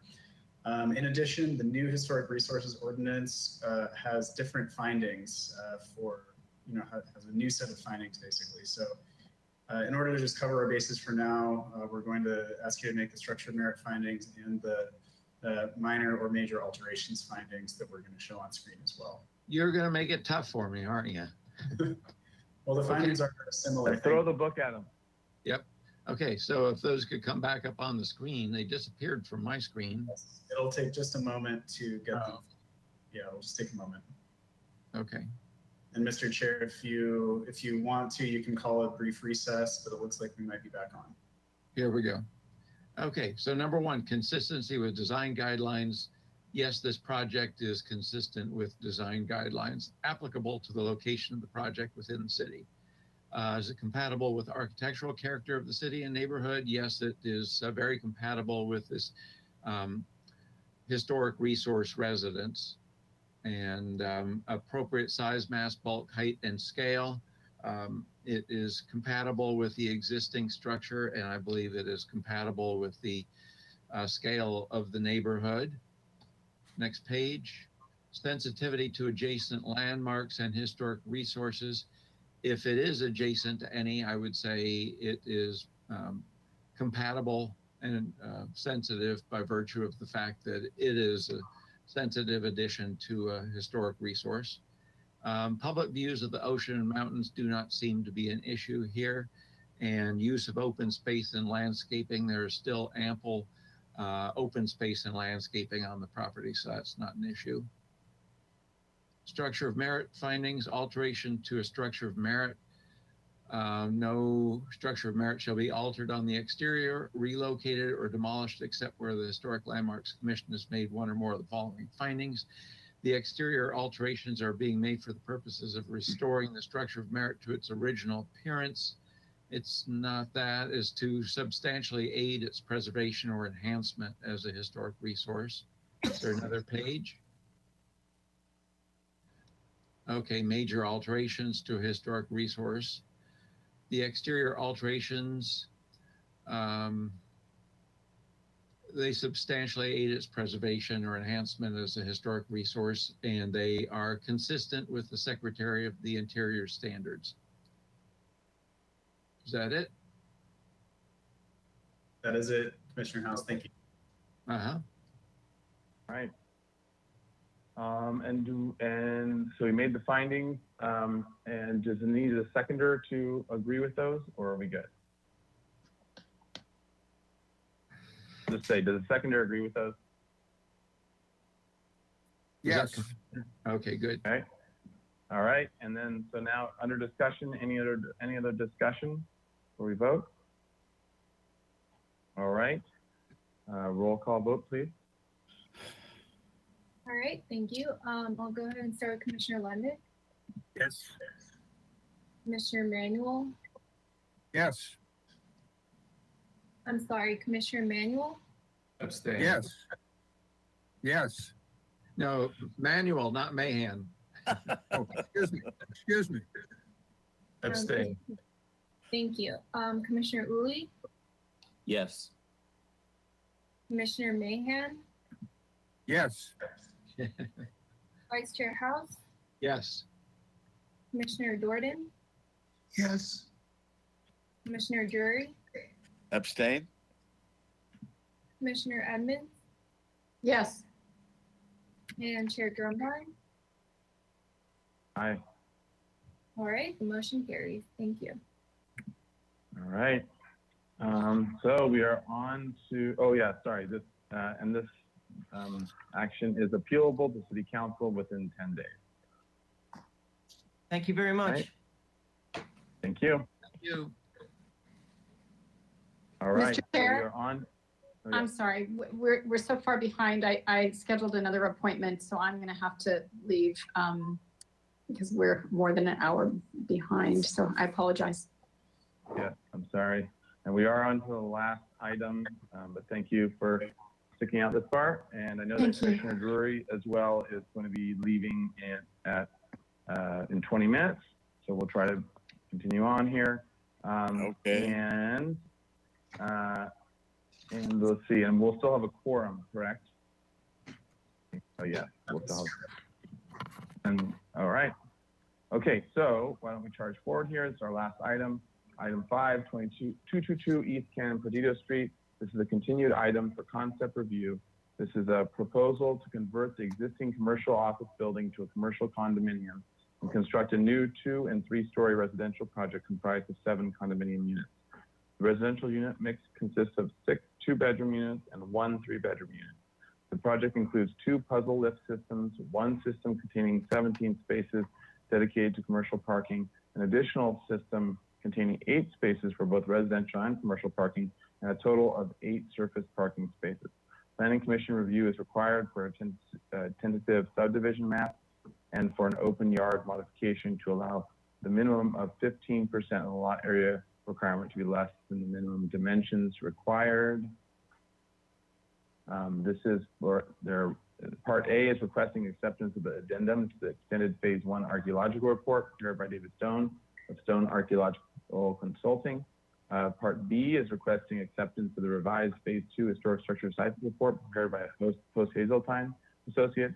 The report concluded that the implementation of the proposed project would result in less than significant impact Class 3 to significant historic resources, including El Presidio de Santa Barbara State Historic Park, provided the measures outlined on page 73 of the report, which are part of the project description, are implemented. And then page C, concept review, no final appealable action will be taken at this hearing. Project was last reviewed March 3rd, 2021. Okay, so this is a complex. We have A, B, and C. So this is a super multi-headed beast here. So what I'm thinking we'll probably want to do is they're so intertwined, and I think the discussion's going to be intertwined, that we'll probably want to hear A, B, and C, and then go back and see if we can coalesce on decisions for the various reports, the archaeology and the historic structures report, and then also on the project conceptual design review. So that's probably the way we'll play out, but we'll go through it and we'll see depending on what the commission is feeling and seeming to think on the subjects. So with that, welcome Mr. Stone, and why don't we just go through, because there's 3 parts as well, I think it'd be better just to go through all 3 presentations and then have public comment for all 3 that can comment on any or all of the 3, and then go to the commission for questions and comments. So Mr. Hamilton, does that sound like a good plan, generally speaking? Mr. Chair, that sounds like a good plan. And I just wanted to note also that you know, the standard note that Dr. Glassow has reviewed the archaeological report, the addendum to it, and agrees with the conclusions and recommendations. In addition,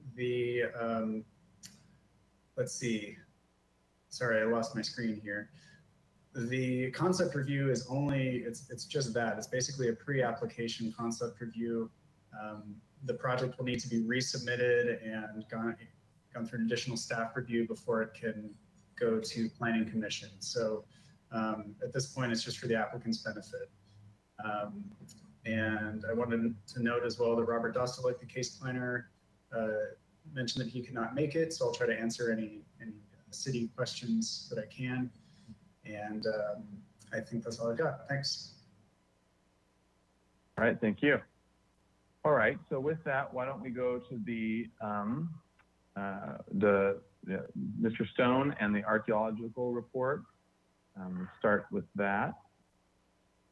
And thank you. Yes, I'm sorry. Yeah, so if you could, you can give a quick brief outline of what your summary, and then yeah, we can come in, and we'll be moving on.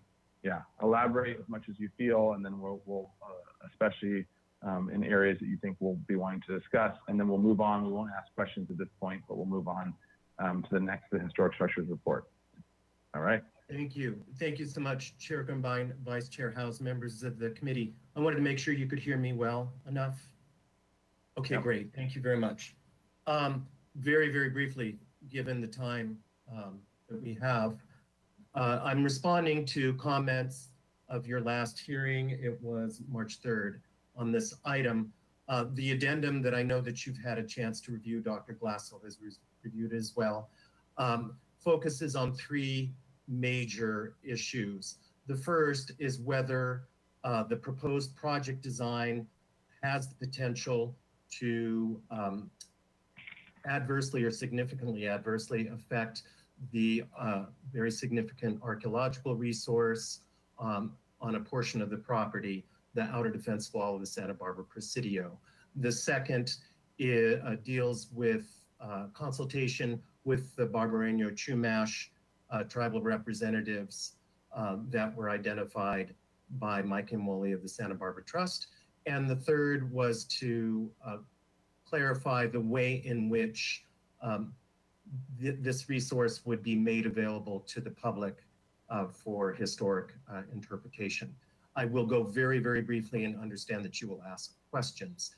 The first issue dealt with the proximity of the proposed footprint, condominium footprint, a minimum of 10 feet away from the outer defense wall, and specifically would the construction of that foundation as well as landscaping affect the integrity of the defense wall. Since we have been here with you last, the landscape plan has been refined to do a few things, and at any which time you feel that you'd like to have that landscape plan in front of you, we could switch to that and I could talk to the plan.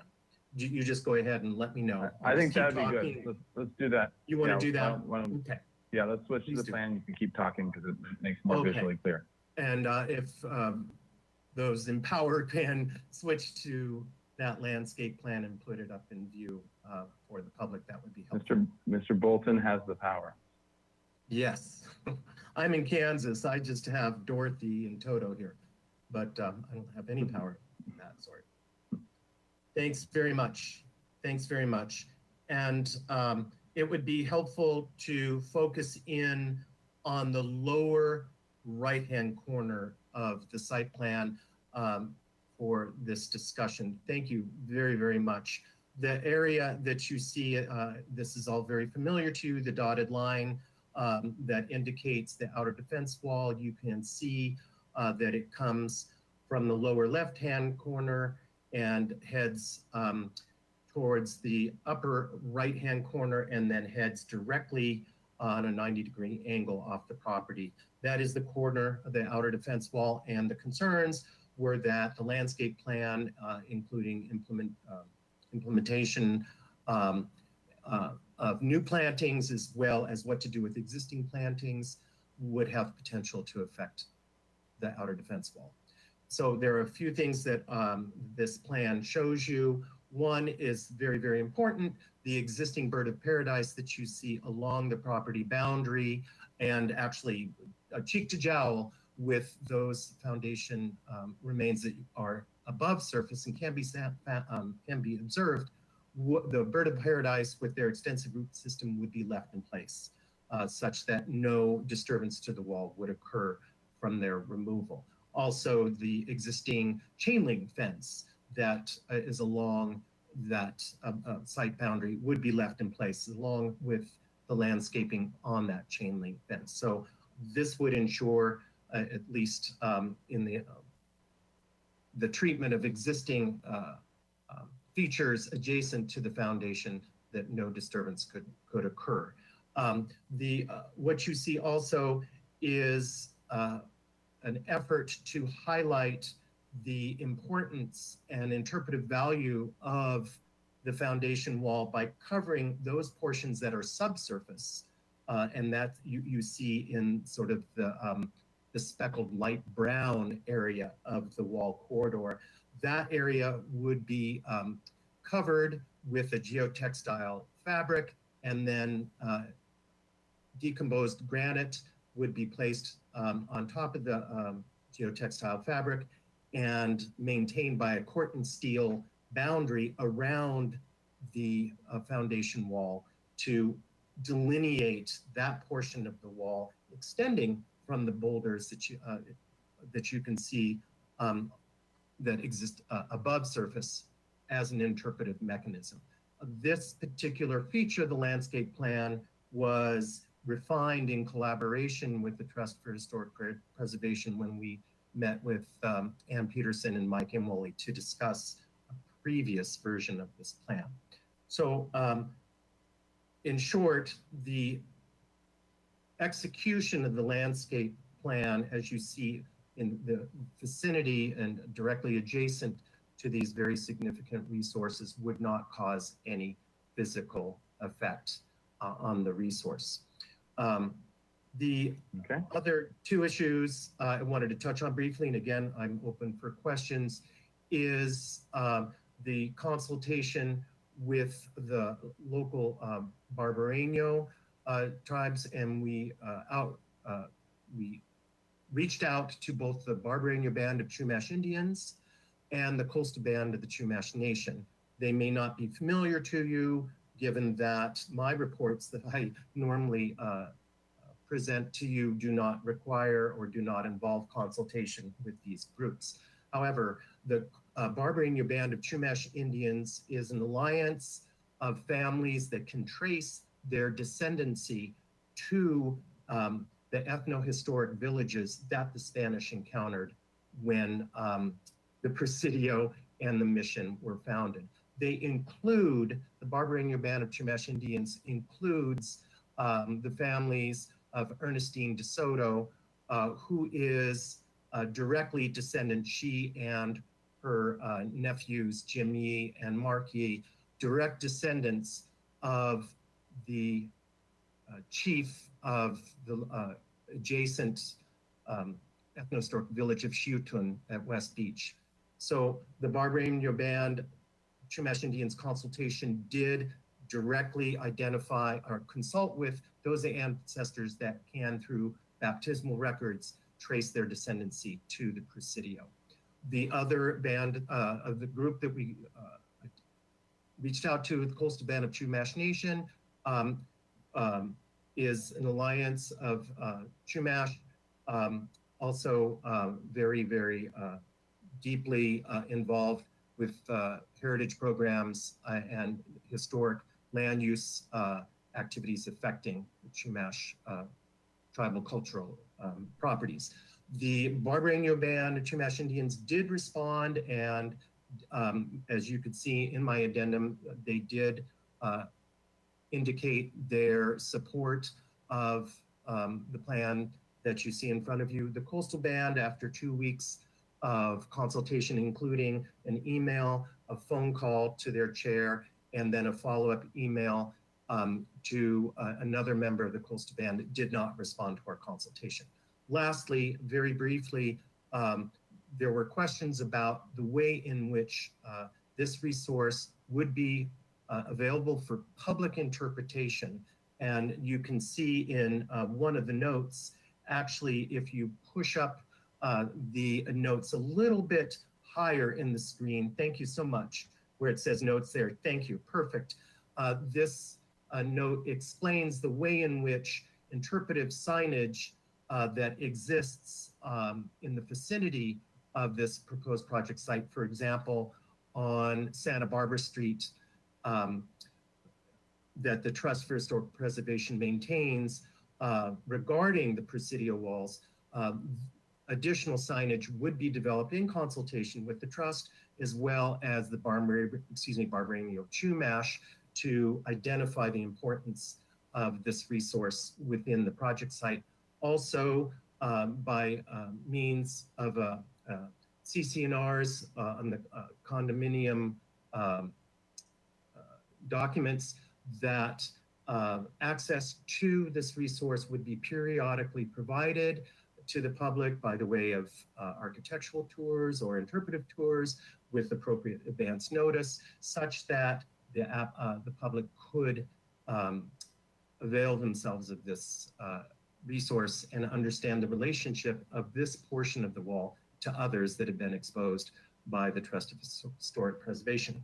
In short, it was my opinion that with these revisions or these refinements to the landscape plan and to the notes as you see, that all potential physical impacts of the proposed project would be reduced to a level of less than significant. Thank you. Okay, thank you, Mr. Stone. All right, let's go to now the part B of this presentation, which is the historic structures report. And so requesting acceptance of the revised phase 2 historic structure site report prepared by Post Hazeltine. The report concluded that implementation of the proposed project will result in less than significant impact on the historic structures, including El Presidio, the Santa Barbara State Park, provided measure outlines on page 73 of the report, which are part of the project description, are implemented. And I should have done this right before Mr. Stone's, but do we have the minutes from the last presentation, the motion from the last presentation? Do we have the verbiage for that? Because that'll be good to read through as well, so that all the commissioners have it fresh in their mind. The last thing we said with this project. I guess that would be a question to Mr. Hamilton and Mr. Bolton. Mr. Chair, I believe we do have the minutes from the previous hearing available. Mr. Bolton can confirm if they're in the folder. They're there. Okay, great. So let's go through those. And I know we're going to be coming back over these, but just so we have it all in mind, what the last thing we said was. All right, so it was, the motion was continue indefinitely with the following comments. Provide more information on the Presidio Defense Wall Foundation. 2, remove the reference to and drawings of the bastion unless they reference the actual story of the bastion. And then the motion was by Uli, the second was by Mahan. It was 6-1-1. Jordan opposed, Manuel abstained, Drury absent, motion carried. All right, and then individual comments. Mr. Jordan opposed because he agrees to public comment letters sent by Ann Peterson and Mike and Wally. And the meeting was adjourned. All right, so, okay, now that we've kind of gone through those, and that was for the project, so yeah, let's go back to our,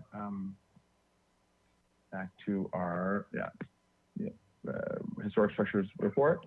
And so we'll go to the historian, and you don't have to use all the 15 minutes, and I'm sure we'll have questions in that. So, but if you could use a portion of this time to give us an outline of your revised findings and conclusion. And thank you, Chair yeah. Grumbach. This is Tim Hazeltine and Pam Post of Post Hazeltine Associates, and we'll try to run through this as efficiently as possible. The conclusion of our report is that the treatment plan outlined in the report, the one that Mr. Stone spoke to, meets the Secretary of the Interior standards as it applies to historic resources. We believe that the proposed setback is sufficient to preserve the resource. The treatment plan for the resource itself meets the standards. They're using a metal sort of boundary, let's call it that, or outline for the foundation area, is something that we've actually used in other projects, including the restoration of the gardens at Rancho La Patera. That different material differentiates historic from new. It's easily reversible, and its installation will not have the potential for affecting the historic resource. We believe that the proposed setback, as I mentioned a moment ago, is appropriate. It will preserve the resource, and it also doesn't preclude sometime in the future the reconstruction of that section of the wall. The scale, bulk, and massing of the building are consistent with the historic development pattern of the neighborhood. Of course, originally when the Presidio was established and was built, it was essentially a one-story structure. By the end of the 19th century, two-story structures were being built.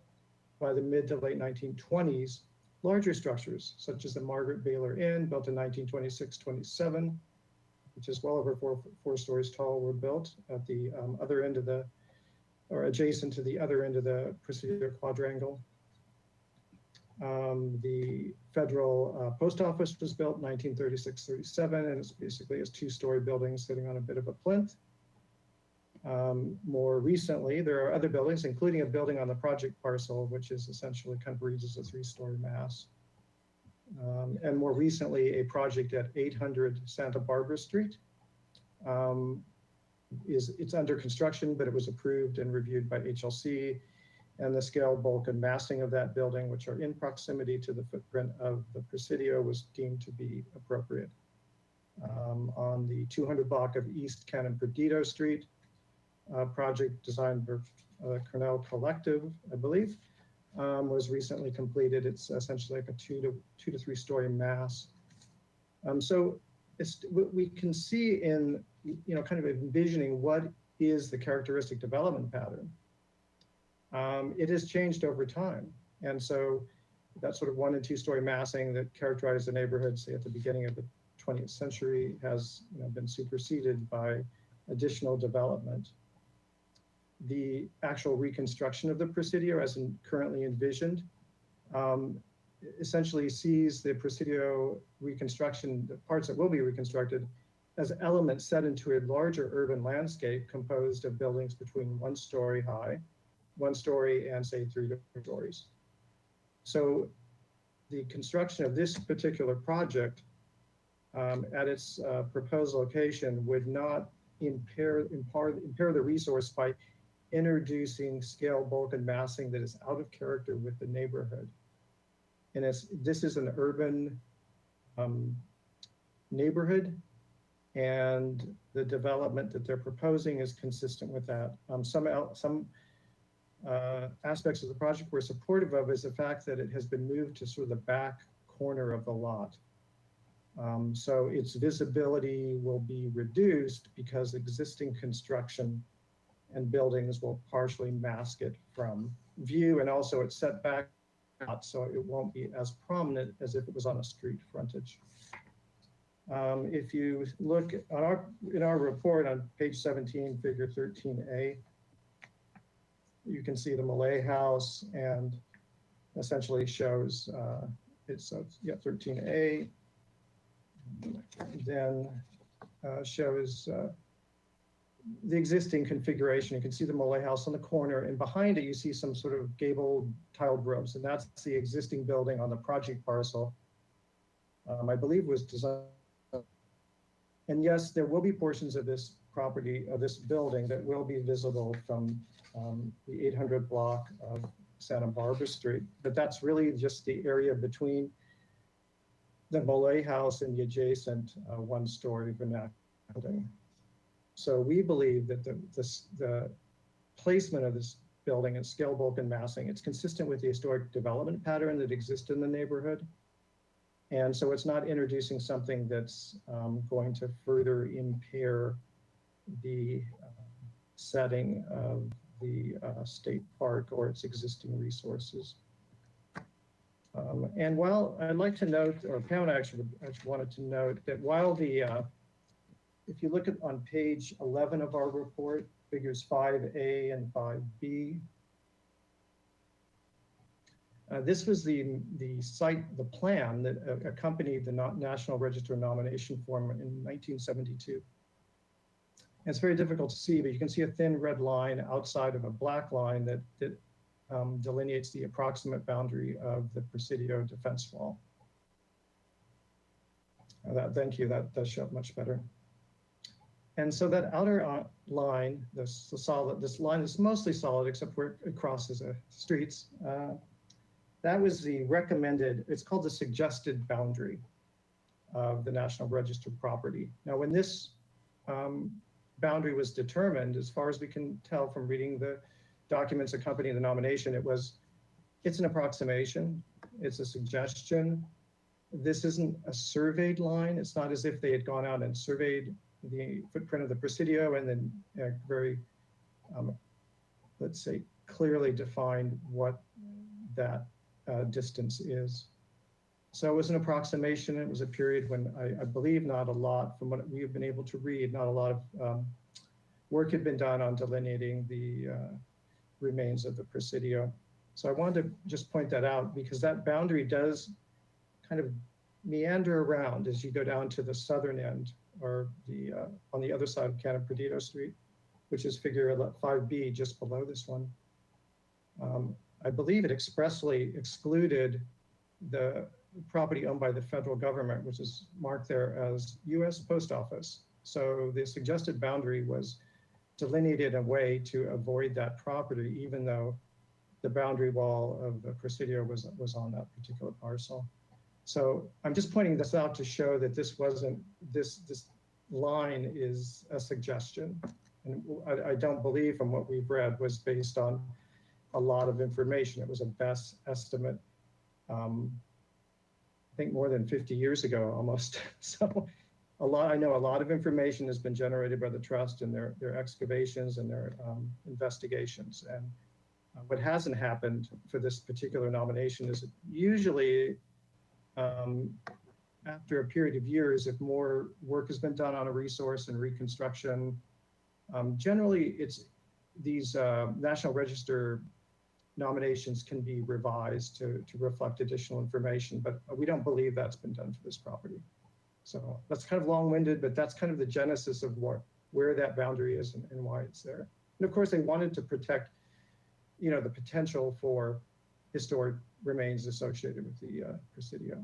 So in summary, we do believe the project as currently designed, provided the measures that are outlined on page 74 of our report.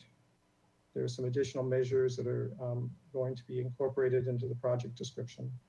And these are to ensure that there is no damage to this particular resource from a preservation perspective. Of course, from the archaeological perspective, we would defer to Mr. Stone in regards to archaeology. So I think that insulates our comments. We wanted to keep them brief given the time. But we're happy to answer any questions, provide additional information. Great, thank you. Yeah, we'll be coming back for questions, but thank you for that presentation. All right, and so now let's go on to the part C, which is the actual concept review. So no final appealable action will be taken at this hearing, and the project was last reviewed March 3rd, 2021, and we read the minutes from it as well. So, all right, welcome. You can introduce yourself, and then as well, if you could, oh yeah, okay, so this is okay, this is more like it. I thought we had more than those two initial comments. Okay, we'll go through these comments, and then if you can talk about these in specific, and then anything else that changed or got developed, and any other parts that you want to add to the presentation. And then we'll go from here to public comment for all three, and then we'll come back to the commission and see about how to break down or we'll get questions from the commission and then see how to break down an assessment and motion on the different parts. So, all right, so this was the motion was to continue indefinitely with the following comments. The commission is generally complimentary of the design of the structures themselves. 2, further study the treatment of other buffer setbacks for historic resources and consult the Barbareño Chumash with regards to the treatment and relationship to the Presidio Defense Wall Foundation on the southwest corner. 3, provide the dimension of the red line buffer setback from the Presidio Defense Wall Foundation from the National Registry. 4, the commission is concerned that the historic resource is not being adequately treated and feels that the site plan may need to be reworked. 5, the commission is open to modifications or working with the city on the southeast corner parcel easement for the open yard requirement. 6, explore the potential deed restriction and conservation treatment of the Defense Wall Foundation. 7, the commission encourages collaboration with the Santa Barbara Trust for Historic Preservation regarding a historic resource. 8, some commissioners would like a restudy of the parking lot on Canon Perdido Street to increase landscaping, reorganize the trash enclosure, or other means of reducing or breaking up the hardscape. 9, restudy the site configuration. 10, obscure the mechanical lifts with doors on garage 103. 11, some commissioners would like additional 3D aerial views. The action was by Mahan, the second was by Uli. It was 6-0-1, Manuel abstained, Drury and Dordan were absent. The motion carried. All right, welcome. Please introduce yourself and take it away. You don't have to use all 15 minutes, but you need Hi, to. this is Trish Allen with Suzanne Elledge Planning and Permitting.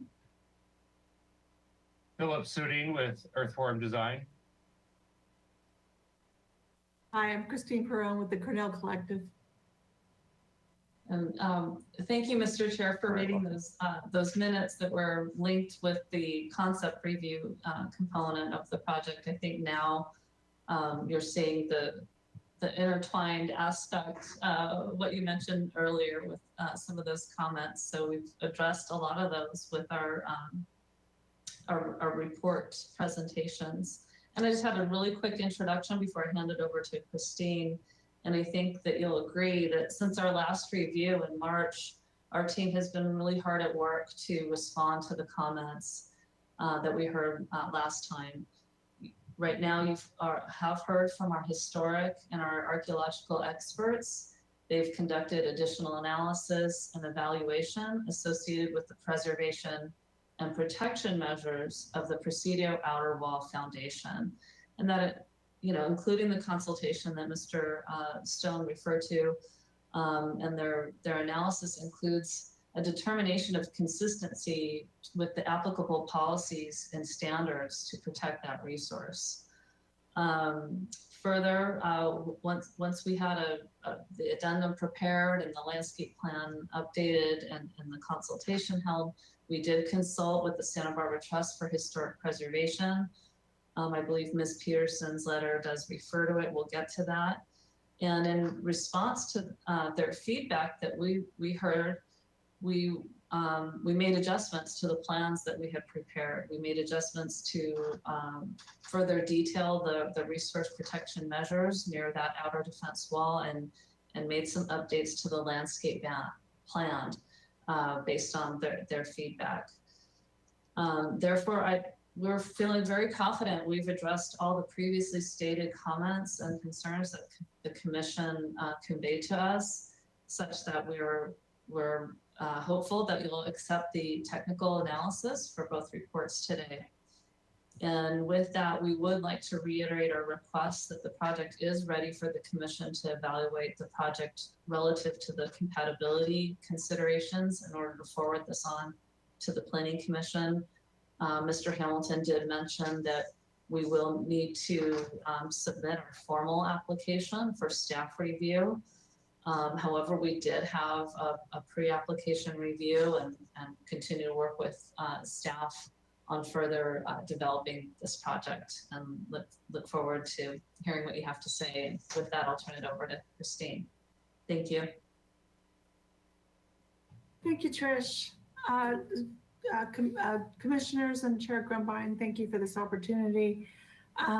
So I think we parsed out your comments, which were all great comments, and we believe that we've addressed most of them except for 4, 8, 9, 10, and 11. So if any of you feel that we have not adequately addressed those, please ask us questions so that we can do so in the within this hearing. So one, I want to talk about, for me, a few things that are architecturally related for number 8. And I'm going to ask that we go to sheet A100, please. The site plan, back up. 111. Perfect, thank you. And I want to thank the commission for making those great comments about adding more landscaping at the front. And it's always a great comment for us to hear because it makes us relook at it and find more opportunities. And we did. And I think it's a more successful project from the result. So what you can see there is we've added that finger of landscaping at the trash enclosure on the right-hand side that Mr. Suding has added a tree. And I really do think that's a big benefit to layering in that parking lot from the streetscape. I know one of the commissioners had asked us to study turning that trash enclosure 90 degrees, but what we found was that it actually created more hardscape and less landscape. So this was the opportunity that we saw for adding more landscaping. We also added more adjacent to the existing office building as well as suggested. So thank you for those comments. It's always well received. And I think we had already done the added landscaping against the wall to the parking lot. So you see that landscaping buffer. We were able to shift over the walkway on the downside. The other things that we've addressed from your comments is the mechanical lifts on the other garage. And this is in the elevations. If we could quickly go to this, please. Thank you. And just zoom in to the third one down. Perfect, thank you. And you see we did add those garage doors. Great comment that we were happy to do. The other thing that was asked, let me go back to the site plan, please. That's yeah, perfect. I just want to go back to some of the comments from a letter from the trust, and we have been working with them and so appreciate their involvement on this project. I want to go back. This project's been around a while, so I just want to take a moment to go back a little bit. We initially did design this building at the front of the property where those open parking spaces are. They asked us to move it to the back because it was obstructing their view shed that was really important to them from that parking lot as they walk along the existing foundation line looking at the mountains. And we were happy at the time to redesign, and we did so. So I just really want to make it clear that we have been working with them in significant ways to redesign this project. And I think the view shed is one of the significant ways that we've been working with them. Finally, I just want to go to a quick 3D animation that we did. I know not all of the commissioners were interested in this, but enough were that we felt it was worthwhile doing. So if we could go to that animation, please. And I know there's often problems with it just starting to run. So if it just runs, trust me, it's only 40 seconds. We're going to go to the end and I'll reorient you and we'll do it again. So you're holding it. Thank you so much. So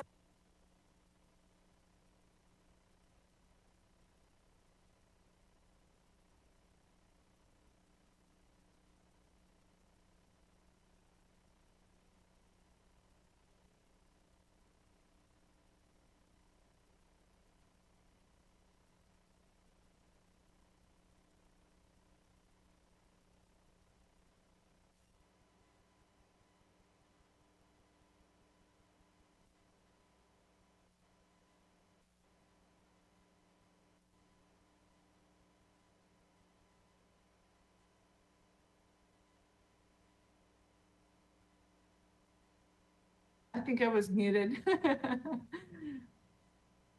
we run that again, please?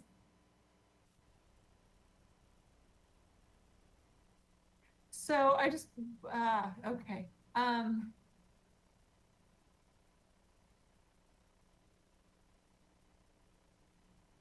We are located central to this site. I think you can all see it. I'm sure you're all familiar with these landmarks. And what we were trying to show here, I'm sorry, I'm just going to make it one more time, please. Just because I know I was. All right, so we are central to the site. And I think what you can see clearly is the scale of this project is consistent with its surroundings. I won't make us go through this a fourth time. Thank you. I know that's hard for you guys. Thank you for doing that. And we did update some of the other PDF exhibits, but let's just move forward. Phil has a chance to talk about the landscaping. I think that's more important. Thank you, Ms. Perrone. You know, actually, everybody's talked about all my talking points. That's, I guess, the joy of going last. I don't really need to say much, but you know, I will say that we have made strides to respond to the trust's comments, and I found it very helpful and productive that they did not want a mortared cobble cap on top of the buried outer defense wall foundation. They prefer to have a permeable material that is edged in the Corten steel. So we've responded to that. We also responded by making the flagstone patios sit on about 2 to 3 inch layer of sand as opposed to mortar, and all of the joints are going to be open. We eliminated the potted plants that were previously shown on top of that buried outer defense wall cap. As Christine mentioned, we revised the parking area that is off of Canabardito Street. We provided about a 2.5 foot planter between the existing wall of the existing parking lot to the west. And I added 3 trees there. I added the tree that Christine mentioned to the east of the trash enclosure, and added a palm tree to the planter between the walkway and the parking lot. There's not a lot of room there, but I want to remind the commission that the 2 trees that you see anchoring that bay of parking spaces are transplanted melaleuca or paperbark trees from the extant parking lot. So you're going to get an immediate effect of biomass in that parking lot, which I think is a good thing. So, you know, in summary, I would really hope and believe that the HL can see the wisdom and the logic of all that the project team has accomplished in response to your comments, in response to the BBCI, the Barbarino Band of Chumash Indians, and the Trust for Historic Preservation. I don't think I have anything more to say. I know the commission is probably getting a little grumpy at 6:15, so good to see you all. And there's no beer and pizza coming. No. All right. Does that conclude your presentation? Yes? Yeah. You don't have to use up all your time. All right.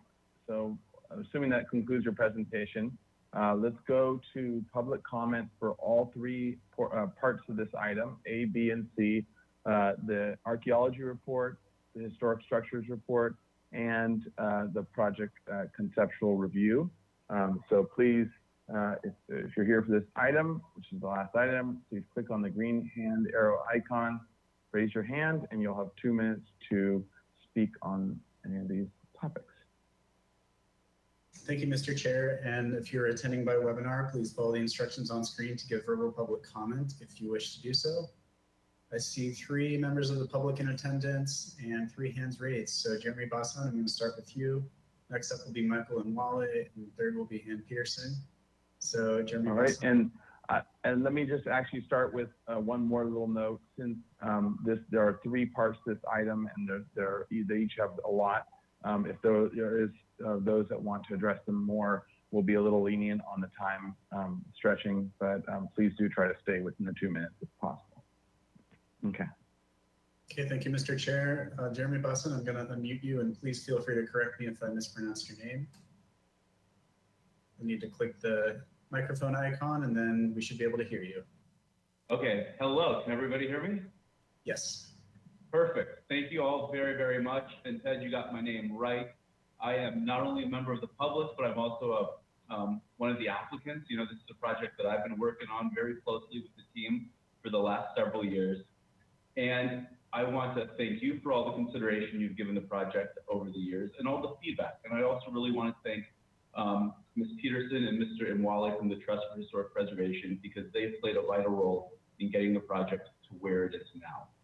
Overall, you know, the team that we have, the archaeologist David Stone that we have, the historians Pam and Tim, our project architect Christine Perron, and Phil Suding with the landscape, as well as Trish, they've all worked together to create the best possible project that we could that is as sensitive to the historic resource as possible and as sensitive to the neighboring community as possible.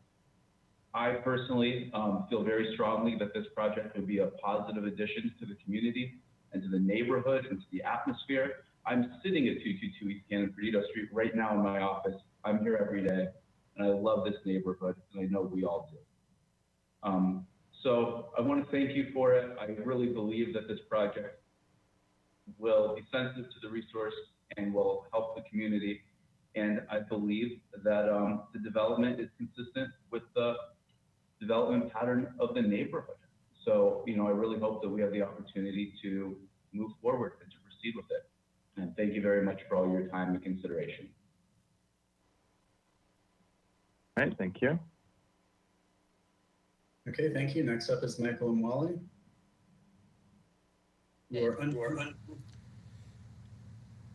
Good evening.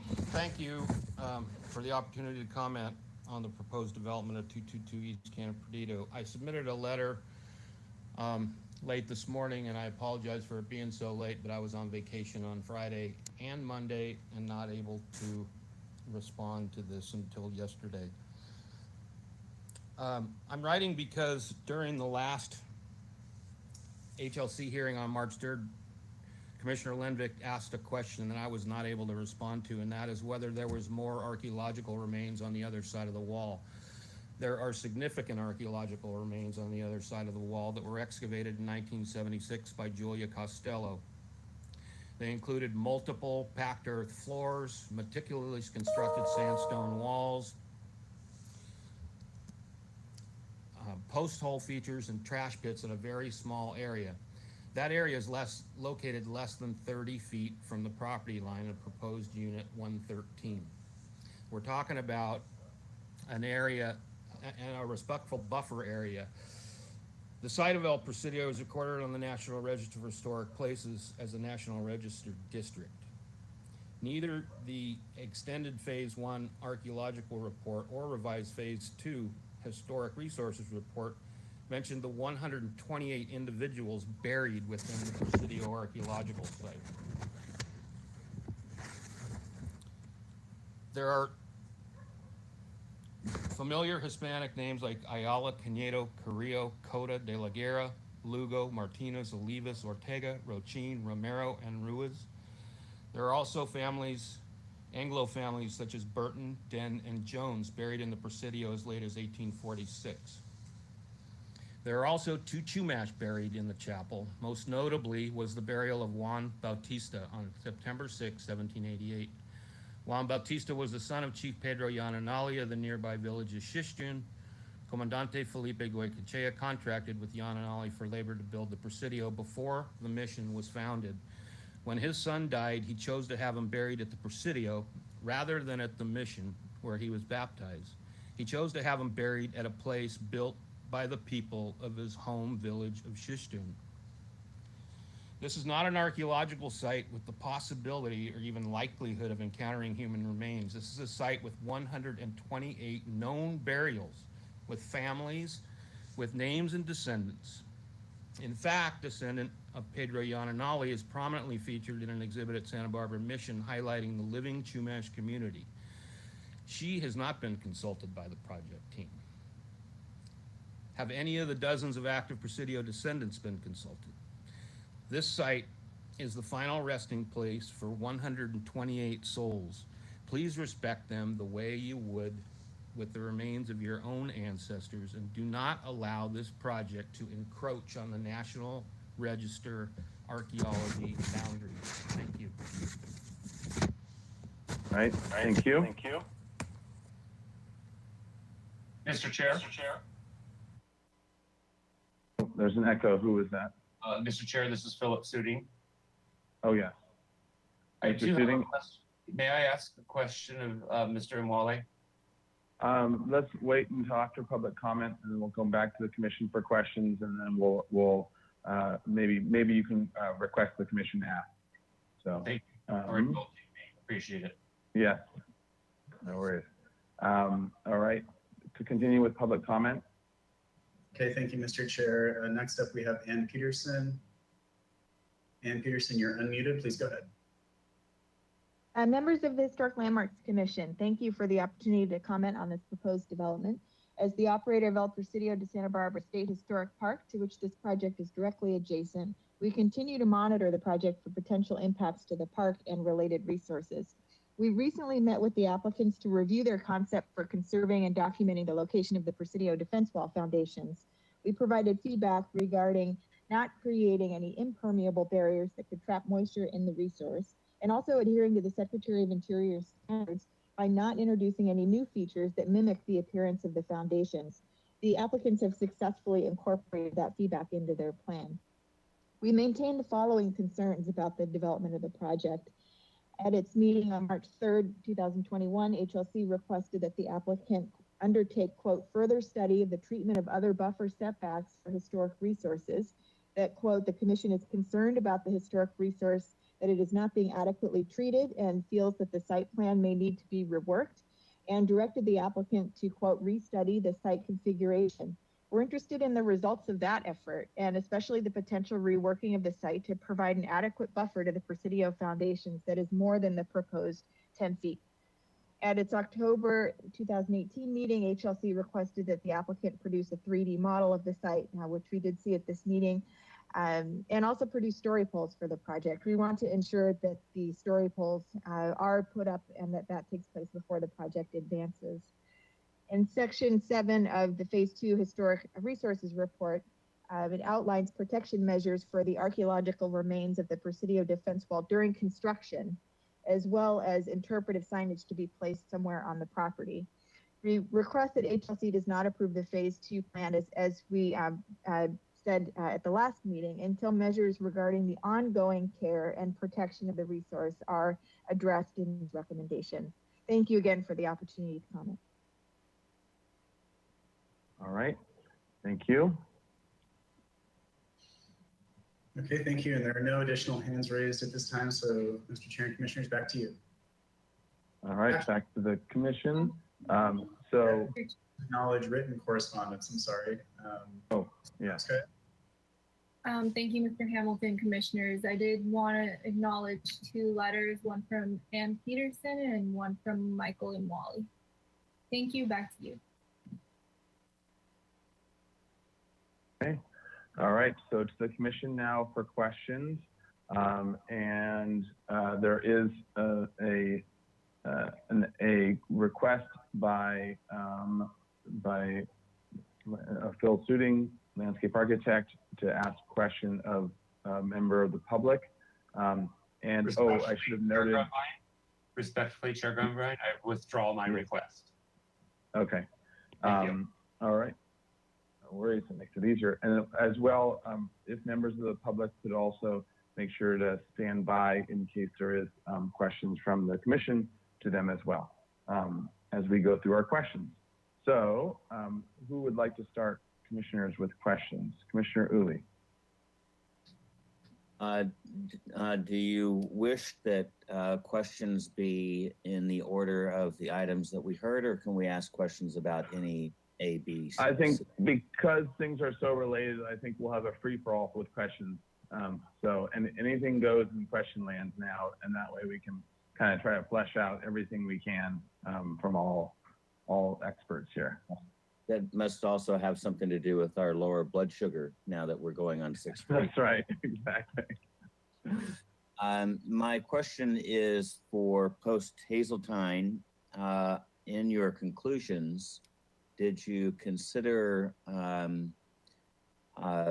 including a restriction, some kind of deed restriction or CC&R restriction on that particular unit that has the resource in their backyard, that they can't plant anything in it, remove the steel, remodel it, or do anything, because we all know how we love to tinker with our backyards? This is Tim Hazeltine. My understanding is that measures would be built into the CRs, but I defer to other members of the project team in regard to that.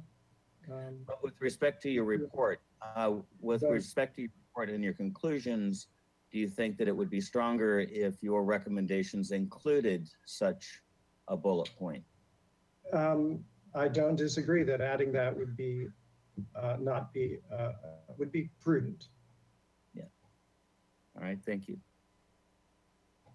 Okay. And do you want to extend that question a little to the rest of the team as well, or do you want to? Was it just the structures? Yeah. Thank you, Chair. I suppose Ms. Allen is probably closer to the one to be able to answer the question than anyone else, since she's got her pulse on kind of the wrapper of this thing.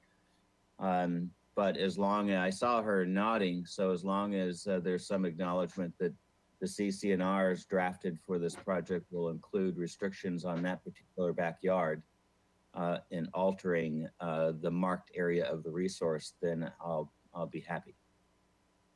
Question mark. Ms. Allen? Sure. I thank you, Chair Grunbein and Commissioner Uli. I do recall that we did discuss this last time, and that is our expectation that, and I believe Mr. And I guess I've been saying Jeremy Bassan's last name wrong all this time. Bassan, I'm not going to be able to correct myself. Have every intention of disclosing the resource and including that protection with the expectation that it would become a project condition and identified in the CC&Rs that would go along with the condominium development. So I was nodding my head to Mr. Hazeltine's speculation about that. Thank you. All right. Other questions? Commissioner, Vice Chair House. Could we see the minutes of the comments from the last concept review again? Okay, so Ms. Perron, I think, said 4, 8, 9, and 11 perhaps were not addressed or something. So I just wanted to clarify that. And What exactly did you say? Thank you, Commissioner House. We were trying to be efficient with your time and ours. So we believe that numbers 2, 3, 6, and 7 were answered with the presentations for the historical and archaeological reports. Okay. Please ask any questions if you feel otherwise. I believe Ms. Allen is going to comment on number 5 that she has, I think she said so, but perhaps I'll just reiterate. She is working with the city on that back alley that is city owned, that we believe that they would support us expanding that into usable outdoor space. So that is ongoing, and we support the commissioner's recommendation that we do that. Is that right? That's exactly right. Thank you, Christine.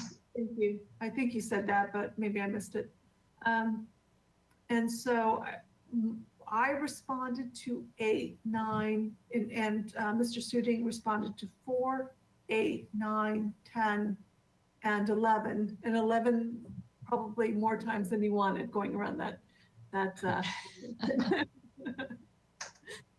Okay, that answers my question. I just was kind of inferring that there were some things that you hadn't addressed yet, but you were saying they were addressed by other people. So please, if you believe that we have not adequately addressed them, please ask questions. no, I don't feel that way. However, viewing that 3D, I had no idea where the project was in that.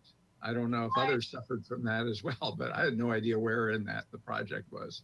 Commissioner House, it's an ongoing issue. It was a blur. Yeah, it is difficult with trying. I know everybody's working to try to be able to hold these animations. And so we'll work on that from my office and with city staff so that we can be more helpful. But we can go around again, but the point is, and I think the commissioners already understood this, it certainly was supported from our historical report. This project sits well within the fabric of the environment, of the neighborhood environment. Okay, thank you. Yeah, I understand. And actually, along that line, and because this does have to do with neighborhood compatibility, and that's the kind of the point of the visual. Maybe we should go back and just make sure that all the commissioners really actually see what it is that they're looking at. If we can try to pull it back up quickly and try to get a visual on it, and maybe before it plays. I know, is there a thing with the sound? Because sometimes it seems like you were either muted or whether it wasn't working. But maybe hold on that visual until we can talk through what spot we should be looking at, and maybe use the Presidio as the Presidio Chapel and the big patch of sand in front as the way of locating ourselves before it starts playing. And I think yeah, go ahead. That's perfect. Thank you. And I know this has been hard for everybody, and I appreciate everybody on the city side for trying to get this to work. And I'm not muted this time. And what happens is when they play it, we're automatically muted. I don't realize it. And so my apologies. So we're on a hold here. So what we see, you can see the Presidio.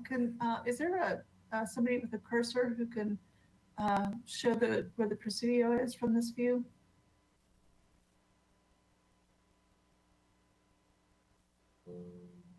Anybody with a cursor?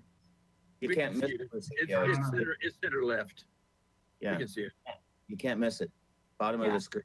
But we see that, and then we can see kitty corner to that is the parking lot that is owned by the trust. And then you can see slightly different in red tone of the tile roofs. Center to screen is the project with the model. And the reason this is difficult is we are literally dropping this model into Google Earth. So it's accurate. And that's one of the things that you're seeing here is this is an accurate representation. But that's you can see the parking lot, and then you can see the office building of our site. And you can, I hope, see center to the screen here, the proposed project. And if you keep your eyes on that, you can track this as we go through. Can we start that? So does everyone have it? I just want a thumbs up from everyone who has it. Got it? Yeah. And Okay, before good. Before you run it, may I just quickly interject that what you're not seeing is the this image predates the development at the corner of Santa Barbara and De La Guerra, and also the development in the 200 block of De La Guerra. And those are both to the right and to the right and up a little bit. Yeah, the Cornell doesn't seem to be there either. It is. I think it's just the same color roof as the. I guess so. Yeah. Yeah. Yeah. The Moulet house. Yeah. The mullet house. Okay. All right. I think it was excellent the first All time. right. Everyone's good. All right. We can get a play.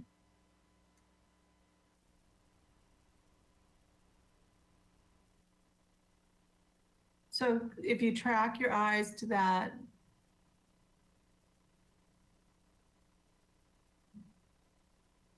you can see that our roof line, our massing, what this building is well within the context of that neighborhood environment. And I know that was the question, and that's why we produced this at a bird's eye view.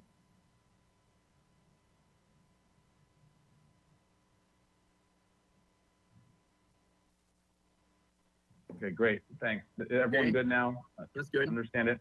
Yes. Okay, Yeah, great. good. Okay. All right, back to questions. Additional questions? Yes, I have a question. Go ahead, Commissioner Lenvick. Yes, I have a question. Bring up the exterior elevations. Again. There, yeah. Go down to the second from the bottom elevation.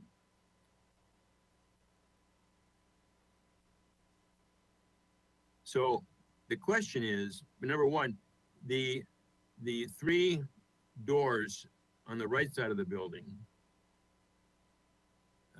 that whole facade is only back, what, a foot or so from the balance of the facade? Question.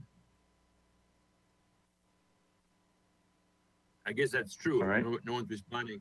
Well, I'm sorry, if the balance, there's two facades here. So obviously one part of the building, the L wing, is far in forward of that by On the right side. Yeah, I don't think that's. On the right side, on the right Go ahead, side, Commissioner the Lenvick. portion of the elevation with the three openings, Right. that elevation is back only a couple of feet or less. It's back 3 feet.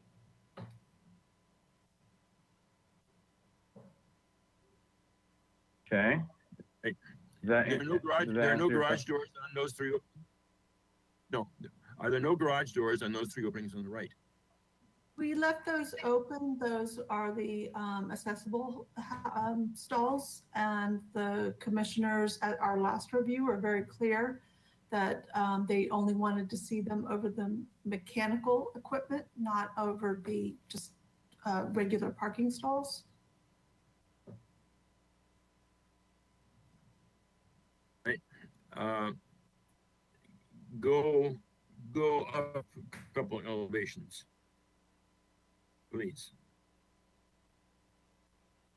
So on that top elevation on the far ground floor far right side, I thought we made some comment previously about the weakness of that ground floor corner.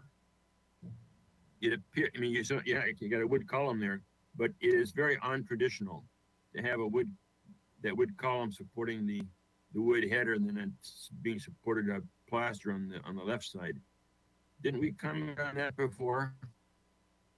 If it has been an ongoing long project, so perhaps it had been commented on.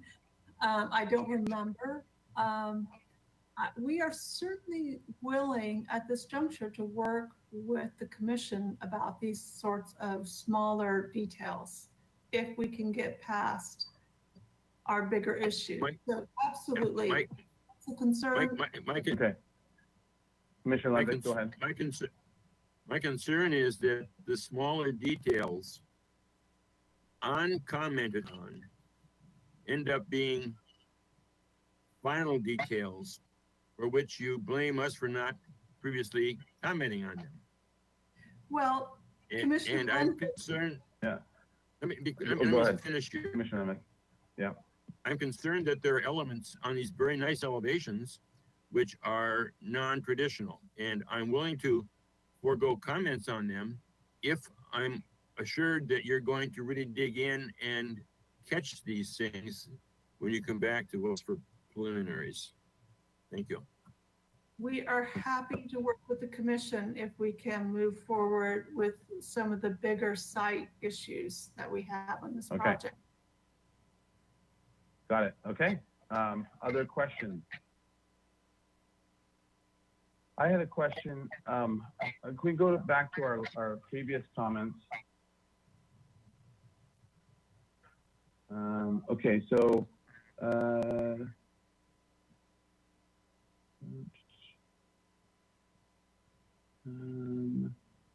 was a comment about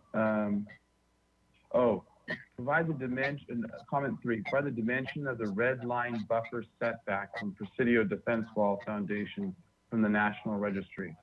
Where was that covered? And I might have just missed it. It is covered on the landscape plan. Okay, can we go to that? I believe, Tim, maybe you can respond to that. I believe that was a comment about, that was really a comment from the historic structures report in the National Registry nomination. Yeah, I believe so, Trish. This is Tim Hazeltine. That was what I sort of, my long-winded. That's why we went over that exhibit in the structures report. Yeah. So as we noted earlier, that it's actually rather difficult to truly dimension that, but I would defer to Christine about measuring from a drawing that was a hand sketch and not something that was based on a survey where you've got accurate corner markers you can measure off of. And if David is still on and he has, Mr. Stone could answer that more precisely. We were looking at it more in regard to, was the buffer that's being proposed sufficient? And we believed it was. And as we noted earlier, that is a suggested boundary. And yes, it does become part of the record because the property is on the National Register.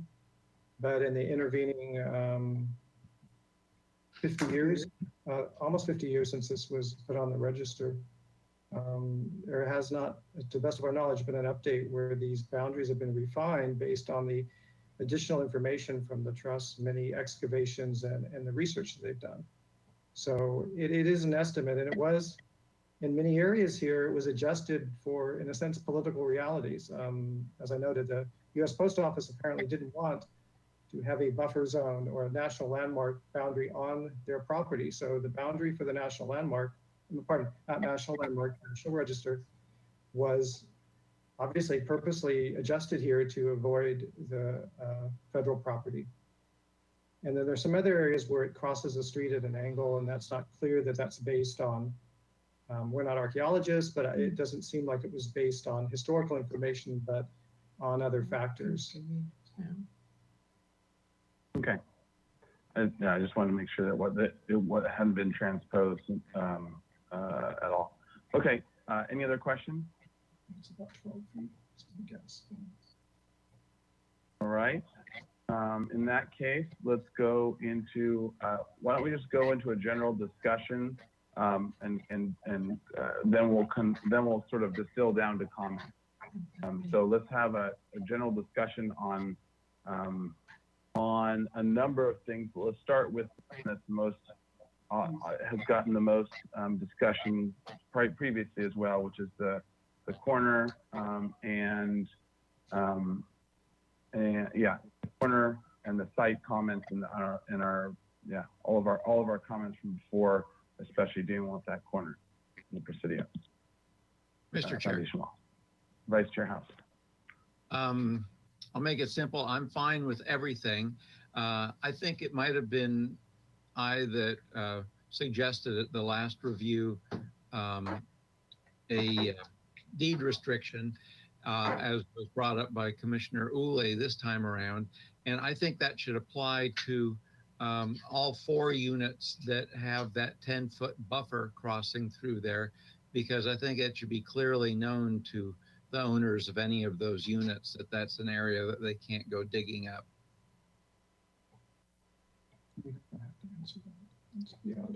Okay. I like that idea. Mr. Chair. Commissioner Mahan? Yeah, I agree with that. And my concern at the last hearing was that setback had not been defined in terms of feet. And now it has been very clearly defined in feet, and it's going to be protected. And I think that is really, really good. And so I'm very positive about that. And I think we should let that particular item go. I think it's protected and it's okay. All right. Is that the general feel of the commission? Because if so, then that can be one thing we check off our list here. I concur. I agree. I concur. All right. All right. Okay. So moving on, why don't we go into any other items that we think of for the historic structures report? How are we feeling? Actually, let's see if we can go. Let's see if we can go with the archaeology report first, because that seems the simplest.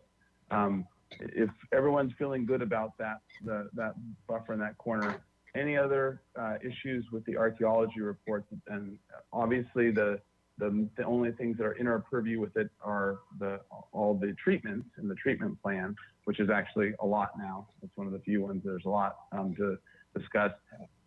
Is there and Mr. Hamilton, correct me if I'm wrong, but we can add conditions. If we accept this report, we can still add conditions such as protective measures or other things as the project goes on. Is that correct? Or is this the time to, with the archaeology report, see if there are any other additional measures that people want to make sure are added? Mr. Chair, I suppose it depends on the nature of the requested, corrections or changes. If they're minor in nature, then I think it would be suitable to approve it in the motion with kind of minor clarifying conditions. But if there are bigger issues with it, then it should probably be continued. All right. Mr. Chair. So what are people, Commissioner Mahan? I'm going to make a motion for accepting the Phase 1 archaeology report as submitted. Second. All right, we got a motion by Commissioner Mahan, a second by Commissioner Ulay. Under discussion, any discussion? I don't think the report needs to be changed to add additional conditions, because I believe that's a land use control issue, not an ARC issue. Unless it was specific archaeological the treatment changes from what we're doing, right? Yeah, I agree. Okay. All right. Any other discussion? All right. Let's have a roll call vote on this motion. All right, thank you. I'll start with Vice Chair House. That's a yes. Commissioner Mahan, Yes. Commissioner Ulay, Yes. Commissioner Emanuel, Yes. Commissioner Jordan, Yes. Commissioner Lundvik, Yes. and Chair Grumbine. Aye. All right, motion carried. Thank you. All right. So that's item A. Item B, the historic structure sites report. Okay, so I'll make a motion. We accept the report with the addition of a bullet point under recommendations that some restrictions be added to owner modifications in the setback zone of the 4 units affected. Second. I saw Commissioner House light up first, so we'll let him have the second. All right, and then under discussion, any discussion? All right, let's have a roll call vote. All right, thank you. I'll start with Commissioner Uli, Yes. Vice Chair House, Yes. Commissioner Jordan, Yes, Commissioner Manuel, Yes. Commissioner Lundick, Yes. Commissioner Mahan, Yes. and Chair Grumbine. Aye. All right, thank you. The motion carries. All right. In that case, we are now on to the item part C, the concept review. All right, so let's have, for this, let's go commissioner by commissioner to add comments, and I'll chalk them up here and try to get a summary. This is for concept review. So let's get all the concept discussion going.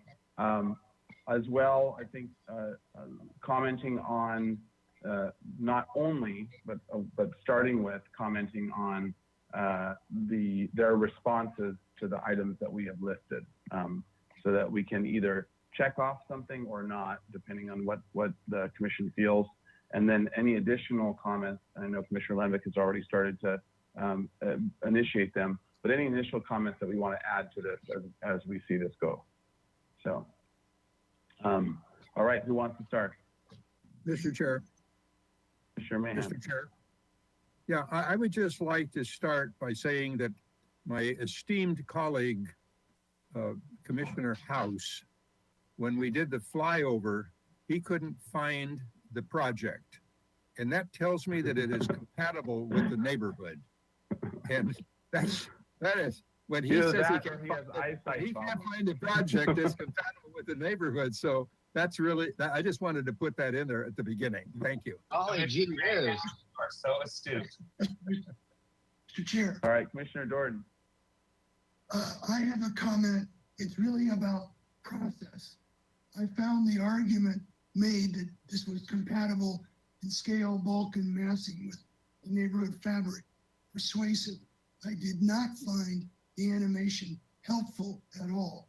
So my plea is, and it's not as much a criticism as a plea, I would like to see the architectural community in the city get together on ways to ensure that the new technologies of visualization are actually useful and usable and accessible to us during meetings. So it's a comment about process. Good point. Good point. I did find it helpful, but I could see it being much more helpful if there are certain other standards set up and if there's other ways that the city can help with that. So yeah. All right. Additional comments. Who wants to? Commissioner Lendick and then Commissioner Manuel. Yeah, would we go to the architect's site plan?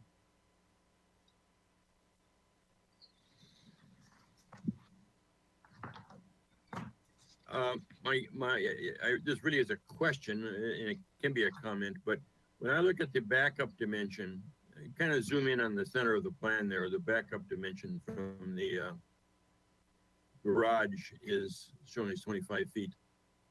I'm wondering if that backup dimension is what you need to an obstruction to a car bumping into a wall. And if in fact you can't bring that curb line in, 1.5 feet, 2 feet, whatever, so a car overhangs a planting and thereby gain more green landscaping. And I would ask that you look at how a car functions within that 25-foot dimension backup, if you would. And I just feel that if you were to kind of continue the driveway line, back out a little bit, on the picture. If you kind of continue the driveway width line, no, go toward, I want to see towards the left, upper left, yeah. If you were to eliminate some of those swoops there and kind of bring your drive line on down, that there may be chance for a little bit more landscaping to separate the driveway from the walkway into the office building, so on and so forth. So I just ask that you try to optimize the landscaping versus the asphalt paving or whatever it is. Thank you. Okay, thank you. Commissioner Emanuel? I echo those comments as well. And if you can go to the landscape plan.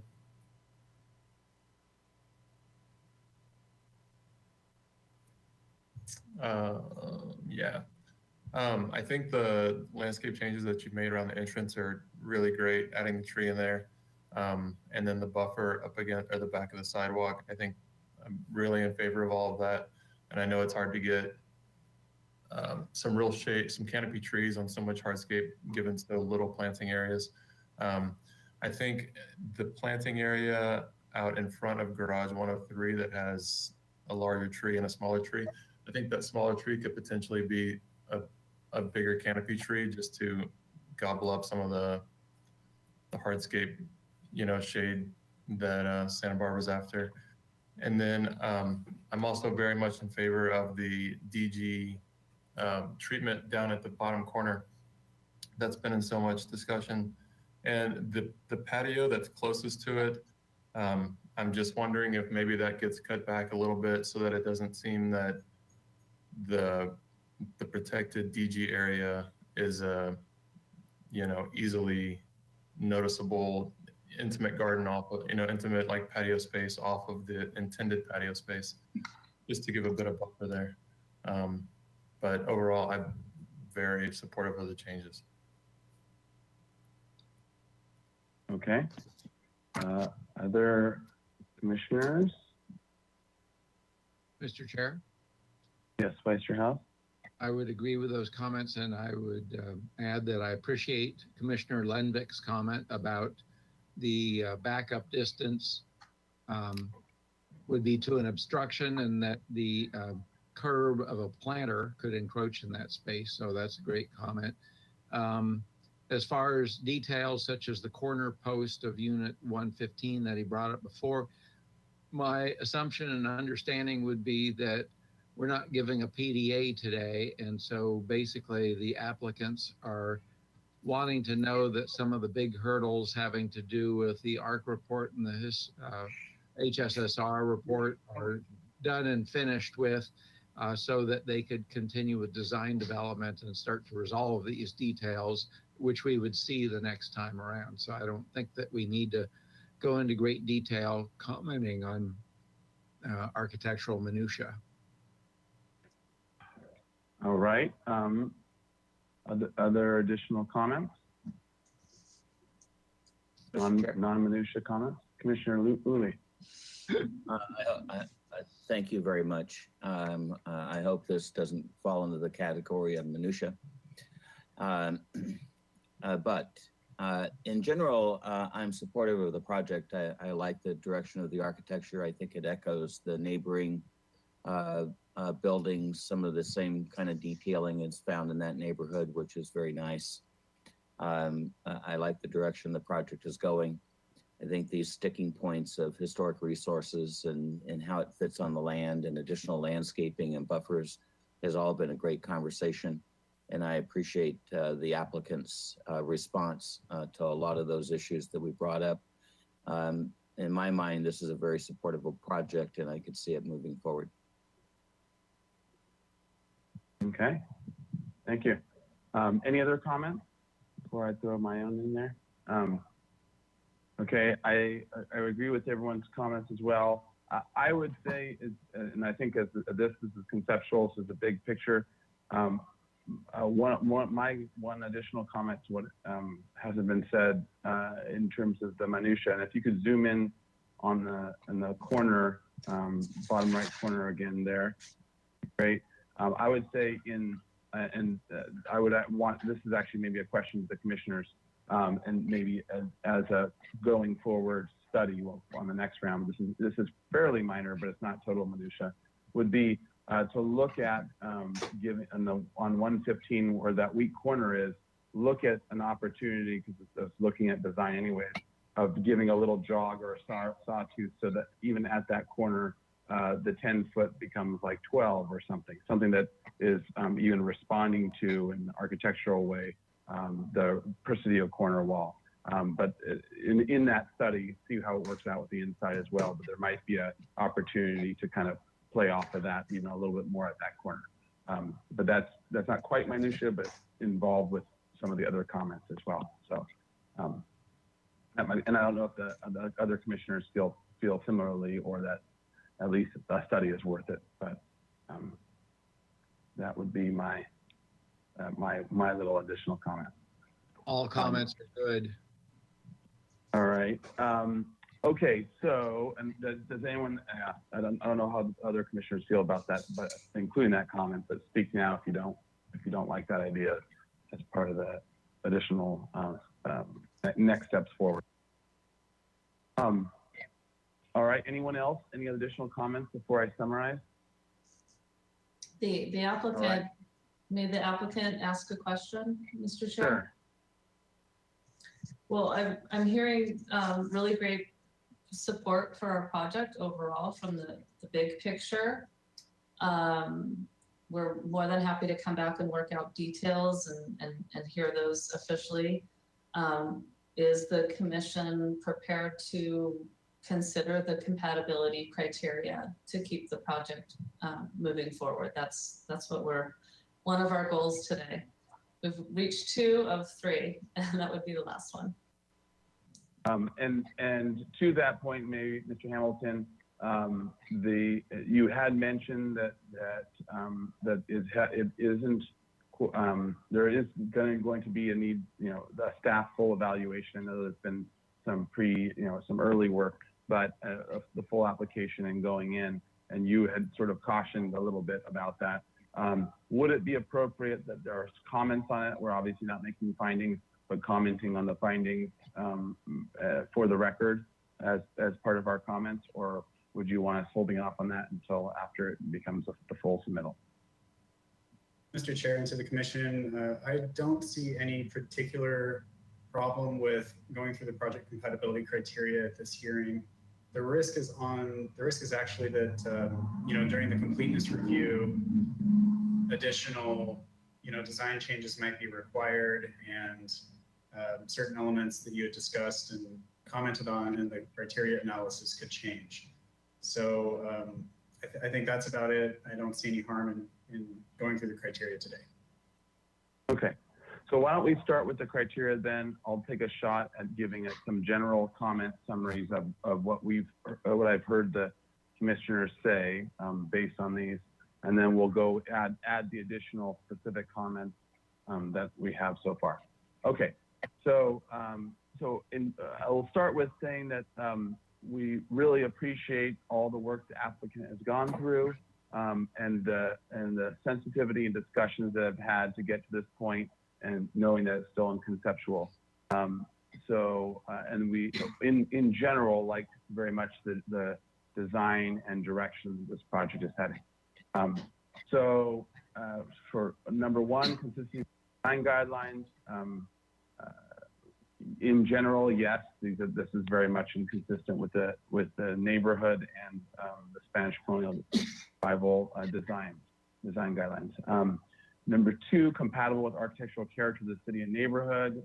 Yes, in general, we're finding it with details to be developed and specific design elements to be developed as well.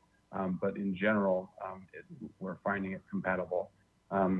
Appropriateness of size, mass, bulk, height, and scale. There were several comments made about this and how it is especially with the 3D rendering, has been helpful to a certain degree for some of the commissioners to see that it does seem currently appropriate mass, bulk, and scale. We're still very much wanting story poles. I know that has been that has been the main thing or that's the only thing I've heard so far, unless other commissioners feel differently. But the size, mass, bulk, and scale to date seem appropriate for the neighborhood and seem to fit well within the neighborhood. Sensitivity to adjacent landmarks and historic resources.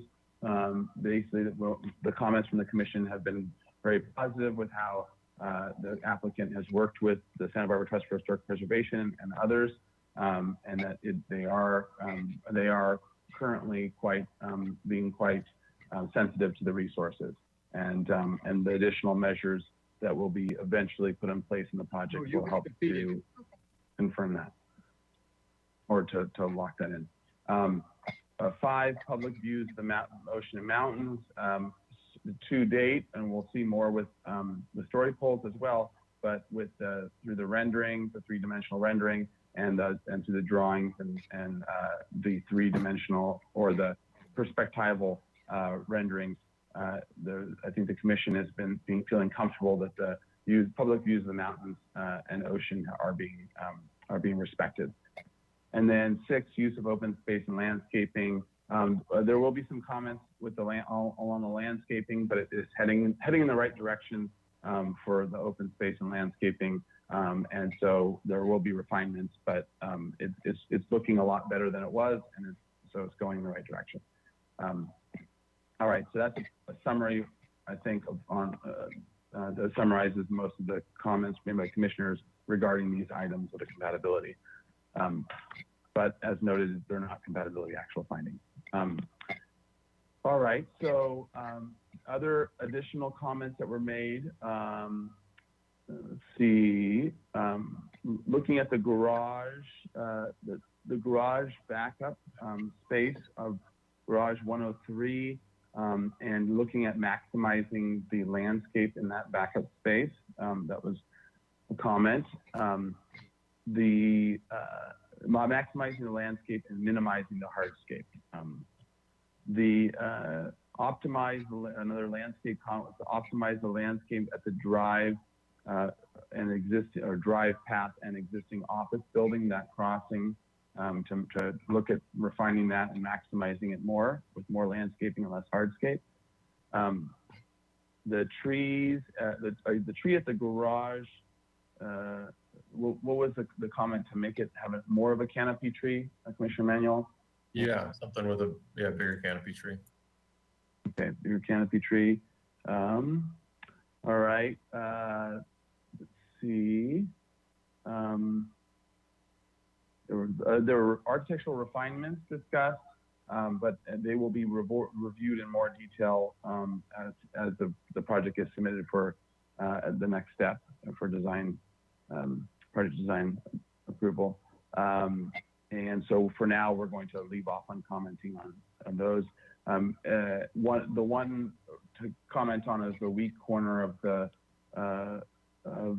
which unit was it? Unit 115. 115. Can you zoom in just to confirm? Yeah, bottom right corner. Yeah. Okay. Yeah. Unit 115. The weak corner of 115, and with a possible suggestion of also stepping back from the Presidio wall a little more, another couple of feet, with a detail or how that might work out. Celebrating the setback. Yeah, celebrating the Presidio wall setback. And also the other comment in general, to reiterate that the design is quite nice, quite a beautiful design, and we're looking forward to the refinements with the next steps. All right, Vice Chair House. I would like to make a motion for an indefinite continuance with the comments you have made, but I would like to make sure that the minutes very accurately reflect that we did not make findings, but we commented on that we were generally in favor of making those findings. Yeah, there was something else I was going to say, but right now I can't think of it. But all right, well, think about it, see if you can add to it. All right, motion by Vice Chair House, second by Commissioner Uli. I'll second that. I'll second that motion. Seconded, you were too slow. Yeah, Commissioner Mahan, My additional comment was going to be for the benefit of the applicant, that on another recently reviewed project that involved a requirement for story poles, because I'm trying to avert any resistance to story poles here, it is within the power of the HLC to say, to dictate a minimum set of story poles, and it's not necessary if the commission agrees to articulate every corner and ridge and hip of a building. So you might consider what would accurately alert the public what the scale and mass of this building is going to be at minimal expense. I agree with Right. that. Okay, so you want that added to the motion, is that as well, the story poll comment? That's not necessarily an addition to the motion, but it was advice to the applicant, because I think this is important information. Sounds good. That sounds good. I don't think it needs to be in the motion, but at least as a note to the applicant. Yeah. Okay. All right. Any other discussion on this motion? Any other discussion? All right. In that case, let's have a roll call vote. All right, thank you. I'll start with Commissioner Jordan, Yes. Vice Chair House, Yes. Commissioner Ludwig,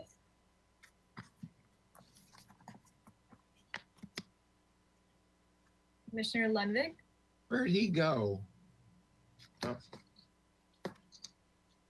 okay. Must have gotten. Commissioner Maher, Yes. Commissioner Uli, Yes. Commissioner Manuel, Yes. and Chair Grumbine. Aye. Commissioner Ludwig, are you there? I don't see his All right. square. I believe he left the meeting. I don't see him on the attendee list anymore. Dinner All right. must have been ready. Yeah, it must have been good. Yeah. All right. All right. All right. So the motion carries, and these are not these are not items that are appealable, anyways. So, all right. So that's it. All right. Thank you very much to the applicant and to all the commissioners for hanging in there after 7 with no snacks. One day we'll have snacks. You can't bring your own snacks? All right. Thanks, everybody. It's not the same. It's not the same. It's not the same. I'll bring you snacks. All right. All right. Meeting is adjourned. Thank you all.